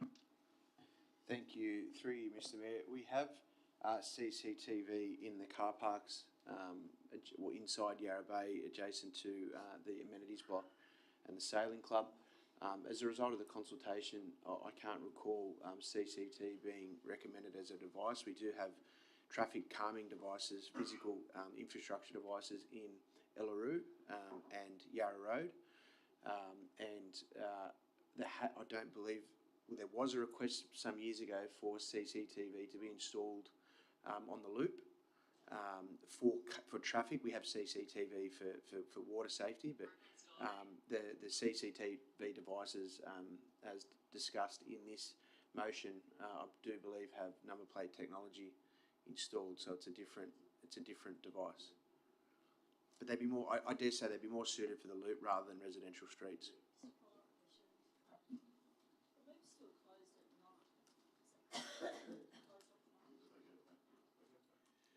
Through to the relevant officer. Through you, Mr. Mayor, this has been an issue we're obviously working on police for a number of years. We close, or the police, or both of us close the loop at the top. Motorists will drive up the wrong way, and anecdotally, the police said they could get 70 or so fines in a night, and they'll get 70 the next night and 70 the following night, and so on and so on. So it's an unfortunate issue that is yet to be resolved. Thank you. Are there any further speakers? There being no further speakers, I'll now put it. All those in favour? All those against? Declare that carried. NM 97/22, notice of motion from Councillor Said, Council to investigate sponsorship options for major events. Moved, Councillor Said. Is there a seconder? Seconded by Councillor Burst. Okay, thank you. Councillor Said. Thank you, Mr. Mayor. I know this won't be that popular, but seeing that the carols went up by, I think, $90,000 this year to an additional 250, and as I say in the background, we are the second biggest carols in New South Wales, and Sparkles is the second biggest in New South Wales, whereas both City of Sydney gets sponsored by TV stations, by whoever, telcos, and the state government gives them grants. We get no money from the state government, we get no money from sponsors, we get no money from anyone else but our ratepayers. So I think if we really do want this to keep happening and be the second best, the only way we can do it is to get some form of sponsorship, whether it be through grants, whether it be through advertising, whether it be through something. Money has to come from somewhere. We can't continue to pay. It is only going to go up by $90,000. The cost of living is going tremendously. It'll go up by about $90,000 every year, and it'd be so sad to take the whole carols away just because we would not allow any form of advertising, any form of grants, or any form of receiving money off somebody else. That's why the Matraville carols sustained only $10,000, because Carlos de Rocha and his group did a fantastic job getting sponsorship. All the local businesses would sponsor it and all the rest of it. That's why it was kept in check. So I really think we need to keep this in check as well. Thank you. Councillor Burst is the seconder. I'll reserve the right. Thank you. I have a hand up from Councillor Pandafini.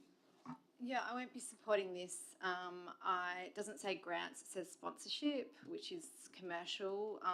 The concern I have is that, when we were talking about not having advertising from fossil fuels, etc., the week before, that was too complicated to consider. So I can't see how we can consider a blanket consideration of sponsorship. I would not like to see this being sponsored by gambling or alcohol or fossil fuels. This very positive event, there's no discussion around it being stopped. There was a lot of support. We didn't take any money off it, so I don't feel comfortable with this at all. Thank you. So we've had 2 for. Councillor Olive, you speaking against? No, I'm speaking against. Yep, Councillor Olive. Yes, I have a concern about the commercialisation of council events, sort of Coogee Sparkles in particular, sorry, not Coogee Sparkles, Coogee Christmas Carols, and Coogee Sparkles. Because I think that sort of there's an overall feeling when you go to an event which is completely commercialised, that there's another agenda being run here which is not related to sort of the necessary enjoyment of those attending and participating. And we get bombarded, I guess, with advertising and various other things which are trying to sell sort of whatever item it is sort of to us. I think that we had a report the other day, a financial report about sort of how council was standing and the rates, and that we were okay until the end of the financial year, and that sort of, so Coogee, so that the council is not in dire need of sort of sponsorship in its in the events that it puts on. So it would seem, and I think there's some lessons to learn from sort of the likes of what's happening with Netball Australia, where Gina Reinhardt and her organisation sports washing netball and riding roughshod over the players' desires as to sort of what kind of uniforms they can wear. And I think that we see other examples of where commercialisation just totally altered the reason for being, the raison d'etre of those particular sports and events. So I'm not in favour of this motion. Thank you. Can I just confirm that Councillor Burst is waiving his seconding and is transferring it to Councillor D'Souza? No, you're not doing that? Okay, thank you. Councillor Luxford, with your question. Yeah, just a question through, you need to... Oh, sorry. Through to the appropriate officer. I mean, is it something council can do in seek sponsorship, or, it's not the done thing? I'm not sure where we stand in seeking the sponsorship and if it's an appropriate, yeah. Through to and also, because this is pertaining to the carols, can we, or can I, or can all councillors, can we get a more detailed breakdown of the carols expenditure? Thank you, Mr. Mayor. A sponsorship policy was drafted a number of years ago and did go to council, and it was deferred at that time, and there didn't seem to be an appetite for council to pursue that particular line of assisting council in terms of funding its events and other activities. It would be important to have that sort of structure in place in terms of guiding decision making in terms of identifying a suitable sponsorship and the criteria around, and because it does contain some reputational risks associated with it. But if council's of a mind to go down this path, then I would suggest that it be considered as part of a sponsorship policy. Thank you. There having been 2 speakers for, 2 against. You're now going to exercise your right as the seconder. I said that I was not transferring that right, wasn't it? Councillor Burst. How much more blood can we get out of the ratepayer stone? That's the question we all need to ask ourselves. As ratepayers, we've worked hard all our lives. We've got mortgages. We've worked second jobs to try and just survive and get through life, feed our families, feed our kids. we need to look at alternate sources of revenue. So to me, looking at sponsorship is a way of looking at the future, looking at, we're going to have more expenditure required in the future. Now, where's that money going to come from? Life is going to get tougher in the next 2 years as interest rates go up, as fuel goes up, as electricity costs are definitely going to go up. So we need to be able to look at where we can support these community events, and if it means we need to look at sponsorship, we need to look at going down that path. So that's all I've got to say. Thank you. Councillor said to close the debate. Just very quickly, Mr. Mayor, I'm sure we already do have a policy, it could be corrected, but we don't allow alcohol, gambling or tobacco as it stands. And also when sponsorship, sponsors can be the New South Wales government, so I call it a grant, but sponsorship can be, the government can put their logo on their flags if they like, so that is a form of sponsorship. So. Thank you. There being no further speakers, I'll now put the motion. All those in favour? Aye. All those against? I declare that lost. Thank you. There is a call for a division. Thank you. All right. Can you please pull it up? All those in favour of the motion: Councillor Hamilton, Councillor Hay, Councillor Luxford, Councillor Rosenfeld, Councillor McCafferty, Councillor Said, Councillor Burst and Councillor D'Souza.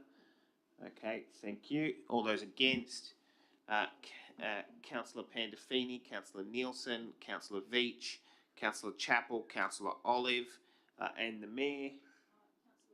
And Councillor Wilson, my apologies, I didn't see that. I declare that carried. Thank you. Okay. We now move to NM 98/22. Notice of motion from Councillor Said. Council investigates storage space for surfing clubs at Maroubra Beach. Thank you. Seconded by Councillor D'Souza. Councillor Said is the mover. Yeah, Mr. Mayor, again, I'll try to make this as fast as possible. I've been asked for the last few years, South End board riders especially, have been asking for space down at south end of Maroubra Beach. We do have, Maroubra Beach is a surfing reserve. We have the Hall of Fame on the path. So it's a very famous surfing beach. We have 3 clubs down there and now a 4th one I hear, another club is just forming. So, but the difference between most clubs is that they're not just the typical generalised a bunch of surfies having a good time. They actually do look after the place. They actually do have Hearts for Arch, the Baxter Shield for Mental Health and Her Wave. They've actually won the New South Wales Sporting Community Club of 2022. So they are a very large and can we ban social media in meetings? So so they are a very important lifeblood. They're not just a Jummy John lately. So all I ask is that we look into finding them space. Also the other clubs on the beach. We are, and in no way can we take away space from our surf clubs, because especially South Maroubra has 1,100 nippers and they need all the space they can get. Maroubra's got, I think, 400 or 500, don't know the number, but they need all the space they can get. So we can't take the space off the surf clubs. What I'm proposing is that maybe temporarily we can give them some space, like a trailer in a car park spot, and eventually by discussions through all stakeholders and by city services, we can come up with some space for them. And when I say space, sorry, it's not just for putting surfboards in, it's space because they have flags, they have weekend competitions, they have banners, flags, all different flyers, etc., that go along with the competitions that they have on the weekends. Mr. Mayor, before I speak, I think you should check with the General Manager if you have a conflict of interest because you're a volunteer at Maroubra Surf Club. No, this is surfing clubs now. Which says all the clubs at Maroubra Beach. But if you're comfortable, I don't have an issue. I don't have an issue. If you're comfortable, Mr. Mayor, that's good enough for me. I don't want you to get into any trouble. You know. But in saying that, Mr. Mayor... I am aware of the difference between surfing clubs and surf life-saving clubs, Councillor D'Souza. There you go, Mr. Mayor. You're always right. You said it earlier. And I can see that again. Your knowledge is vast. But in saying all this, Mr. Mayor, okay, but I want to say, Mr. Mayor, I fully support what Danny Said is doing because it's the right thing to do. I can see myself, these young people need a home and the surf club is their home. But now they also need more room because they're growing. It's called evolution. Let's do something good for them, Mr. Mayor. And I'm so glad that you don't have a conflict of interest. It's not worth going over. It's worth a waste of oxygen. Councillor Hamilton. Thank you. I just have a couple of concerns with this motion. The first is competitive surfing clubs get a lot of sponsorship, so I'm kind of thinking that they could possibly rent out a space for this particular purpose. Secondly, we just put, I don't know, it feels like $100 billion toward the Maroubra Surf Life Saving Club, but we just put a lot of money toward that club, and so couldn't we appeal to them? We're doing potentially doing a full rip down rebuild. I mean, couldn't we appeal to them and maybe ask them if there's some space in their new building to assist in some way, even if it is just to store a portion of what they naturally bring to one of these competitions. But yeah, so that's the challenge I have. Okay, cool. So further to this, just before I throw to Councillor Veach, through to the relevant officer, can I just get an idea of what action has already been taken in regards to this matter? Thank you. Thank you. Through you, Mr. Mayor. We have been currently in discussions with Surfing New South Wales. Whilst Councillor said was quite right, there are 4 surfboard riders competitions on the beach now, in addition to 2 surf clubs. The surf clubs themselves have asked for more storage. Surf Life Saving New South Wales has asked for more storage, and now the clubs have asked for more storage. So obviously storage is important to our stakeholders on the beach. So we are working with the key agencies like Surfing New South Wales to try and find temporary storage for them, but we will more than likely consider storage in the pavilion construction project, which is probably more suited to all stakeholders. Councillor Veach. Yeah, I had a question. There's an amenities block, and actually it's a significant amount of that building is going to be storage, I believe, for Surfing New South Wales. I mean, are they not able to share that space? Like a bit over half of that structure is going to be storage. So who's using it if not the local clubs? Thank you. Thank you. Through to the relevant officer. Through you, Mr. Mayor. The big portion of the storage, so the building is obviously amenities building, but there is storage components. There is 2 storage areas licensed to South Maroubra Surf Club and Surfing New South Wales. Surfing New South Wales is the organisation for the whole of the state. They use the storage to run community activities for our community, and they use the space to be able to facilitate that, not so much for the local board riders clubs who, as Councillor said, mentioned, are looking for space for like flags and barbecues and the things like things or items such as those. Thank you. We'll now put the motion. All those in favour? All those against? Yeah, I declare that carried. Thank you.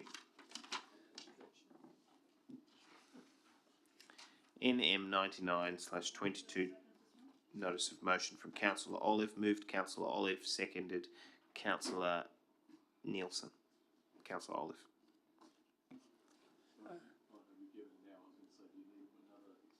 No. We had a briefing not that long ago about the Randwick Barracks development by Defence, where on that site there will be, it's proposed to have 62 two-storey dwellings and 991 single-storey dwellings. And this has real ramifications and implications for the local community, which include disruptions to traffic, things such as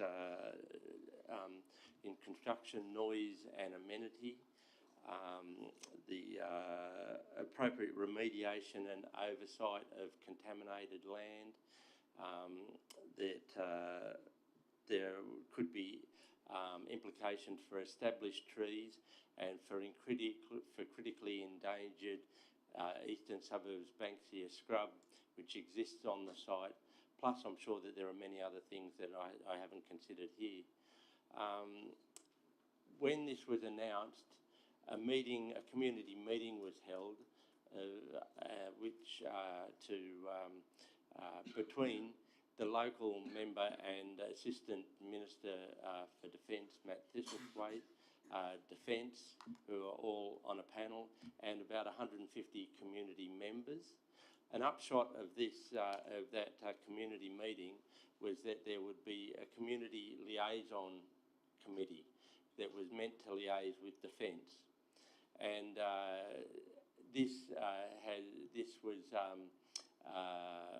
community members were asked sort of whether who would participate, and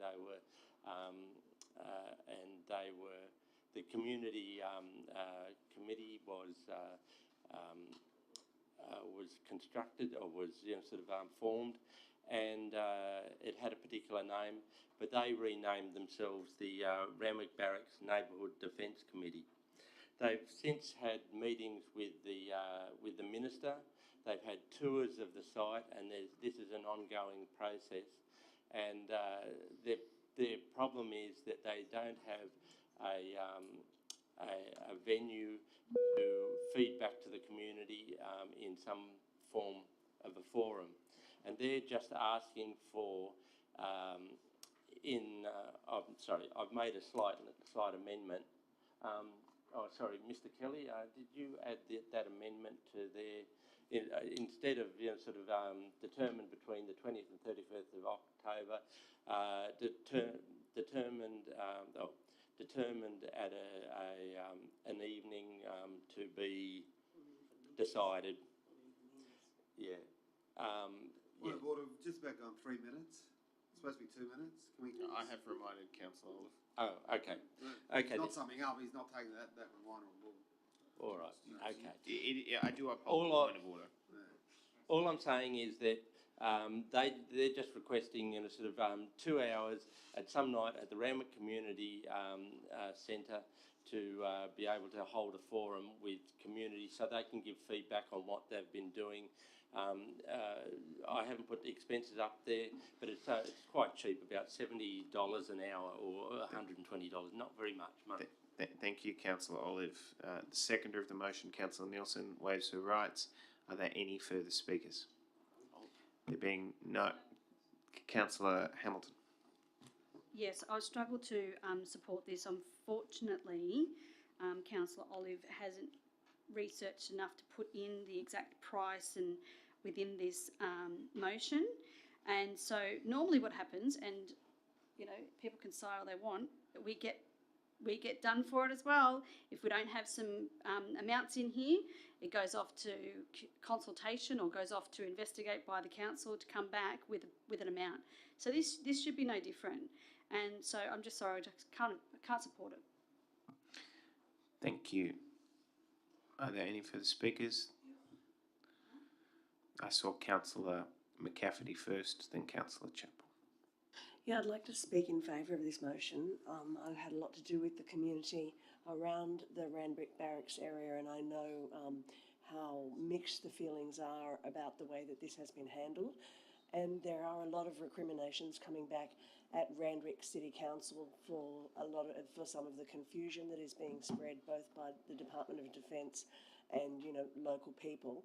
So I think anything that we can do to support this group, who are very active, and ensure that they see us in the best possible light, would be to our advantage in the longer term. From Councillor Chappell. It was just a question through the relevant officer. I assume the cost is going to be very bounded since it's a single evening at a single venue, but that it might vary depending on the night of the week. Is that correct? Through to the relevant officer. Thank you, Mr Mayor. I'd have to take that on notice and check the fees and charges, which I can do. Look. Thank you. Are there any further speakers? There being Councillor Olive to close the debate. I just want to clarify that it's either $70 an hour or $125 an hour, depending on how you're classified. Thank you. There being no further speakers, I'll now put it. All those in favour? All those against? Declare that carried. Thank you.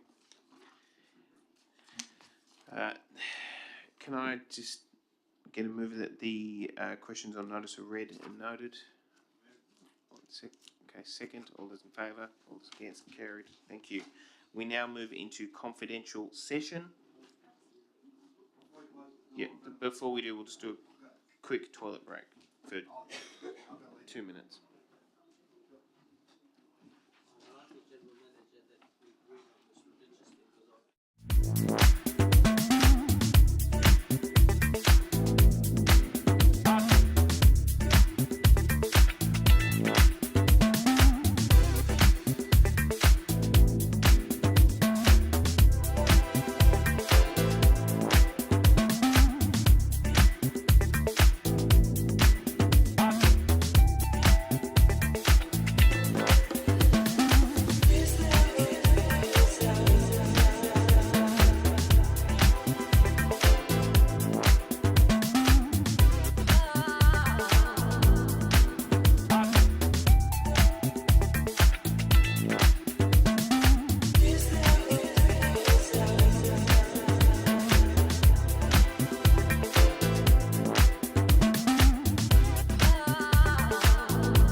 The outcome of GM/25/22 final council endorsement of the land negotiation program, that was carried.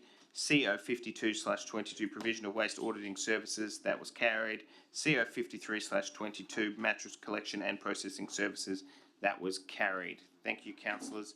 I declare the meeting closed at 12:36 p.m.